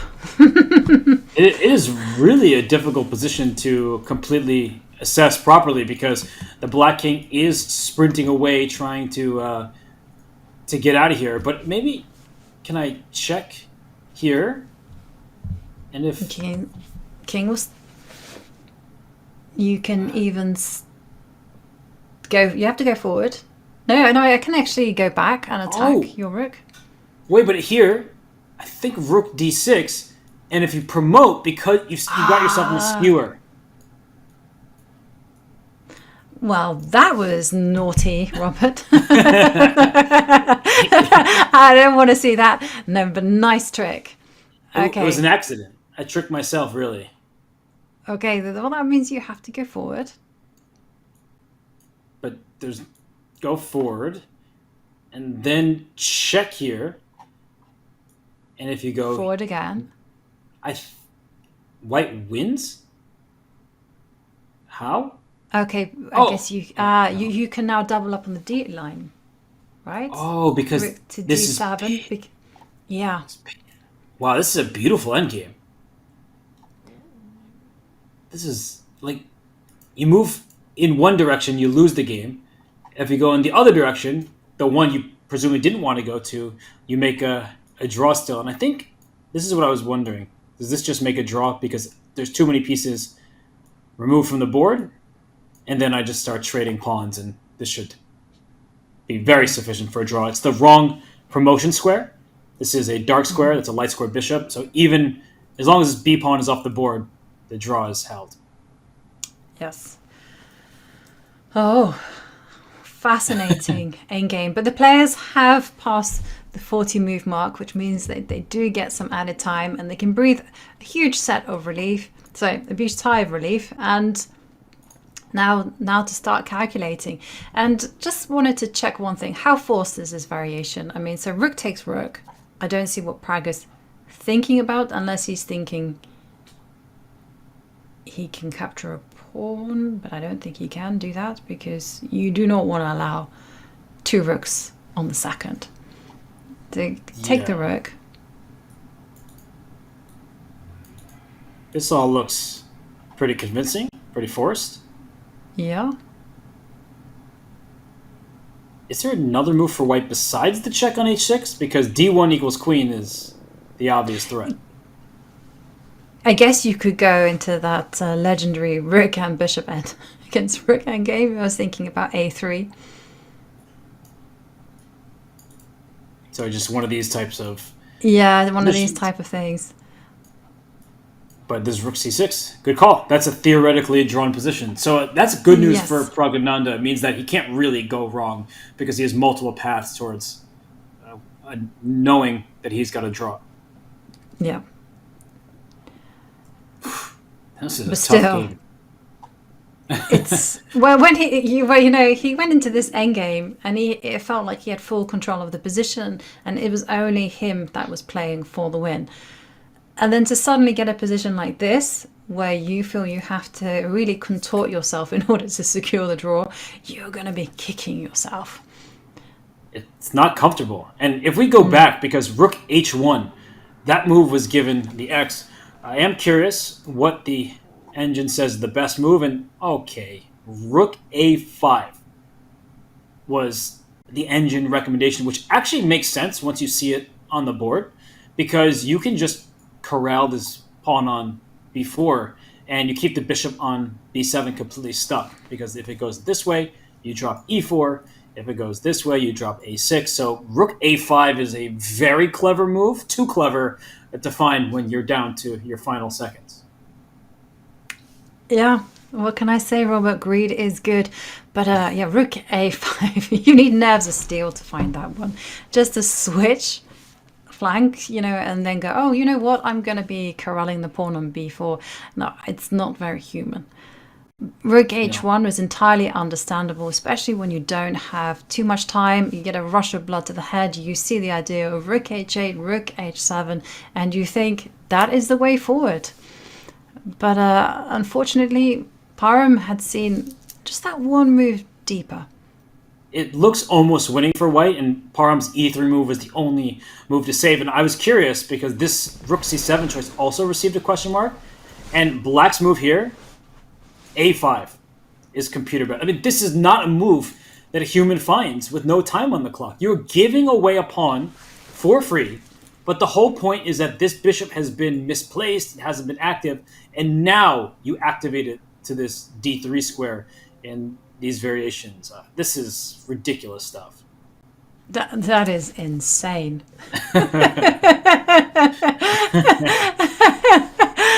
I mean, you can maybe find a5 if you have like some kind of brain fart and you just completely forget that the rook is on h5, and then you think, oh my goodness me, what have I done? And then, when rook a5 comes, you just find bishop a6 because it's the only move you can think of, but not human at all. No, and even this, to my eyes, you get in a situation like this, the king can safely run to a1 because the rook protects a2. White's a pawn ahead, so this isn't really that obvious to me that this should be even. So a5, just to clear the path for bishop a6, that is asking way too much, even if you gave the players plenty of time on the clock. So very understandable mistakes from both players, especially when you take time trouble into account. And this looks like it should result in a draw. Yeah, Is just to quickly check, is there anything that Prag can do outside then rook takes rook? I'm just thinking, it feels way too risky, but no, we do see rook 1 to h6 check being played, and the black king has to move forward. Yeah, I think the king simply goes to f5, and if you keep checking it, the king may even go back to g6 to stay in touch with both of these rooks. But when all is said and done, I think white can just keep the checks going, and then black is forced to accept the draw there. Okay. Whew. It was an incredibly exciting game from these two, and still this drama still remains, because still, as we saw, there is still room for error. Shall we take look at the other outstanding game between Wenjun against Anish Giri? Let's do it, because that game is still ongoing, down into an ending where Wenjun, she is up a rook for a minor piece, but when I look at this position, I don't see an extra exchange. I see a bad pawn structure for white and a light squared bishop for black that's going to start trying to pick them off. So this is a very critical position for her. She's struggled to figure out how to withstand some of the dynamic pressure. But as we pull the game up, it looks like she has a lot of things to figure out, Ivanka. Her rook is under attack. The g4 pawn is loose. Anish, he's trying to strike with the black pieces. He is trying to strike. And the big question that she has to face, for instance, is very tempting to go rook to b7. After all, why not try to get a rook on the 7th line? And if it's followed by a sibling, well, then it's going to be white's game. But bishop d1 is such an annoying move. And as you pointed out, the g4 pawn falls, the f5 pawn falls. But is this enough to win? Because I'm thinking rook to b7, anyhow, still going to do it, because why not? And if the bishop comes to d1, I have to be very careful with where I put the rook, but I'm going to put it on a2, so I'm going to go rook to a7. So I will gift you the 2 pawns, not willingly, but I will do it. And you're going to force black into the ultra defensive setup. But, if you had to just guesstimate the chances that black wins this position versus white drawing, would you say greater than 50-50, or how would you see this split? Actually, I would say black has pretty good chances of winning this, because they can unravel. Like, you can see that the pawn can move from h6, can go up to h5, the king can shuffle forward to h6. Still a lot of potential. You can even try and lift up with the e pawn as well. It's not going to be easy, but you can see white making a mistake. It's just one of these positions where the cold-hearted evaluation bar just says, yeah, it's fine. But I think in human reality, black wins this position quite a large majority of the time, just because black has the one threat under control. And as you mentioned, h5, h4, just to trade off more pawns, bring the king up. It feels like black will free himself from his current problems. So, this is a situation where for Wenjun, she needs to be very careful. But maybe we should go back just to see how we got here, just trace our steps a bit. Because I think we left off sort of around this point where Anish was very active, but white was able to grab this pawn. Yep. And how did it happen? So, okay, and now knight comes onto c4. Rook a2 forced, and queen e3 was given a question mark. The queens came off the board, and rook e2 received a question mark from white as well. I was thinking rook a6. Ooh, going for a pin along the... Yes. But are you sort of pinning yourself in a way? Because rook a6 after knight takes g2, you can no longer take on g2. Oh, yes, because yes. of, I was banking on knight a5, but yeah, I can see that rook d2 is going to win the game and the day. What a turn of Yeah. events, right? Giving up the bishop, which has been such a pride and joy in black's position, for the direct pressure against the white king. So instead of rook a6, the only other move that's not rook e2 to keep everything defended feels like knight c5. But it's like a flimsy looking defense because knight takes g2 anyway. Mm-hmm. I don't get it. If you take with either piece, just knight takes e4 and there's forks everywhere. Maybe. It's This looks pretty equal to my eyes. yes, it's equal. Bishop takes rook, and there's only black who has the great pawn structure and can try It's true. f6. The computer had white being better, so at this point here, it still has white with the advantage. King takes g2 is out of the question because you just lose the game by taking with the king. So that's a big hint. It's not a capture on g2. There is a better move here for white. So not taking a piece. I feel you put. I can't see it. Really? Asking anyone Oh, to find the this. knight is trapped. What a Oh, ridiculous thing.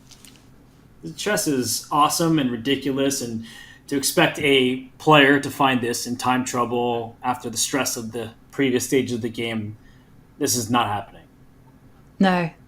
But beautiful move nonetheless. You are not obliged to capture. Instead, rook e2, trapping that knight. Incredible move. It's just, you have to laugh because no one is finding this, but white would have had the upper hand. You are up in exchange, and even if black gets a pawn for it, the rook can swing to an open file and things of this nature. So yeah, that was, I don't want to call it a miss just because it's too hard for a human to see that. And then I don't know what those arrows were. I don't remember drawing those over there. So the knight comes to c5, rook c3, rook b3. So very clever try there to swap everything off. And I love moves like that. I love that move. Yeah. Instantly ruining white's pawn structure is wonderful.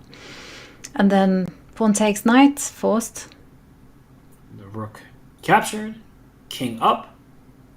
Ooh, e4 is in pretty huge trouble. So white brought the rook back, saying if you take e4, I get b5. And then we saw the trades happen. And in this position, black chose to move f6 just to be ultra solid. Bishop f3 takes, bishop takes g4 check. To my eyes, this looks kind of worrisome for white, just because your king is in trouble. Actually, speaking of king in trouble, was rook c1 a close call? Yeah, no, then you have to go rook b2 and then you get away with it. And we have a funny repetition here. You don't see one like this all the time. If the white king ever takes the bishop, you lose touch with the rook, and so we can get one of these draws where the king goes back and forth. But it doesn't make sense, though, to take that kind of chance because the momentum is on Anish's side. He's turning it around. So I really love his decision. He doesn't simplify. He simply just goes f6, big threat, bishop f3 on the board. So you have to take steps against that.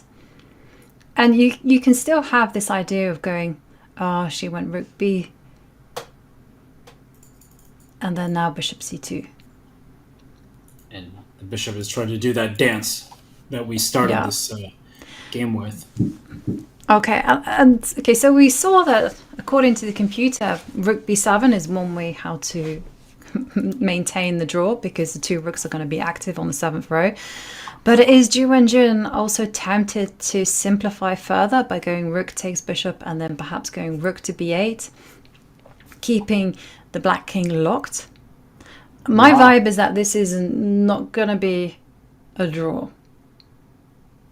I would also think that black has good chances to win, but what you just said of sacrificing the exchange and a move like rook to b8, that's a pretty clever way of dealing with things. I would be very nervous because black has a few plans, right? Like rook back to c7 to play g6. That's one idea. Just using the e-pawn is another. The white king is also stuck. So I could see a Zugzwang at some point in the card. So I just feel like I would personally be too nervous to play in this manner, but it might be justified. Yeah. Okay, but maybe rook b8 is inaccurate. Maybe you need to go rook b7. Just to stop this idea of g6. And I'm going to I don't know where my rook belongs. Like rook c8 allows my king to snake back. Rook c4 keeps the white king a bit stuck. But with the engine saying that it's only half a pawn better for black, I think that means that we are in territory where white should be able to hold this despite being a pawn down. But again, it's a very difficult position, and white is only playing for the draw. Between this one and having two rooks on the 7th, I'm going for the two rooks on the 7th. What about you, Robert? I agree. I think that having the extra material in terms of rook versus bishop, but having the pawn's deficit feels a little bit better than just being down a pawn in a rook endgame where you need to see the entire future. You need to map out all of it so that you can really feel confident that you should hold the draw. But for Wenjun, it's a really big decision whether to give up her rook for this bishop here and be down a pawn, or allow this bishop to wreak havoc and start taking all of these king side pawns. So she is going to be deep in the think tank. The players reach move 40 and get more time on the clock in the new time control. So as we see Wenjun here on the big screen, playing in the master section in Tata Steel, you can join the big screen as well. So if you've ever wanted to be the center of attention, just like these elite chess players that you're watching in Tata Steel, you can, because Chess.com has just launched the official community Twitch channel, ChessCom Community, where we stream community tournaments and bring you exciting commentary, host Q&As, review your games, and more. So use the command ChessFam in chat and come hang out with us, and continue to hang out with us as we take a quick break. We'll be right back with more of the Tata Steel Chess Tournament 2024 in just a few.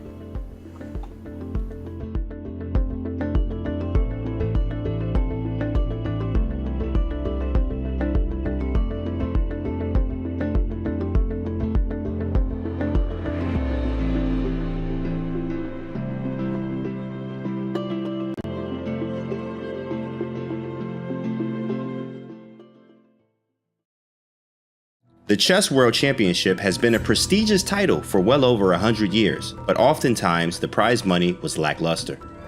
Chess in the 19th century developed without an international governing body. World championships were negotiated between players, with challengers expected to raise large enough stakes to entice a title holder to compete. The first official World Championship in 1886 had a substantial prize purse, fitting for an inaugural event. Subsequent championships failed to generate substantial purses.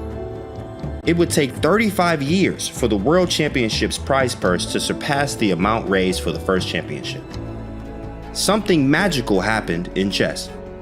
A new challenger from the United States pierced the Iron Curtain and threatened to end Soviet dominance of the sport. Bobby Fischer won the candidates matches in 1971, earning him the right to play Spassky for the world title. Fischer was different than other players of the time. He didn't just want to be the best player, or the most dominant, or even the most famous. He wanted to be paid. Fischer grew up in abject poverty in Brooklyn, New York, and was highly motivated by money and earning what he believed chess players were worth. The storylines were interesting and diverse. USA versus the USSR. West versus East. Capitalism versus communism. The world was ready to see these two superpowers battle it out on the chess table. Fischer's demands continued to impact almost every variable of the event, including the location, the chessboard and pieces, and of course, the prize purse. Fischer even had the audacity to demand a share of the ticket sales and broadcast royalties for the players. At one point, it looked like the event might not even happen. Fischer claimed the prize money was too low, despite it already being the highest in history. Fischer's calculated moves paid off when a wealthy business owner doubled the prize purse, raising it to $250,000 or $1.7 million today. Fischer and Spassky shared a prize purse bigger than all the previous World Championship prizes combined. After their match, Boris Spassky stated to the press how grateful he was for Bobby Fischer and how the money from this event was going to change his life. Bobby Fischer single-handedly raised the profile and catapulted chess into a mainstream sport followed by millions of people. Fischer had ensured that not only he and Spassky, but every World Championship competitor after them earned a deserving prize.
We are back in the playing hall in Vaikunze. Wenjun with the white pieces against Anish Giri, the final game remaining in this very first round of the 2024 Tata Steel Chess Masters. Praggnanandhaa and Maghsoodloo, they drew their game. just as we were heading into the break. And there's Anish Giri. He's fully concentrated on a second victory in a row. He wants to win this title, but Ivanka, I don't think Ju Wenjun is going to hand him any wins. She is fighting tooth and nail, trying to cling on to a half point. Absolutely, that is her job. She has to adjust to the situation. Earlier on, she was an exchange up. She was the one that was perhaps pressing for something more, but now she is in defensive mode. And as many people have noted before about Ju Wenjun, one of her talents is that she is fantastic in the endgame. She is able just to reset that emotion and deal with the job in hand. And at the minute, she is defending one pawn down in a rook and pawn ending against Anish Giri. And Anish Giri, he's going to press as hard as he can for that victory. Well, 3 other players won with the black pieces. Anish says, why not 4 of us? But there is no reason why Ju Wenjun should fold, because in this current position, we should just take a step back. As a couple moves ago, this bishop was on c2. As you see the arrows here, it was trying to wrap around, go after the vulnerable pawns in White's camp. That's why she decided to sacrifice her rook for that bishop, suggesting that bishop was a really powerful piece, and then brought her rook down to b8, as you suggested, Ivanka, and brought her rook to e8, behind the enemy passed pawn. So I think this was a good strategy from the Women's World Champion. She is trying to eliminate Black's obvious plans. And while Anish would love to score a victory, I just want to give another shout out to Jan Nepomniachtchi, Wei Yi, and Alireza Firouzja, all winning with the black pieces. Phenomenal start to this tournament for them. Yeah, absolutely magnificent starts. I also want to highlight Jan Nepomniachtchi's win against Max Vadam. Smooth. It was a beautiful game from start to finish, full of tactics, full of positional themes. For instance, the way he coordinated the pieces, and in the end, he delivered his attack with perfection. And also a great game from Wei Yi, who never really gave the chance to Alexander Donchenko after he sacrificed the exchange. And Alireza Firouzja, well, he worked his magic there in the end, managing to turn an endgame, which was, if I would say anything, slightly disadvantageous to him. He turned it around and secured the point against Jordan van Foreest. It was a heartbreaking blunder. You could see it on Jordan's face. He was really upset with himself, but it was some persistence from Alireza that paid off. There were some imbalances that he was able to exploit, and then a blunder did, in fact, occur. So in this last game of the round between Ju Wenjun and Anish Giri, I think we should put on our thinking cap here, dive into this endgame a bit, and just try to see what traps there may be that Ju Wenjun needs to look out for, because I see a pawn push, pawn to h5, saying you'll take on h5, I take on f5. But this position, just to show what that looks like, and pawn to g4, this doesn't look that problematic to me from the white side, because you have a really difficult time pushing your passer, and white can just bring the king up, and I don't see how black is trying to make progress there. Yeah, and the problem is that it's so easy as well for white to target black's weakness, which is the g7 pawn, ironically enough. So if the king steps forward to h6, then that will be met with the rook coming to e7 and saying you're not going to go any further because of the g7 pawn. There is one really obvious trap that white will never fall into, but it should be made aware, is that in the game position, if it were white to play, white should not touch the king. Do not help mate yourself and step with the king to h4, because oh my goodness me, you'll be kicking yourself for days on end because rook h2 is checkmate. That is one of those heartbreaking blunders, that would be absolutely devastating to walk into this. So that king is not going anywhere from the white side, at least not yet. White can't push any pawns. There's not a stalemate trick. It does look close to stalemate, but white legally can push a pawn or move the king. So trying to jettison your rook would only lose you the game. So h5, that's one idea for black. And we see Anish first bring his rook to d2. What I'm wondering is he setting up some kind of scenario where he gives away the pawn just to activate his king? I wonder if that's a viable option. I still don't believe in it, but I'm just trying to come up with something. Yeah, it makes a lot of sense. Also, he could be threatening to play your idea, which was to go rook to d7 and then g6. That's something that Wenjun will have to anticipate as well. Though we have to maybe calmly anticipate, I mean, is this going to be a problem? So Zhu plays rook to f8. Clever. Saying no g6 for you pretty much ever, because if the rook slides back to d7, the white king is free to go in one of these directions. So no g6 available to black. But now, I mean, this position is still treacherous for white, because now, you know, black can still use all those plans that we mentioned. Like, for instance, h5 is still in the air, activate the king, and white's pawns, they're far advanced up the board. And it's going to take a lot of accuracy to defend them. I agree, actually. With this h5 idea, there could be a problem for white to deal with. For example, it takes king h6, and you see the EVA bar already suggesting the black is winning, because the black king is going to win at least one of the pawns and help escort the passer up the board. So big moments here for Wenjun. She can't just assume that it's a draw. She needs to prove it. And while she does that, there's a huge crowd that is watching this game, and they've been there from the start.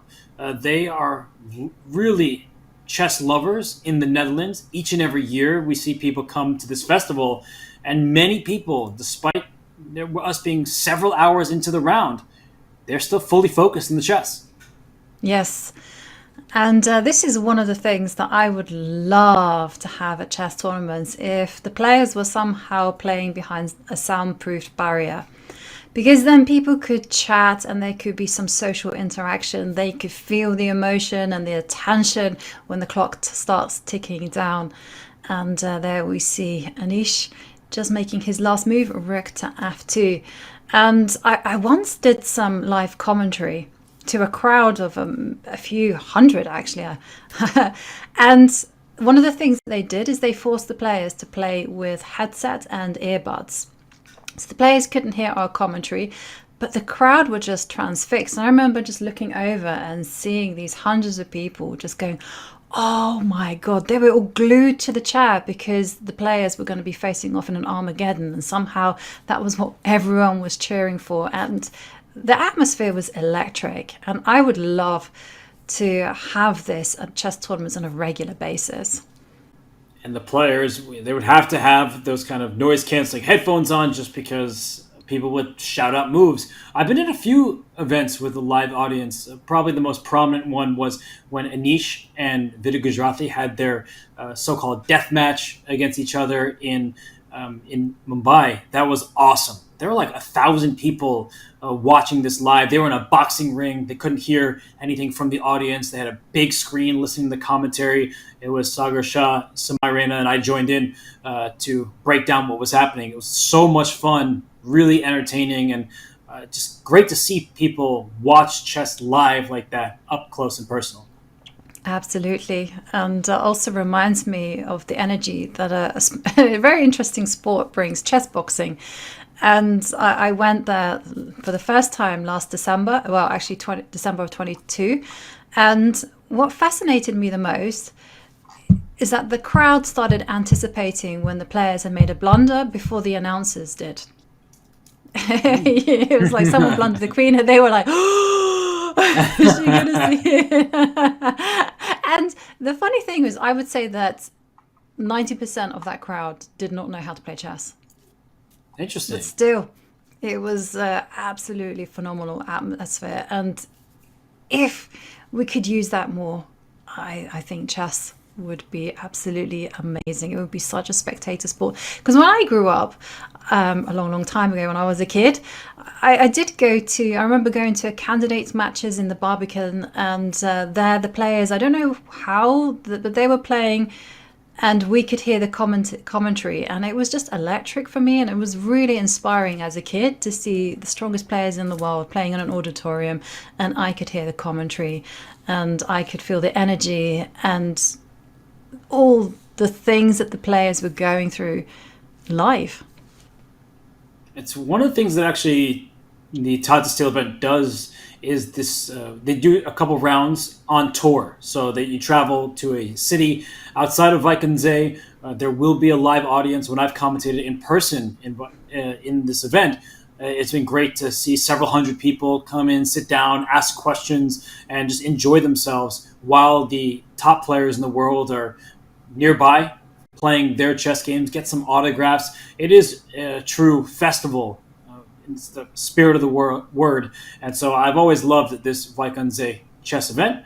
And for Wenjun, in her first time in the Masters section in Vaikense, she is playing this perfectly. And I think for chess players, they tend to like tournaments and cities more when they do well. So she wants to have happy memories of the Tata Steel Masters. Yes, I think it's said about Vaikense, when you're doing well, Vaikense feels like such a charming, quaint little town, feels very cozy. But when you're not doing very well, it feels like you're in hell.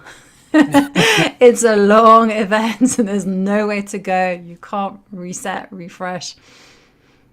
It's important to win. 13 rounds, so it's not like it's a quick go of it. Oh, I had a few bad games, I'm out of here, I'll recover. No, you play 13 games of chess, and it's a classical time patrol, so it's grueling work at the board, trying to outwit your opponent. And we see that it's what Anish Giri is going for. He won this tournament a year ago.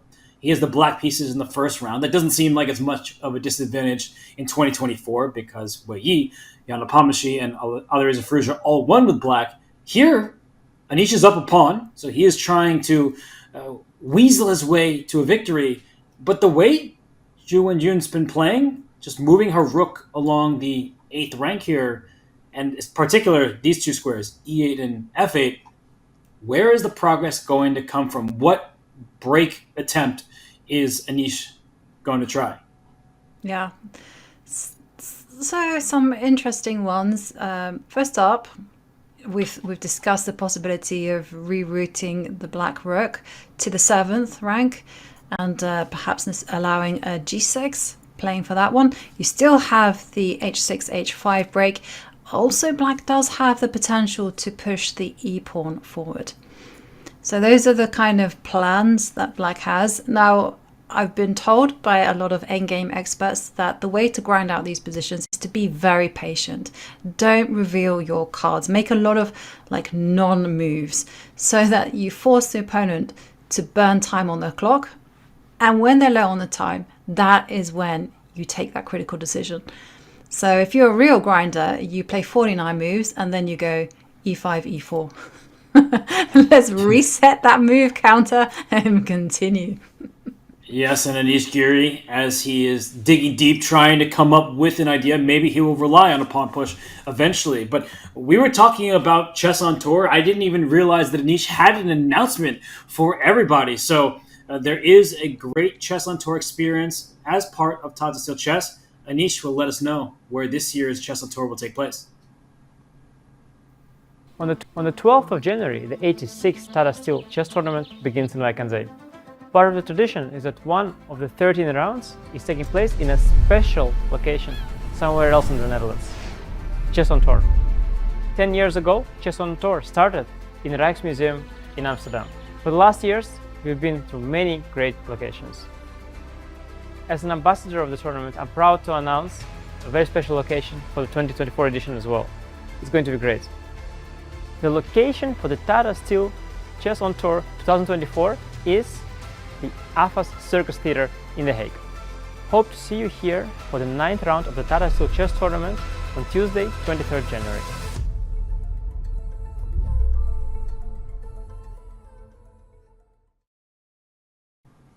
Anish Giri is a man so talented, he can be playing a game of chess while making a huge announcement. No, of course, everybody, that was recorded, but really awesome to see that the chess on tour will continue. They'll be going to The Hague.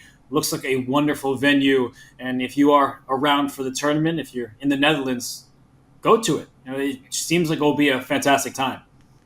Absolutely. Circus Theatre in The Hague. I mean, who wouldn't want to go there and catch the finest players in the world fight it out to become champion, the Wimbledon of chess, I can say. I am excited for the chess to get on tour, and I'm excited to see how Anish Giri tries to press this game here, because sometimes endings with few pieces remaining, it seems like there's not much going on, not many plans.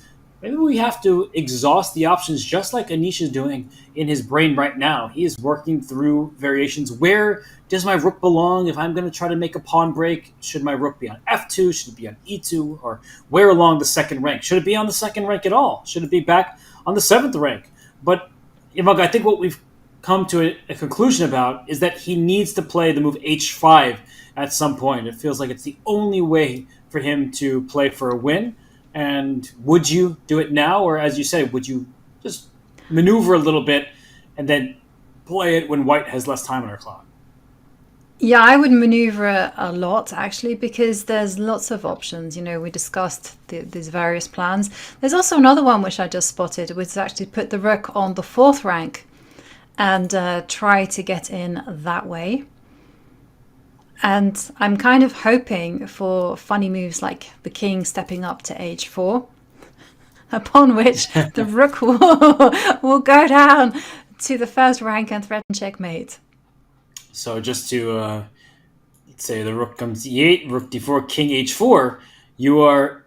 Wait, that's not a blunder? There's not a blunder. I guess the king stepped back to h3.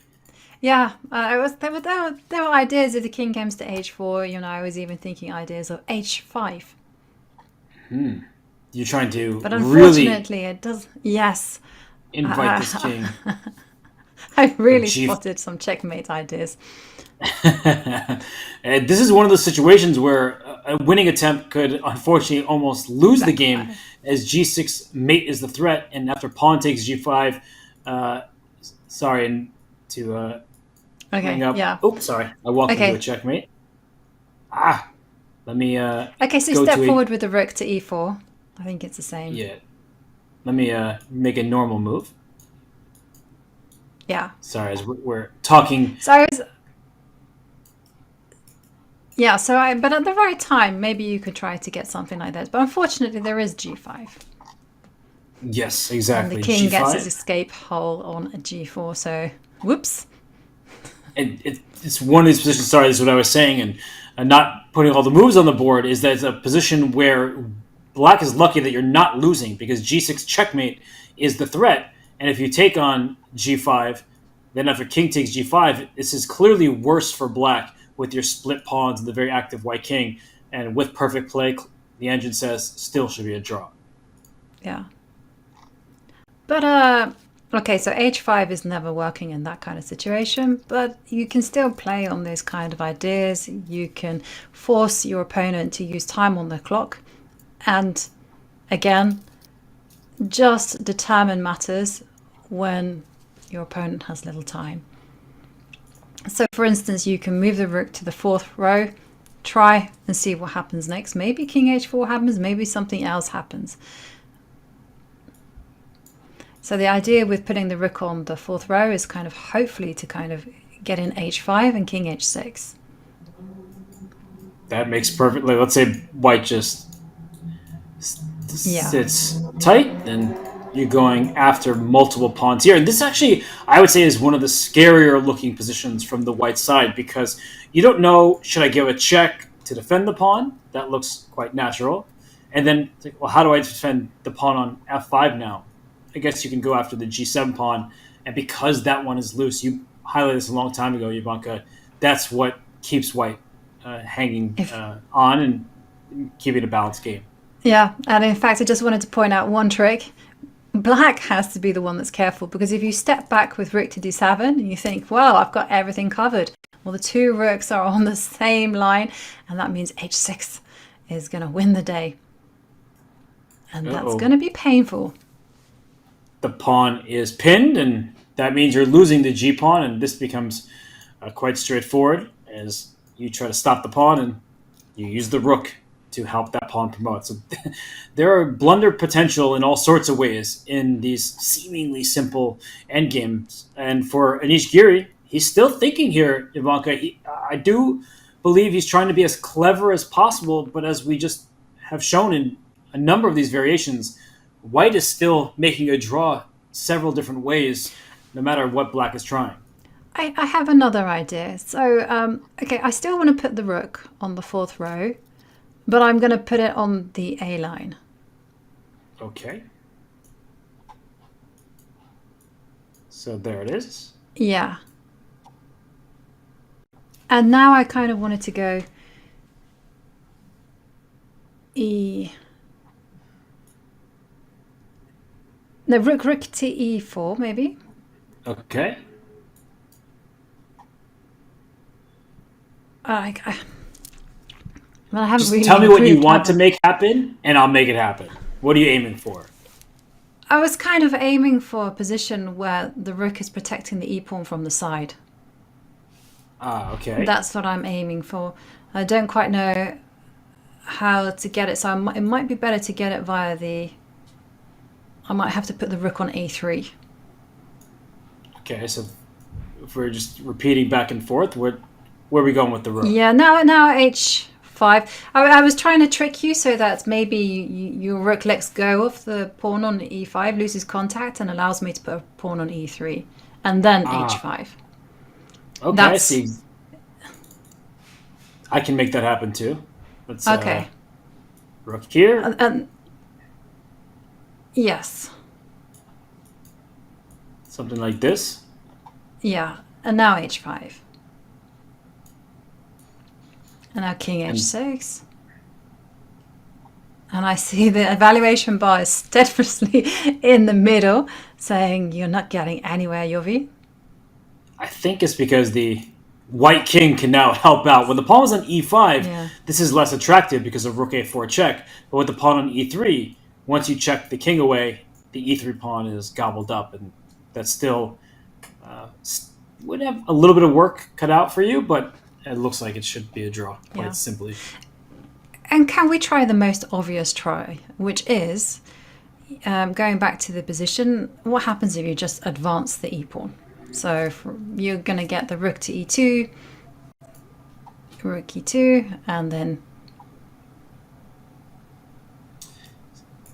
A reminder to everybody that moving the king results in checkmate, so the white king is not moving. And he went to the 4th rank, to Anish Giri. We'll go to the back to the live board in a second here. But I liked what you were aiming for. I went, sorry, to the 7th rank, it looks like.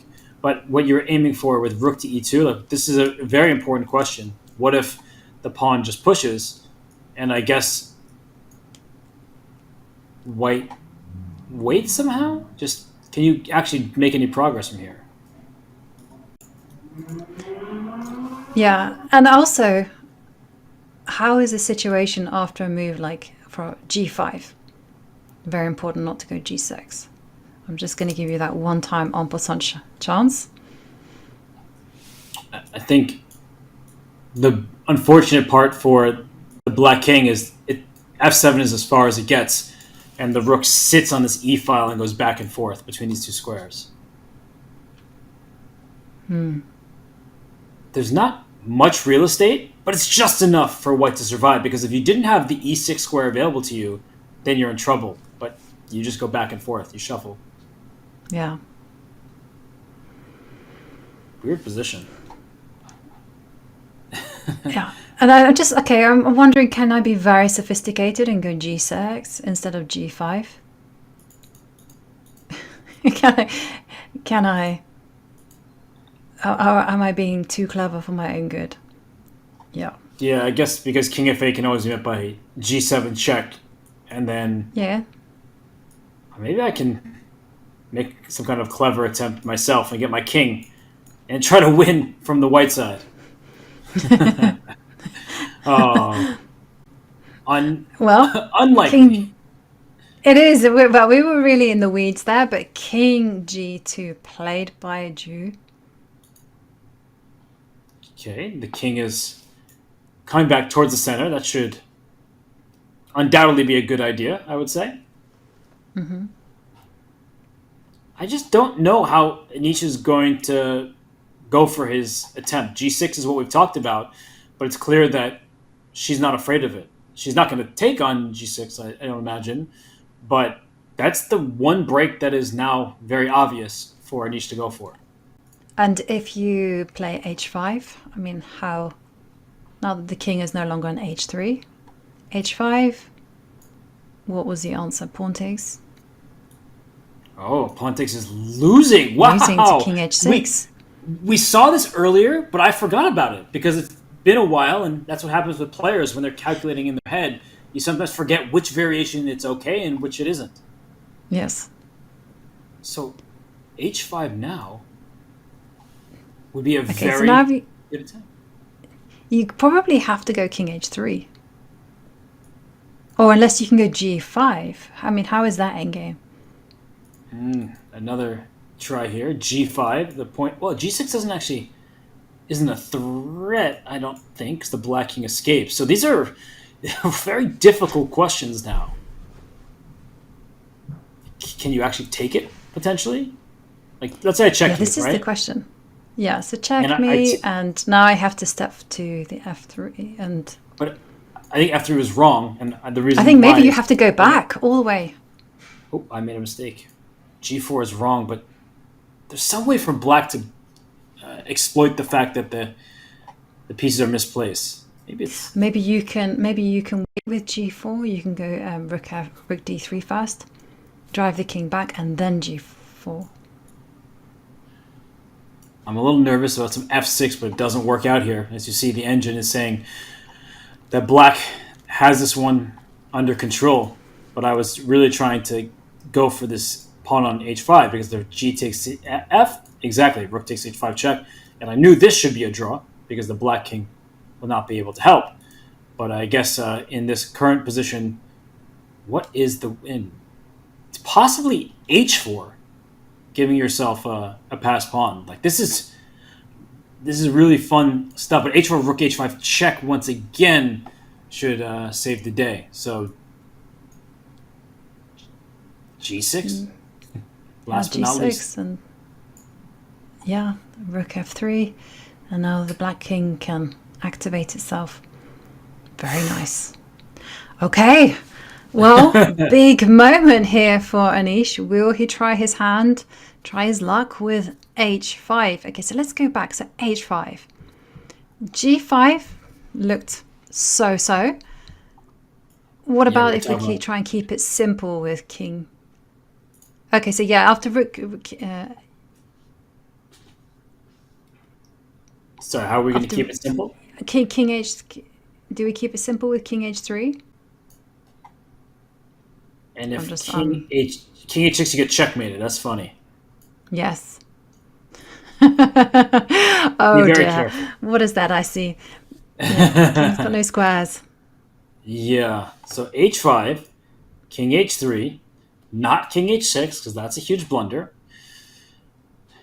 What happens if you go pawn takes pawn?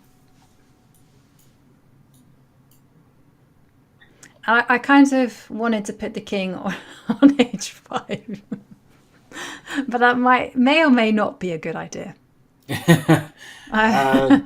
It's tempting. It really is. But I think these are the type of positions that aren't always easy to hold. Like the engines say it's zeros, but if you get in a situation like this, like the black king is, it's his table-based draw. We know that. But you have this pass pawn that has to be dealt with. It's certainly not easy at all. No. Wow, endgames are often very fun because when you're studying endgames, that is, you can make all these moves. You don't do it with an engine. You sit at maybe a physical board or online, look at the position with friends, just test it out, and then see where you were going right and where you made mistakes. And for these players, they don't have the takebacks that we do. If we see that h5, pawn takes h5 is bad, we just take it back and realize, all right, king h3 is better than pawn takes h5. But for Wenjun, it's a difficult moment because it looks like gh would be the most logical. In fact, it would backfire. Yes, it's certainly an interesting endgame. Still a lot of possibilities. But talking about possibilities, Robert, we do have some official breaking news. A lot of us have thought it. He's even suggested it, but now it is official. Magnus Carlsen will not be playing in the candidates. He's declined that spot, and that spot will now go to Nijat Abbasov from Azerbaijan. I would feign surprise if this were the least bit surprising. Magnus Carlsen has he abdicated the throne. He didn't want the World Championship title when he had it, so to think that he would go play for it again, I never for even a second thought that would happen. But it's good news for fans from Azerbaijan, fans of Nijat Abbasov. He gets a shot in the candidates. He actually might be one of the lowest rated candidates players ever.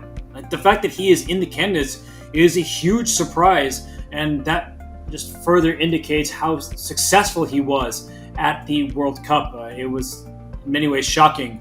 He beat Vidit Gujarati to make it to the semifinals, and once he made the semifinals with Magnus Carlsen withdrawing, that ensured that he would make his way through to the candidates. Vidit will have his chance at revenge, as will the other participants. I don't ever call a Grandmaster a target, but when you look at the field, Nijat Abbasov is low rated by everyone by about 100 points, so you're looking at him if you're thinking about scoring victories. Yes.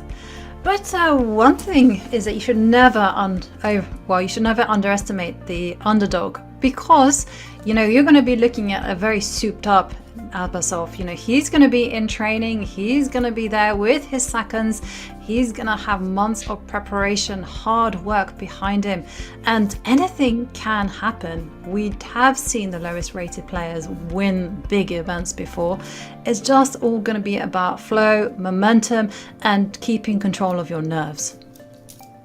It's true. And for Abbasov, how he even got there. He beat Vidit Gujarati in the quarterfinals. Before that, he beat Peter Svidler and Anish Giri. So he's proven that he can take down people in these mini matches. And if you think about the candidates, double round robin is mini matches against everybody.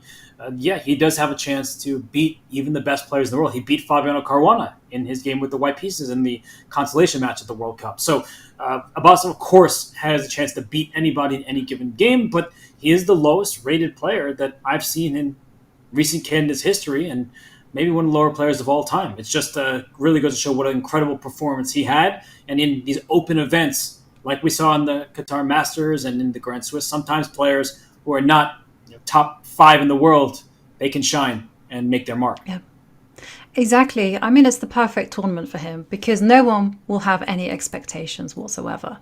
He will just go into it and everyone will like, oh, well, you're the target. You're the person that I'm going to play hard against. And you can relax a lot in that situation.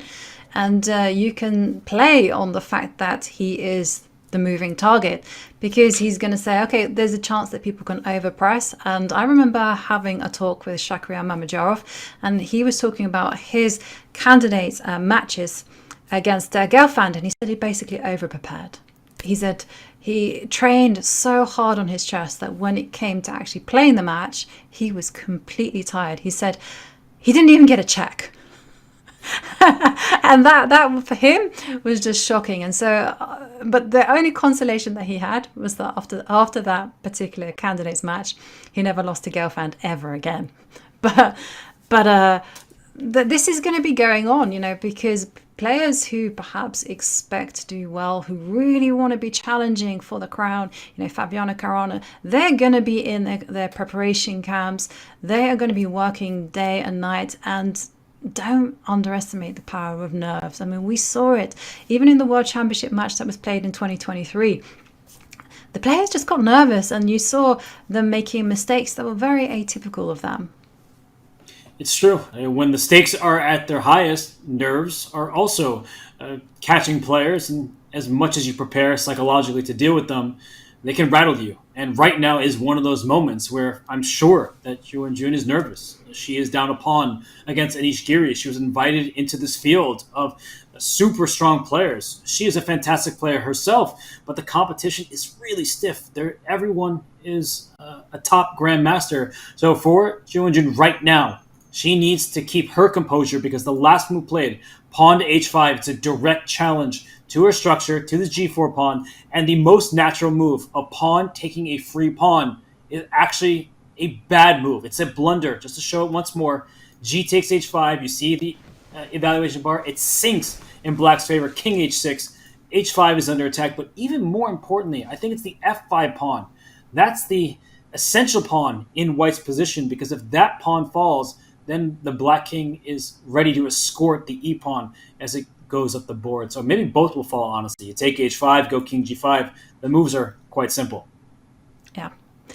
And definitely this is a critical moment there for the women's world champion. Most natural move that will lose the game. And we did look at possibilities of white advancing the pawn or perhaps defending the pawn on g4 with the king. Both of them, I would say, are unpleasant decisions because she might find herself in a 2 versus 1 rook and pawn ending, which the table bases have worked out to a draw. But in reality, the draw is very far from reach. There's nothing guaranteed in a position like that, especially when black has these pawns connected on f6 and e5. You are playing what is a 1-on-2 pawn structure, but the ideal pawn structure, just to show some of these positions because I do think it can get very instructive, that an ideal pawn structure, instead of having this pawn on g3, an ideal pawn structure would be on e3 or f3, so that your pawns are directly in front of at least one of your enemy pawns. So the pawn on g3, even though it kind of does the same thing, it doesn't allow black to push the pawn to f4 without initiating trades. It just has this internal feeling of, it's like a 2-on-0 on these two lines, and then a 1-on-0 for white on the g file. There's something about it that kind of messes with your head. Yeah, it totally does. And one of the things is that when white has a pawn directly in front, you can always advance the pawn and offer it up for exchange. You can't advance the g pawn, for instance, because it might not get traded. It might allow black to have 2 passed pawns, in which case that is going to be game over for the defending side. This is the critical decision for Wenjun. She's had opportunities earlier in the game to even press for an advantage. It was very complicated, a tactical affair where Anish gave up some material but had a lot of fun and a lot of squares for his pieces. And now it's a pawn ahead for black. The engine suggesting there should be a draw. Likely a table base can figure out a way when the pieces get traded to make that draw. But humans, after hours and hours of play, to keep up the borderline perfect chess, much easier said than done. Extremely difficult, especially against a hungry Anish Giri. And he's probably hungry physically because it's getting to dinner time in the Netherlands. But I mean that in terms of the chess. When he looks at Vaikenze, he circles it on his calendar each and every year. He's an ambassador of the tournament. He's now a champion of the tournament. But I think it's incredibly meaningful to him because it's in his home country in front of his compatriots and home fans. Yeah, and he was telling me that Vaikenze is the only time where the Dutch public really get caught up in chess fever. They're gripped. And partly that's because the tournament and the federation are so good at sending out press releases. And every result gets broadcast in the papers and people can follow, people can cheer. And it's so important when you're playing in your home crowd to have your fans behind you. It's very important to feel their positive energy, to feel that their willingness for you to win. And that's why I think, Jordan van Forest is a good friend of Anish's. They've worked together on chess. They play on the same Olympic team together. I think that's why it hurt him so much, Anish Giri, when he lost that tiebreak, that Armageddon scramble to Jordan, because all of the newspaper headlines were a Dutch player wins in Vaikenze for the first time in decades. And because Anish Giri has been the number 1 player in the Netherlands for about a decade now, you would think that it was going to be his name, but no, it was Jordan van Forest's name etched on the trophy, forever cemented his legacy in the eyes of the Dutch public on TV shows, getting that national recognition. For Anish, I think that was supposed to be him. He came so close on numerous occasions, 9 out of 13 one year, still didn't even win because someone named Magnus Carlsen exists. Came into that Armageddon game against Jordan having the upper hand in their previous tiebreak games as well. So for Anish, he came so close. So that last year when Jordan did him a solid by beating Nodirbek Abdusattorov, I think it kind of felt like some kind of a karmic justice. The chess world repaying Anish for all those second places, those close runner-up finishes. Yeah, and one thing, after they both tied for first, and also when Anish won last year, it was so nice to see that the Dutch talk shows, they invited him onto the show for him to discuss and talk about chess, about his achievements, and it's nice to have that recognition. 100% true. And, he has Dutch sponsors. He has a lot of people supporting him. For Anish Giri, in some ways, the tournament Vaikonze is the tournament on his calendar year, and that includes some of the biggest events that he plays in. Of course, he wants to be world champion, but winning in Vaikonze was one of those crowning moments in his chess career for sure. So, for Lou, you just see that, by the way? We're talking, and I just saw Wenjun. She made this face of discomfort there. She's calculating something, and then I think she was like, that doesn't look so good to me. Mm-hmm. Yeah. Well, there's going to be uncertainty here because there is no clear path to equality. I mean, we discussed those particular rook and pawn endings where it's 2 versus 1. They're not easy. And again, she's shaking her head. And one thing that she cannot do is she cannot capture the pawn. That will be an easy win for Anish. She just simply has to bite the proverbial bullet and either push that g-pawn 1 square forward or defend the g4 pawn with the king on h3. And look at her. This is a stressful moment. You can see the weight of this game on her shoulders. She knows that she should be holding on. But then you take this pawn on h5 and the evaluation completely turns in Anish's favor. I mean, she's calculating not just this move, 3 moves down the line. Some of these positions do require, in endgames, 15 moves of calculation. That is not an exaggeration or a joke. You've actually watched grandmasters, Wesley So included, who's like pointed here, like they're finger counting the move orders and how to progress. So for Wenjun, she understands the magnitude of the moment right here, where her tournament can get off to a good start with a draw against one of the best players in the world, or it can get off to a potentially bad start if she slips at this critical juncture.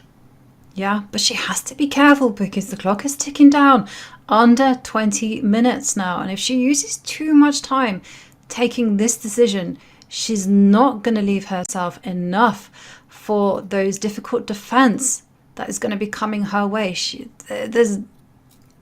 It's a horrible decision, but she just has to either push the pawn or move the king. Nothing else is sufficient.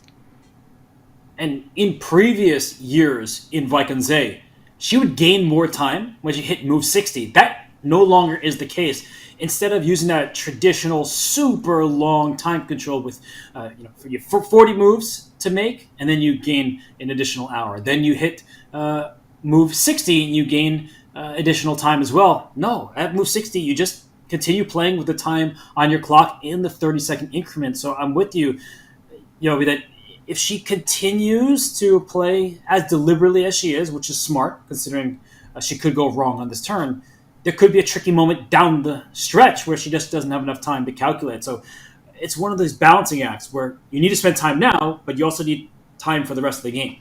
Yeah, you totally need time for the rest of the game. Now, I'm like thinking about those moments where we saw Black had a passed e-pawn, and it's not very clear like how you should coordinate the rook and the king. You need to have enough time on the clock to navigate those difficult positions and make the correct decision.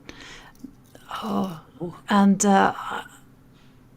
also, Wenjun has to be just focused on the present, because it's so easy in these kind of situations to think back to what could have been if only you had played this. Why is she now defending this particular position when it could have been so easy? She was, after all, exchange up. She was the one pressing for an advantage, and now she finds herself in this position.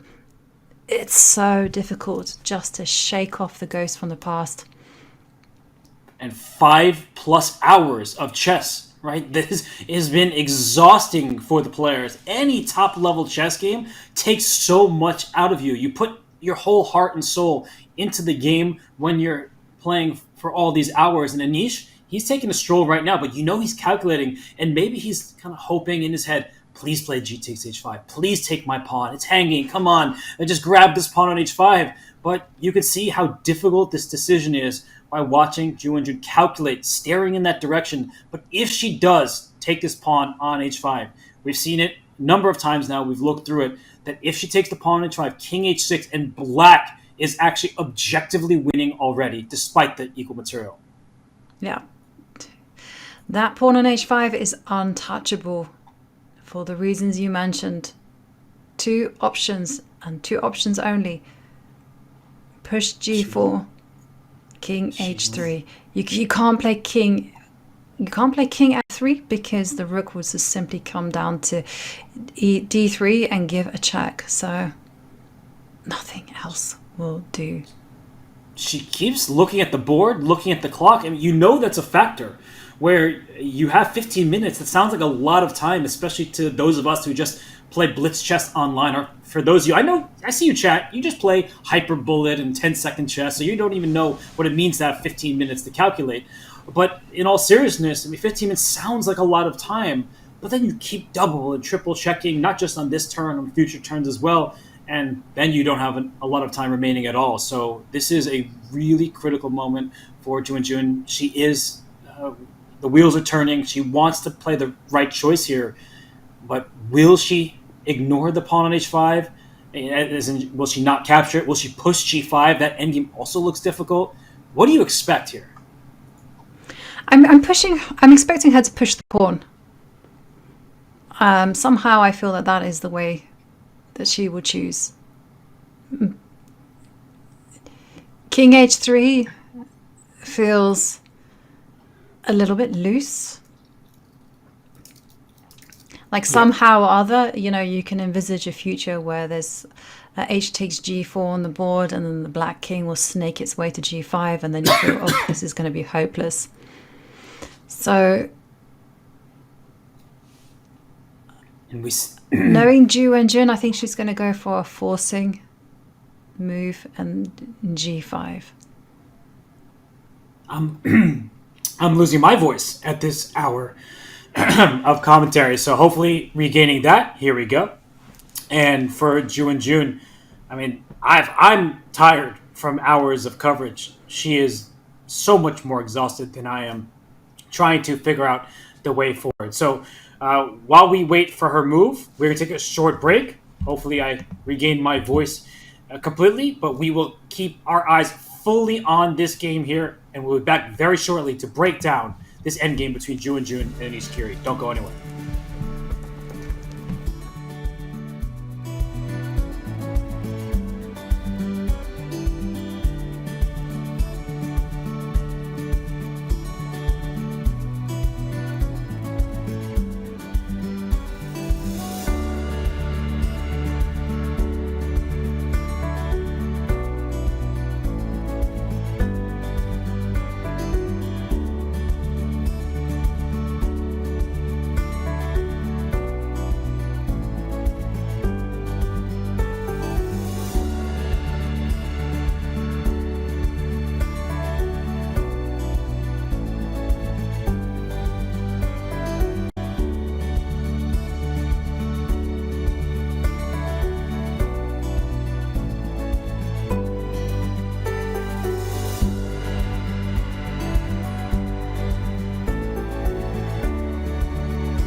We're right back to the action in Vaikunzee, the opening round of the Tata Steel Chess Tournament 2024.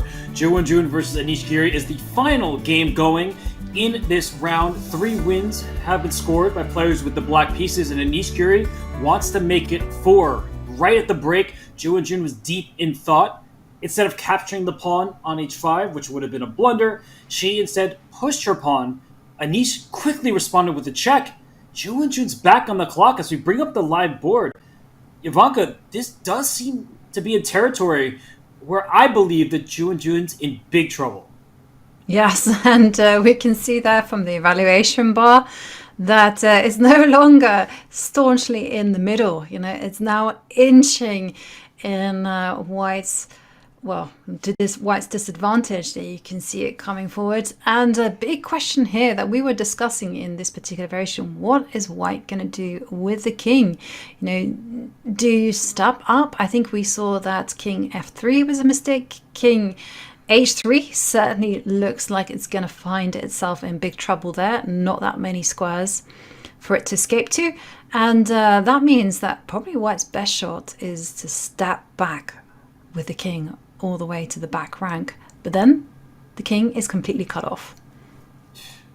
Every single option has a drawback. And I just very quickly, before we continue here, want to highlight that h5, the engine suggesting it should be equal with best play, but to play king h3 and all of these positions that we were talking about earlier, something like this, black king coming up to h6 and g5, it looks scary. It has the makings of a position that can feel lost for players who don't have the engine evaluation at their disposal. So it would have been holding. It was a mistake. G5 played, and now this is where we're at. So to your point, Ivanka, if the king goes to the first rank, that king is cut off, and the engine is going up and up in black's favor, and saying that maybe there's a miracle that White can hold this game, but it looks really bad. Yeah. It does look really bad, but there is one thing that White can certainly take some consolation in, is that if they manage to swap off all the pawns, then it's absolute, and leave black with, say, the g-pawn, then it's going to be an easy draw. Even keeping the rook on the back row and the king there on the back row, it's going to be fine. So for instance, if you were to make a hasty move such as g6, not advisable at all, squandering away your advantage, White would just simply capture and hold on tight. Just keep the king cut off, so that if there are any further pawn trains, the king is fine on g1. The g-pawn is not that great. Yeah, that's a great call that a lot of players would want to undouble their pawns to initiate a trade. But you actually should use, at some point, I already made a mistake, but I was going to say you should cut off the circulation between the white pawns. But this might be a mistake because the move f6 now does look possible, because the black rook can't get behind this pawn. So g6 will not work out in terms of a win, because in the previous positions that rook had access to the f3 square. Here it's a little bit slower, and thus I think this rook check on e7. Oh, I'm just blundering the game away every single move. Look at this. This is how tricky the endgame is. What is the actual drawing mechanism here? So rook e8? Rook e8 is what I was thinking, because there's a sneaky trap. If you were to go rook to d7, that would be a blunder of epic proportions, because now rook e7 is going to win you the game. Oh, that is unpleasant. The pawn will recapture away from the black king. So, that's a mouse slip. Sorry, everybody. That's the correct pawn capture. That becomes a queen unstoppable. So, this is really tricky still here, where g4 would not be the accurate move. Perhaps starting with rook to d3 makes sense, because if the white king steps up, I think now g4 is available, because f6, g6, and the rook has f3 to catch the pawn from behind. And a very instructive maneuver there from black. And we do see a move from Wenjun. She doesn't retreat the king. Instead, she steps up with the king to f3. And this is where we were considering f takes g5. And what else were we looking at? Rook takes e5. And then weren't we looking at g4? Yeah, g4 or rook d3. I think it all transposes, honestly. Like, we just get the same position where the white king has to step back. Rook e3 would result in a losing king and pawn endgame, as the black king can venture this way, and you have an extra pawn that you can throw up the board at any moment. So don't trade here if you're white, but if you step back, then we have the same exact position that we keep going for. The rook comes to f3, the black king will try to scoop up this f5 pawn. Yeah, and it's super important to have the rook move to f3. And, well, what is the hesitation from Anish? And we see a quick nod of the head from him. I mean, is he considering something else? I mean, I don't see what he could be thinking about. Is he perhaps thinking... Maybe if the rook check first is necessary or something like that, because perhaps there's a little move order requirement that he feels he should double check. But I think it all transposes to the same line where black will establish that pawn on g4. And look at Anish, he's ready to make his move, but he's sitting on his hands, so to speak, to make sure that he's going to be as accurate as possible. Yeah. And can you be sophisticated? Because we were looking at simple moves, such as giving a check to the king. But in both cases, we were looking at f takes g5. Could Anish be very refined and play rook to e4, rook to g4, force g6, and then try to bring in the king to g5? Wow, that would be...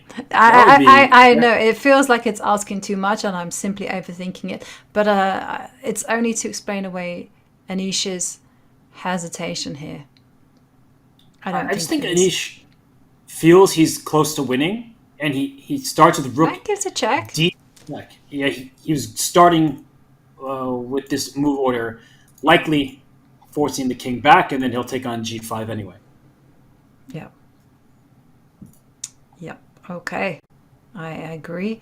And let's go back to that position where the king is on, say, let's put it on g2. I'm not quite sure where it should go. I feel like in light of what we've seen, king to g2 is better than king to f2. And now f takes g5. Rook takes e5. Before I capture on, can I just check one thing before I capture on e5? Is it possible to play rook to e7? No, because the king gets to g8 at the very least. Although, somehow that move... Maybe there's... Is it like... No, I don't understand why this would be equal all of a sudden. This endgame is just too much to take in. Because if you take this, you're... Why is this just even? Maybe it's... maybe it's rook e6. Maybe you just sit there. I think it's this.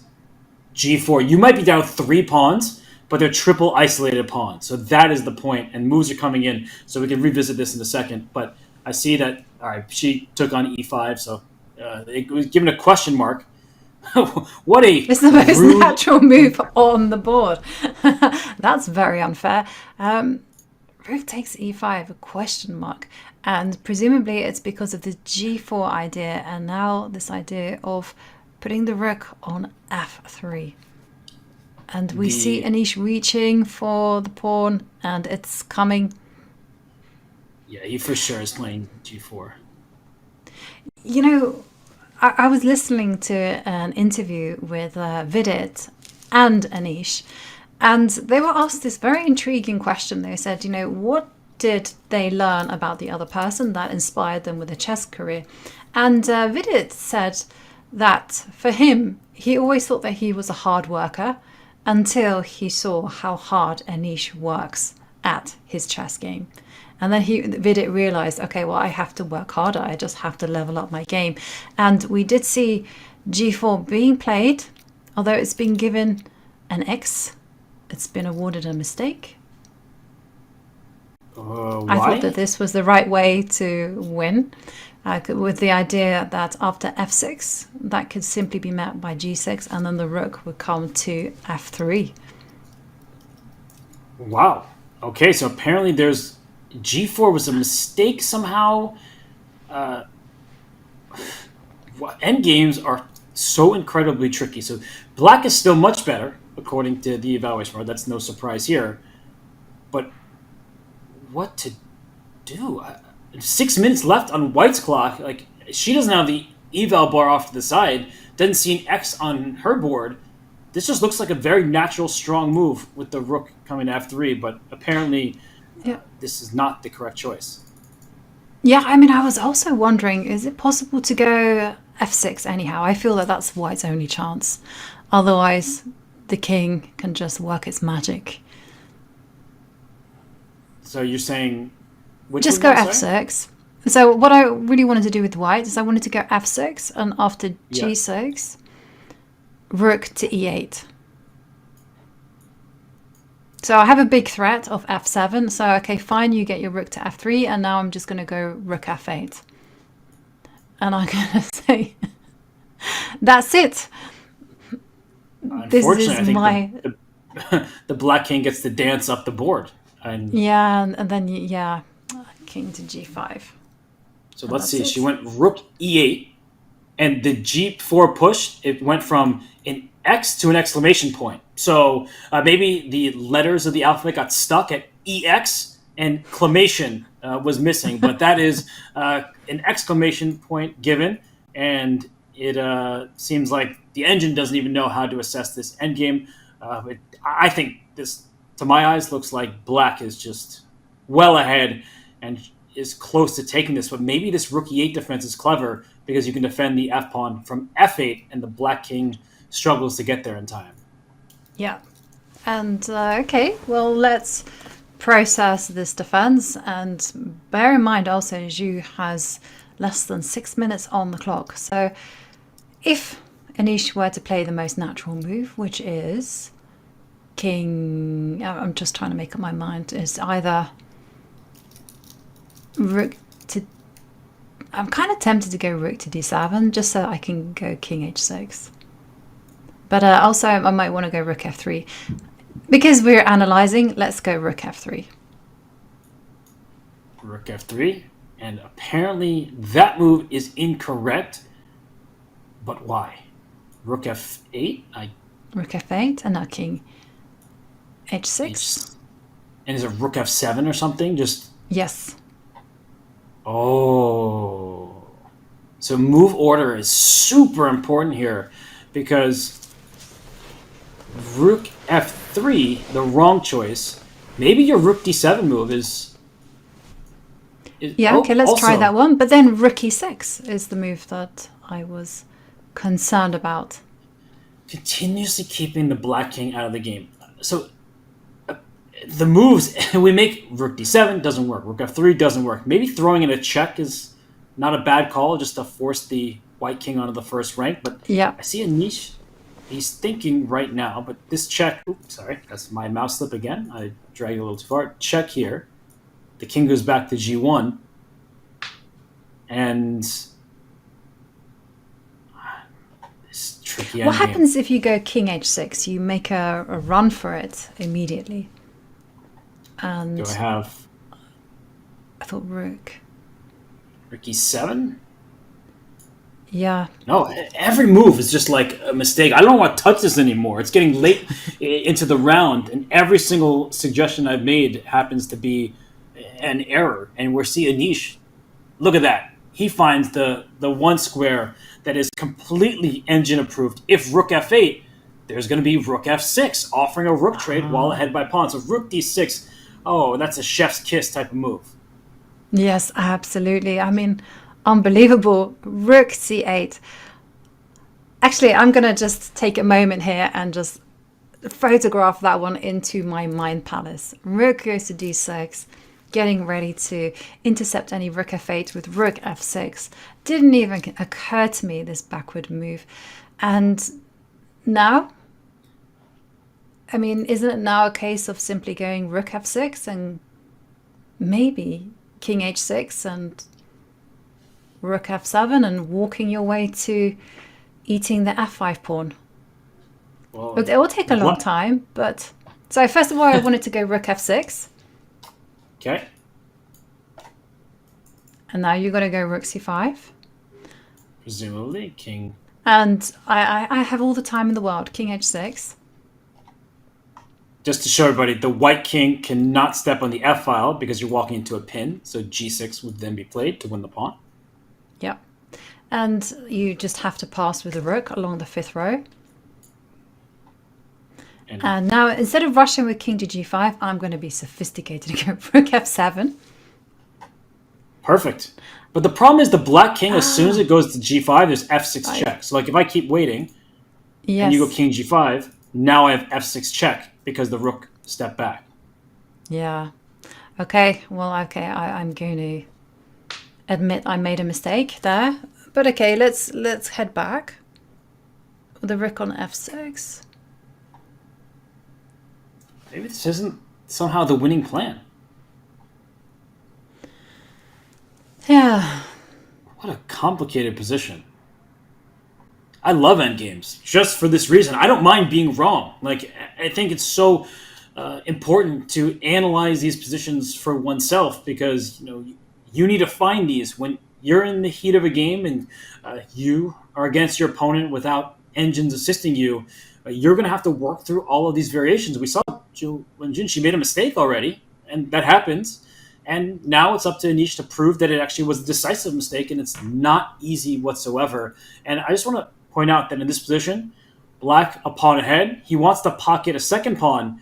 And in fact, word on the street is that Anish, he physically pocketed a pawn earlier. So let's catch the culprit in action as Anish up a pawn on the chessboard. We see this clip of him from earlier where he takes that pawn right there and puts it in his pocket. Some teething going on there, Robert.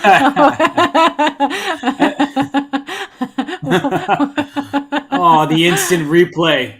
Hey, I think the arbiters got to check his pocket. Not allowed to leave the playing facility with the tournament material. So for Anish Giri, we saw you, buddy. Don't think you're so sly. You pocketed that pawn. You're not getting a second. That's what Wenjun is telling him. The f5 pawn is one she does not want to lose. No, it certainly isn't. But Ju, she is fighting hard. Rook c5, holding on to that pawn. And then the big question, which we haven't fully answered, is how is black going to round up the f5 pawn? This is the absolutely critical question. It looks like a position that should be winning. This pawn on f5 is stranded away from the g3 pawn. The white king can't participate. We keep talking about this. It cannot step on the f file. So if black makes a move like king h6, do not bring your king to the f file. g6 picks up the pawn in this manner. You see the engine going all the way down because that's winning a second pawn. So rook f8 was Anish's choice. He keeps making these retreating moves, Ivanka, that I certainly am not expecting. Rook f8. No, I didn't expect that at all. Okay, well, the only thing that Zhu and Jun can do is just pass. Rook moves to a5. Rook a5, okay. I assume king h6. That's why you go through all this stuff to bring your king up. You're going to sit, aren't you? Just rook b5. Yeah, I will be sitting. I have no idea how to Maybe you can do some funny business. Oh, hang on, I got it. You go rook h8. I thought you were going to say that, but then I thought I'd but check it's here. too weird. It's too weird to work. I mean, I was really asking for too much because then I was thinking the king can come to g5, the rook can come to h6, and yeah. But unfortunately, rook g6 is just too. If it If makes it you looks feel better. I had the same thought, by the way, of rook h8. So I was on the same path. Yeah. Okay. Ah, could it be king to g8? Wow. King g8. Yes, king g8, and then you're going to get your king to f6. That... The contortions that Anish is going through just to try and win this game.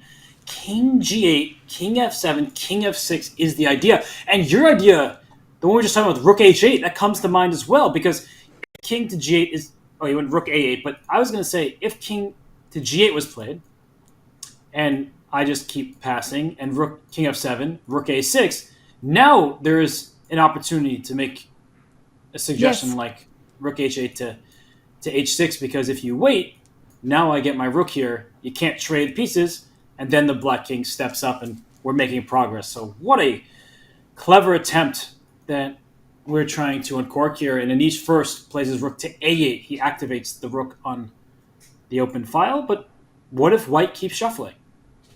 Yeah, and that's the only thing that white can do. I really like rook a8, by the way, because it does introduce the option, as you've pointed out, of playing rook a2, driving the king one row back. And still, the king can come to g8. There's nothing stopping that happen, because you always have the answer of to meet f6 with g6, preserving the pawns. And okay, so the only thing white can do is just pass. Rook to b5, for example. Just continue to sit and do nothing. I'm just looking at the clock, and she's down to 5 minutes. So the fact that she's spending time as she has to consider her options, it starts to get worrisome. Yeah. It also means that should Anish, who's been playing perfectly so far, slip up, that you might not have the time to work out how to accurately defend this position. No. Nerve-wracking stuff here. I see the featured chat for saying, come on, Wenjun fans, hold strong as they cheer her on here. And I'm also getting word that back in 2021, Anish had arbiters looking for a bishop that he brought back to his hotel in his pocket. So it seems like he just steals pieces. We should call him Magpie.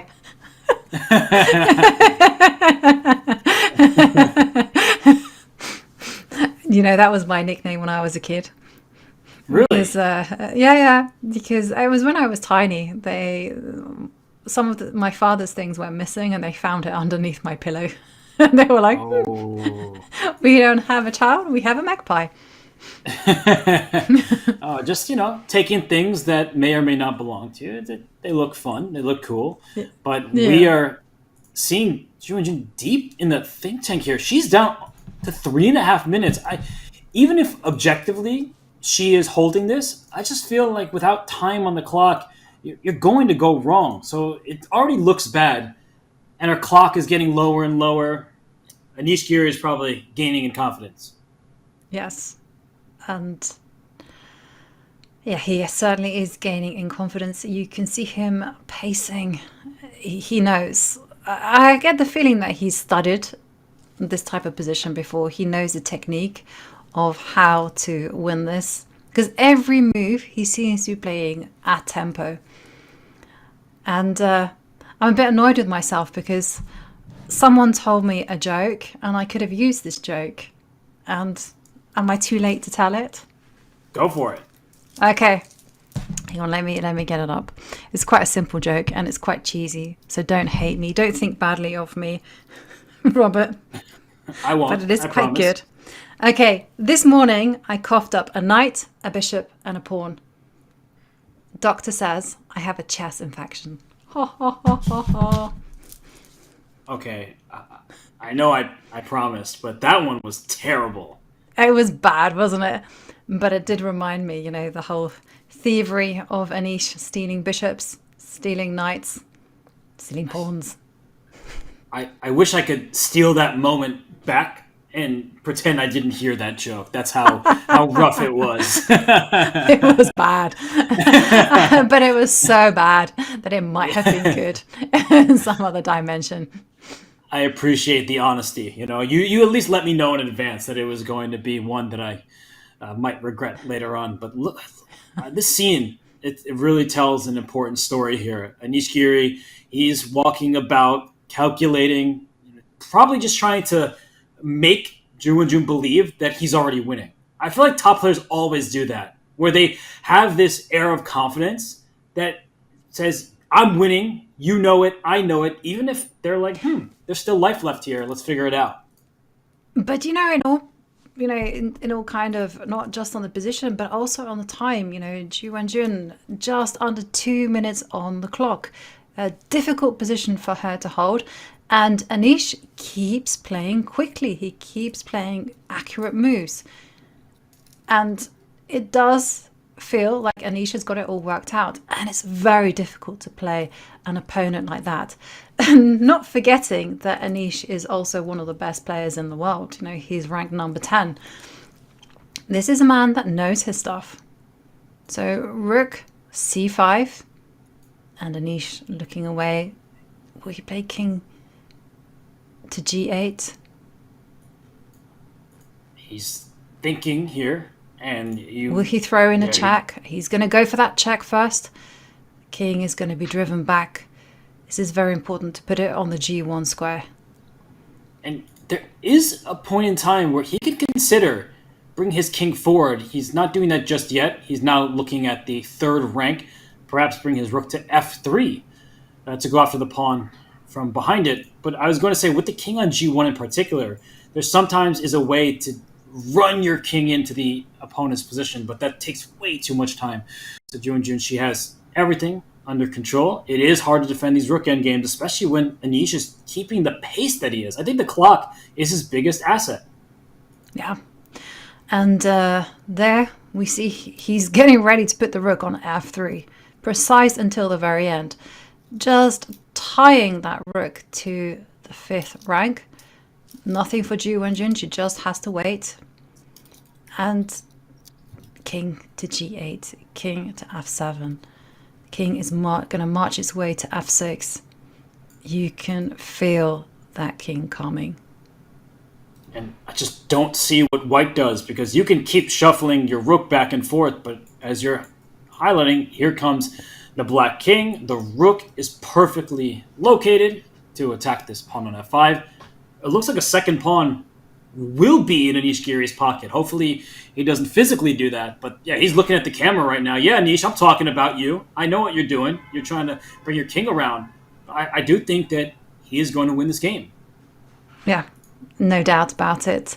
And you can also see from the evaluation bar, the win is virtually assured. And again, time and time again, we've seen no hesitation from Anish. It's like he's seen this winning plan before. He hasn't had to work anything out.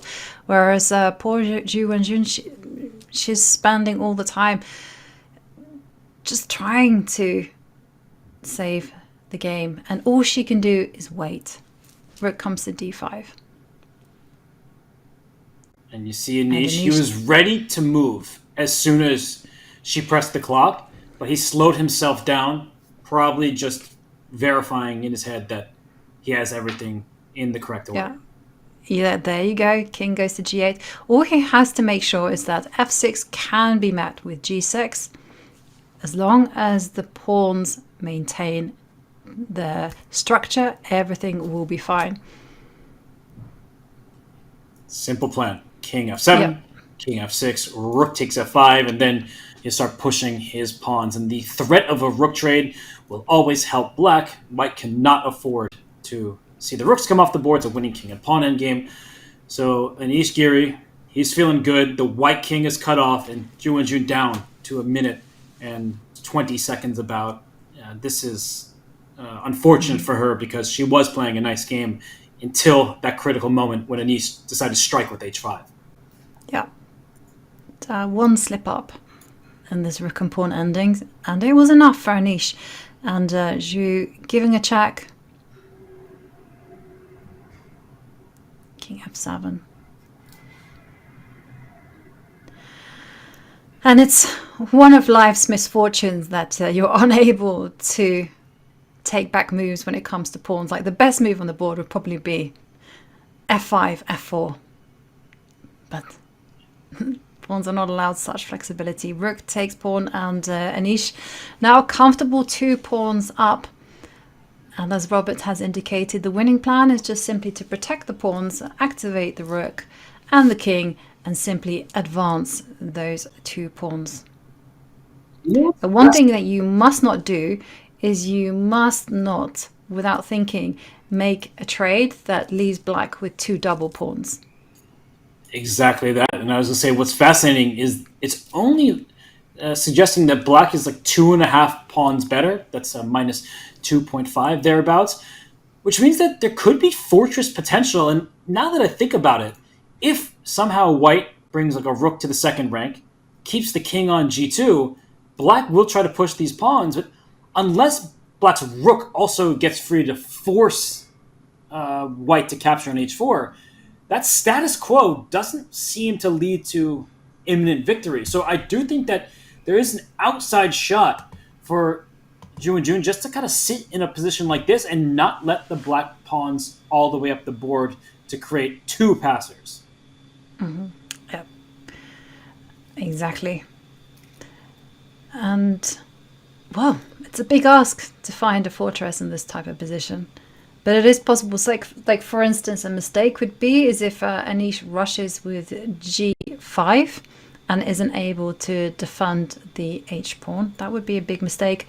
Another mistake would be if you just rushed up with the king and were very eager to play h5, h4, trading. Not advised either.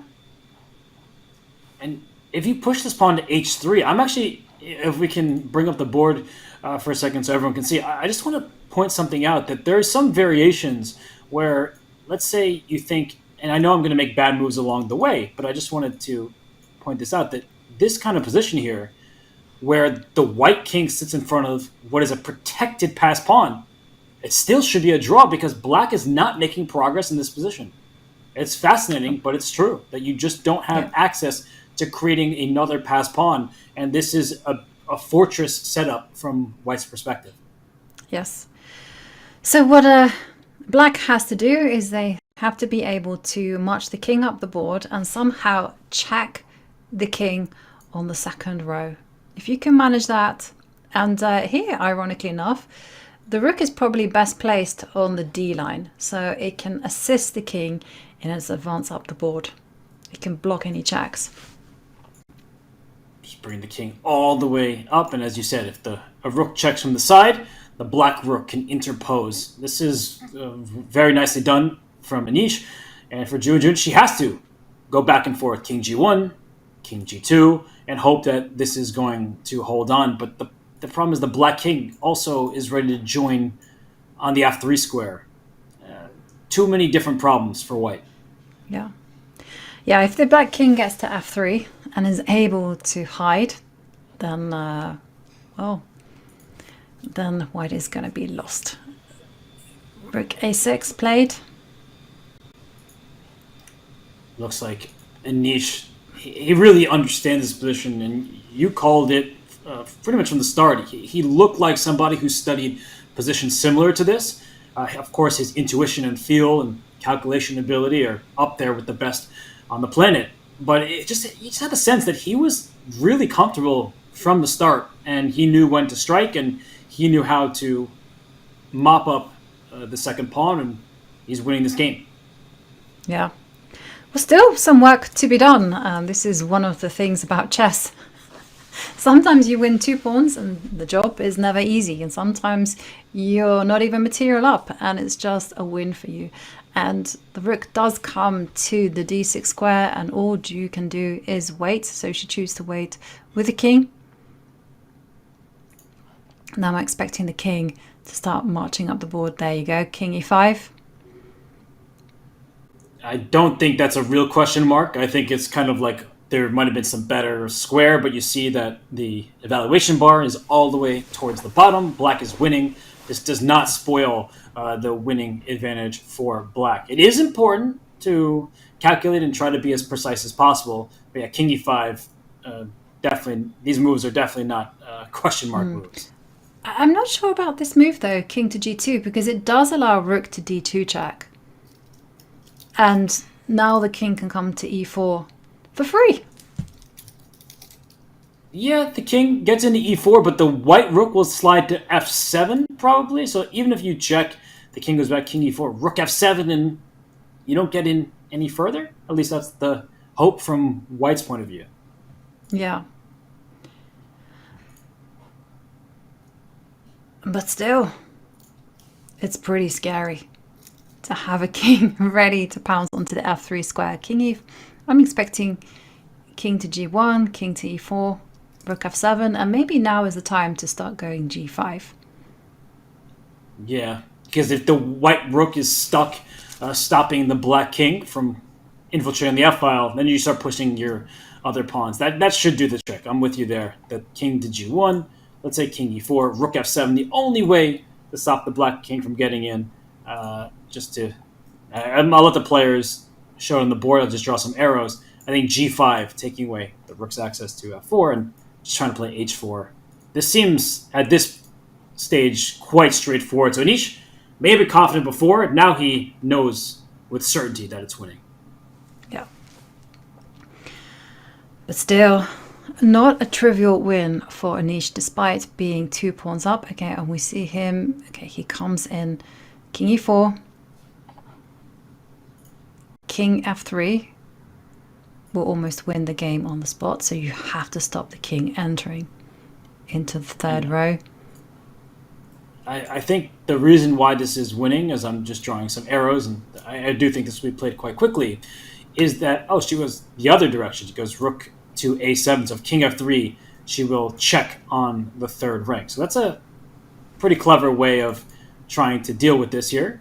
But for Anish, you can go up to e3. Your point was always well taken. The rook on the d-file is in a perfect place because any check along the third rank, the black rook can block it. Mm-hmm. Yeah. The end is near. Yeah, the end is near. And I was just wondering, if black were to get those tripled pawns on the G line, is it a draw? It is like a complete draw, isn't it? Yes, and I think it's worth showing it, so I'll just quickly point it out that if, say, we get this position and black takes on g3, the eval bar went right back to the middle. Black is up 3 pawns. You could keep giving black pawns. I'll go to g9 with a pawn. Like, it doesn't matter. You can have this chain of pawns. You can't make progress because the white king will just sit in front, and if you move the rook away, the white king will start gobbling them all, and the black king can't approach because it can always get checked away from either the file or the rank. So what black will do instead of taking on g3 is bring the rook back to d3 to now force white to do something because the rook is threatening the pawn directly, and when you take, only then do you take back, and now we have 2 unopposed passers. That is sufficient to win.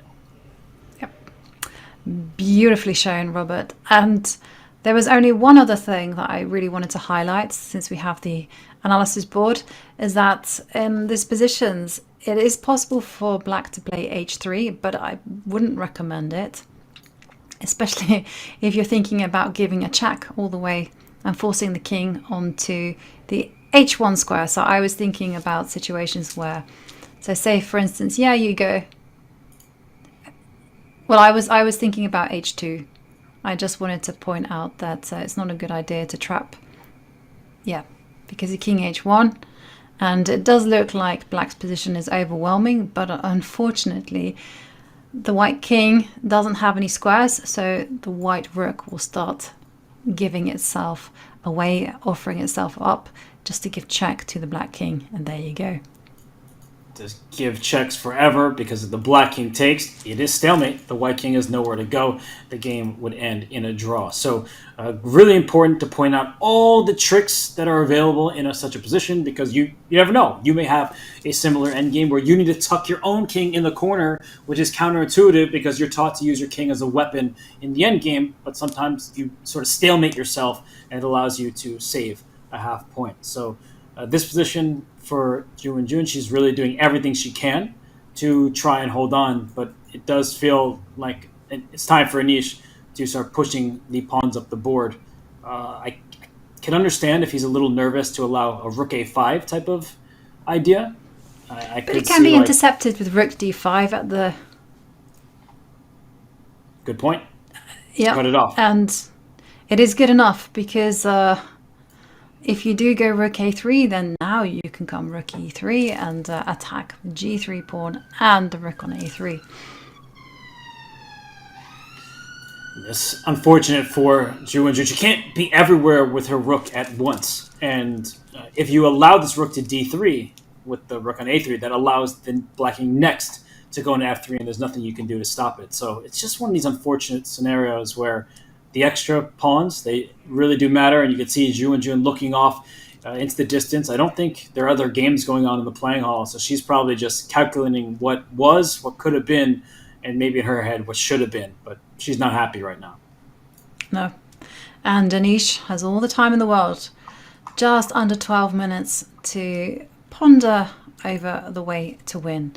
Are there any pitfalls, apart from what we talked about, taking on g3, any obvious ways to win that could potentially could rebound on him? I don't see anything. I think we showed the triple G pawns. That looks like a way to go wrong by stealing a pawn in that way. And then what you were talking about, pushing the pawn through to h3, that could be very tempting, but it does allow all these stalemate tricks that probably allow white to escape. So for Anish, he has what is a simple strategy once you realize it, is bringing the rook back to d3 at the right moment to force white to undouble your pawns, because two unopposed passed pawns with the rook and king helping them, that will be a win for black. I have one idea. So g5, say you were to advance that one, what happens after rook h7? And I realised that the rook on h7 is an appalling square. So the idea that you're banking on is after king f3, rook takes h5. Unfortunately, this checkmate is going to hurt, so you have to escape with dash your king. to f1. And yes, this is a win, a quite trivial win. Yeah, this very is nicely. unfortunate for white that the three pawns were still a draw, but actually having two is better than three somehow because you get the g3 square for your king and more access. So it is funny how chess can work like that. The rook, as you pointed out, is very inactive. It's passive. It's off to the side on h5. So that one last try after g5 still shouldn't work. Anish Giri, he is off to it. Looks like a great start in his attempt to win a consecutive title in Praggnanandhaa. Yeah.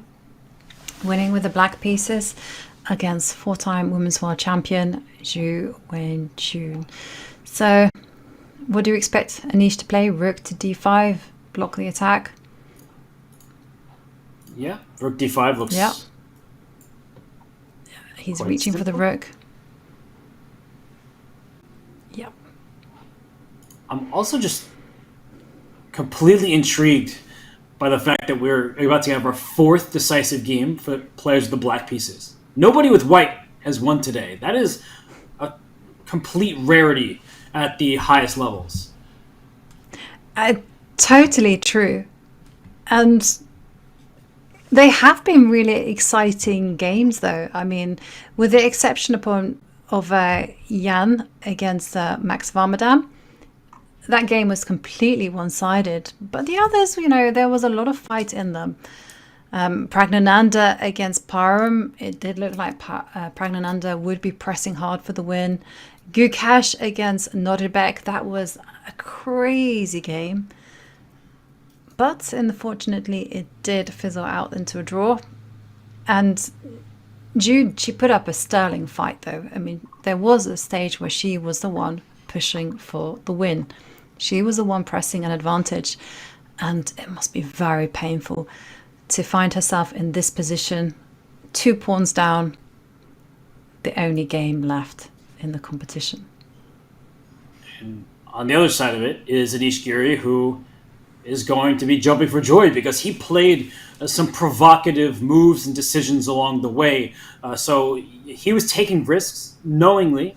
He did have his hands full. It was a very tough game where his queen on the dark squares was trying to infiltrate, but she parried off those threats, and it did seem like she had everything under control, but the end game was just trickier than I think a lot of us recognized. And so here we are in this position where she is giving checks. She is just posing some last questions to Anish. King to G3 is available.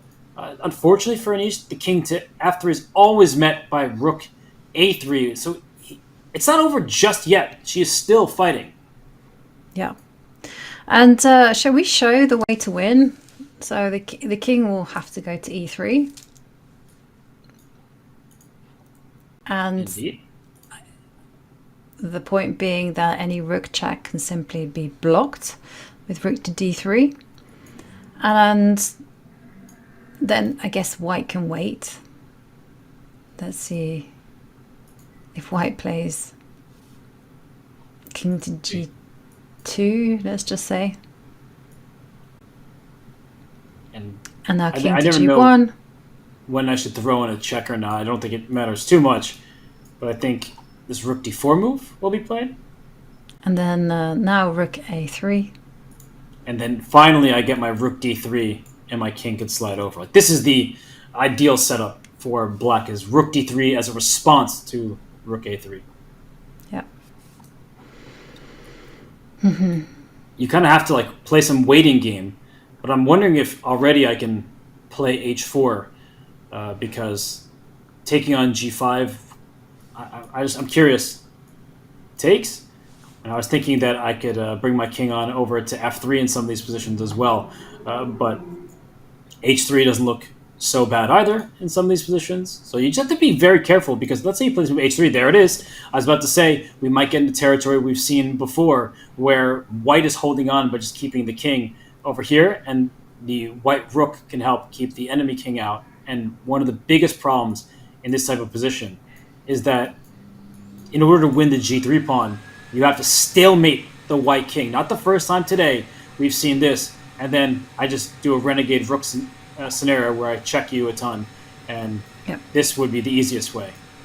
Your king has to take the rook at some point. And this... You just keep going, and now can you not go rook takes rook here? No, but there's no point. You just go rook E3. Yeah, rook E3 check. The king, I don't know where you expect to go, but I'll keep checking you no matter where it is. Yeah. On F3. And then I think even just take this pawn now. Because if you take back, it is stalemate at long last. So the stalemate trick to avoid if you are Anish Giri. Okay, but no complications. Just simple chess. King E3 played. I approve. I approve as well. And I think she should just slide her rook over. Just like continue to play this waiting game and say if you really want to play H4, you have to contend with rook takes G4 on the horizon. King G2.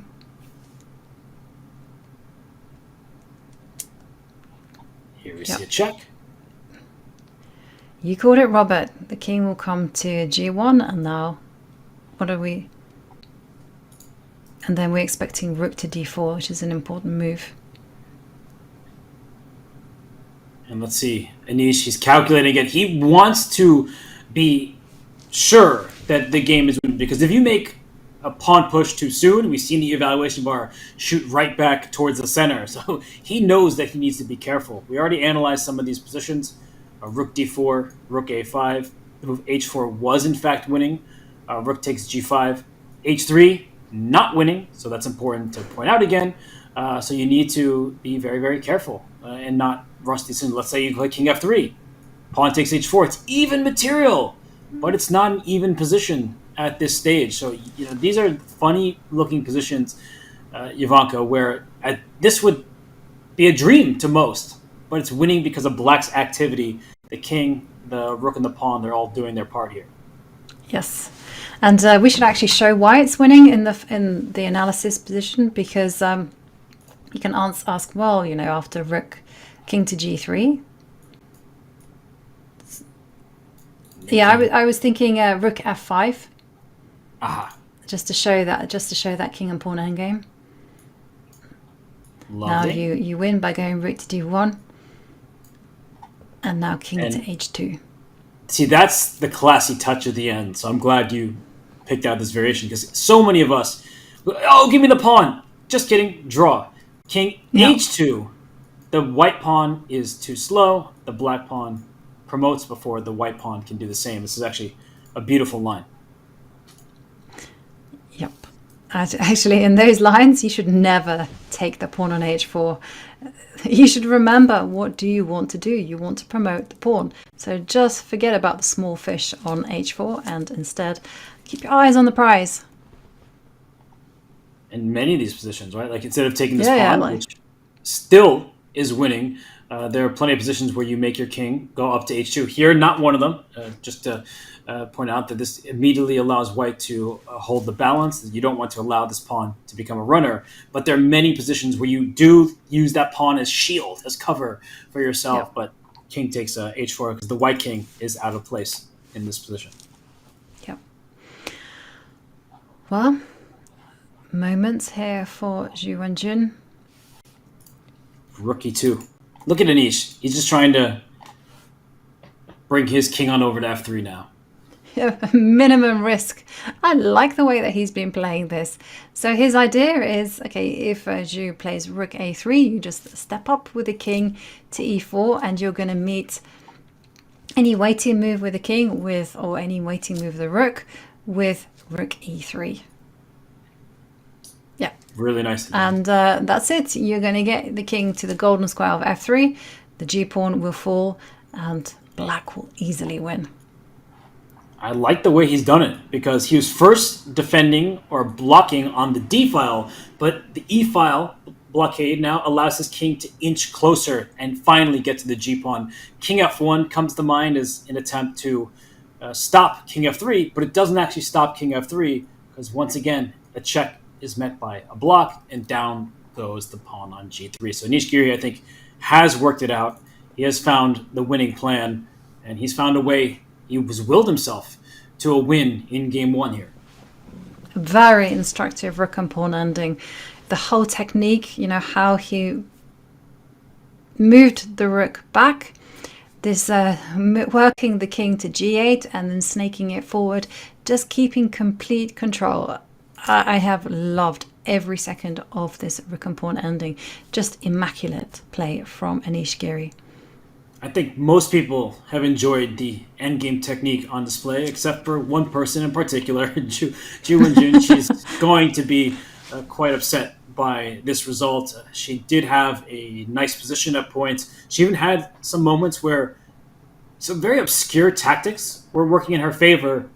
But I do think the material that he gave up, it was with purpose. He wanted this sort of double-edged position, one where it wasn't that simple for Zhu Wenjun to work her way out of it, and then the end game. It was the last critical phase of the game. She spent a lot of time, and instead of protecting her pawn on g4, she pushed it, and this is where we see it. It looks like the game is about to conclude with the black king getting into f3. Yep. Rook a5, and the players have reached move 80. King comes to f3.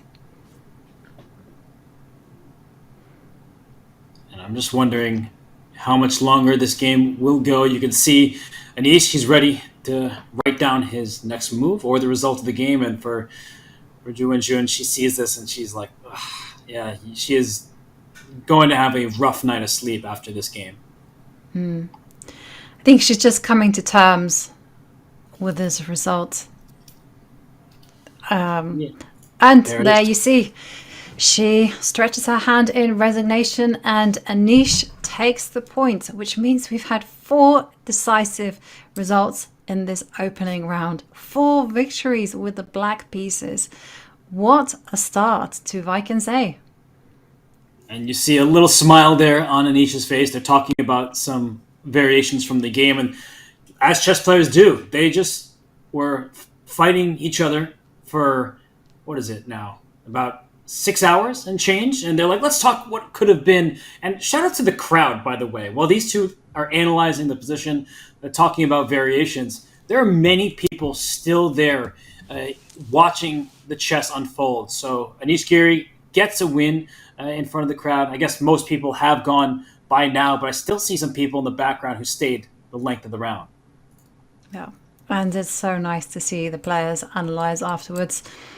Just no emotion, just simple learning, just the players sharing their thoughts, sharing their analysis. And it's one of the most heartwarming things, actually. You feel a connection with your opponent after a game such as this. It's all a learning experience. And it's a game that you share with your opponent. So the result was not shared. That was Anish Giri winning the game, and they're continuing to talk about the end game. Probably that H5 moment in particular is what they're discussing. But she tried her best. Unfortunately, she went wrong at that critical moment where she was burning a lot of time, and then there was no coming back from that moment. So Anish Giri does take that first game. It's great to see these players talk, analyze. At some point, they'll need to get dinner because it is getting late in the Netherlands. But I think Anish, he's going to eat as a happy, happy man with that first win. And as we keep talking about, 4 decisive games, all won by the players with the black pieces. I know. What an incredible day of chess. And there we can see some of the results. And the one that really stuck out for me the most was actually Jan's victory over Max Vadam. He made it look effortless. Great game there from Jan. Another person that looked in great form was Wei Yi. The way that he just overwhelmed Alexander Donchenko, provoked him to make an exchange sacrifice, and then was simply resplendent there. What about you, Robert? What game was your favorite? I actually really liked the game between Praggnanandhaa and Parham Maghsoodloo. It ended with a draw, but I love the fight that both players brought in that sharp Sicilian where Praggnanandhaa sacrificed a couple pawns, but Parham, he sacrificed the exchange at the end to secure the draw. So both of those players gave it their all. And I guess I just want to note that while 4 games were decisive in Black's favor, those were the games with the biggest rating disparities. Donchenko, Von Forest, we saw Wenjun, and Max Vadam. Those are the only players without a rating that starts with 2-7, and they were the players who lost. So maybe there is something to be said about the ratings. The stronger players with the black pieces, they got the job done in the games with the biggest rating discrepancies. That is very true. But on the other hand, the rating discrepancies doesn't matter so much when you do have the white pieces because you're able to control the nature of the game. But I was impressed by the sheer tenacity of some of these players, and as we saw, Anish Giri winning in the 6th hour against Wenjun in a highly complicated, highly instructive rook ending. It's a sight to see. It was, and with the 4 winners at the top, we have 4 players with 0 points, and everyone gets a new opponent tomorrow. That's the good news. You don't have to face that player who just beat you, and it promises to be another great round because as we bring up tomorrow's pairings, there are no free points, there are no easy games. Everyone is a serious contender. So the round 2 pairings, tomorrow's matches, I think we'll see some really fun ones. Starting at the top, this is Alireza Firouzja against Parham Maghsoodloo, former teammates. Alireza now plays for France, but both of these Iranian stars, they are going to duke it out over the chessboard tomorrow. Their ratings are as close as ever. Yes, that one certainly caught my eye. Another one is Nodirbek against Praggnanandhaa. I can't wait to see how those two get along. And for me, I want to see whether Jan Nepomniachtchi will continue with his swashbuckling play as he faces off against Women's World Champion Wenjun. could be a tough pairing for her. Black against an informed Jan Nepomniachtchi. It's a bit scary. And I'm looking at Anish Giri against Vidit Gujarati. That one is a battle of friends, people who have worked on chess together. They're very close. But Anish, the white pieces in his home tournament, I think he will try to make the most of his chances against his very, very good friend. Yeah. And at the bottom, we do have the all-Dutch derby between Jordan van Foreest against Max Vadam. Both players are actually losing their opening round. So perhaps a welcome pairing. You lost, I lost, and one of us by force will have to get on the scoreboard. So the Dutch derby will be fun. And Wei Yi against Gukesh. Ding Liren with the white pieces against Alexander Donchenko. I'm excited for that. We haven't seen Ding Liren play very much chess in recent months. Now he gets the white pieces after he held a draw with Black today. We'll see exactly what kind of shape Ding Liren is as we return tomorrow at the same time at the same place. So, Ivanka, any sort of final summarizing thoughts of day one of action? It was pretty exciting stuff. It was incredibly exciting, brilliant day of chess. Enjoyed every minute.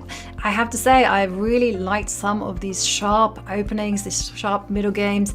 And then we saw the technical side of it. We saw Alireza Firouzja tricking Jordan van Foreest in a complicated endgame.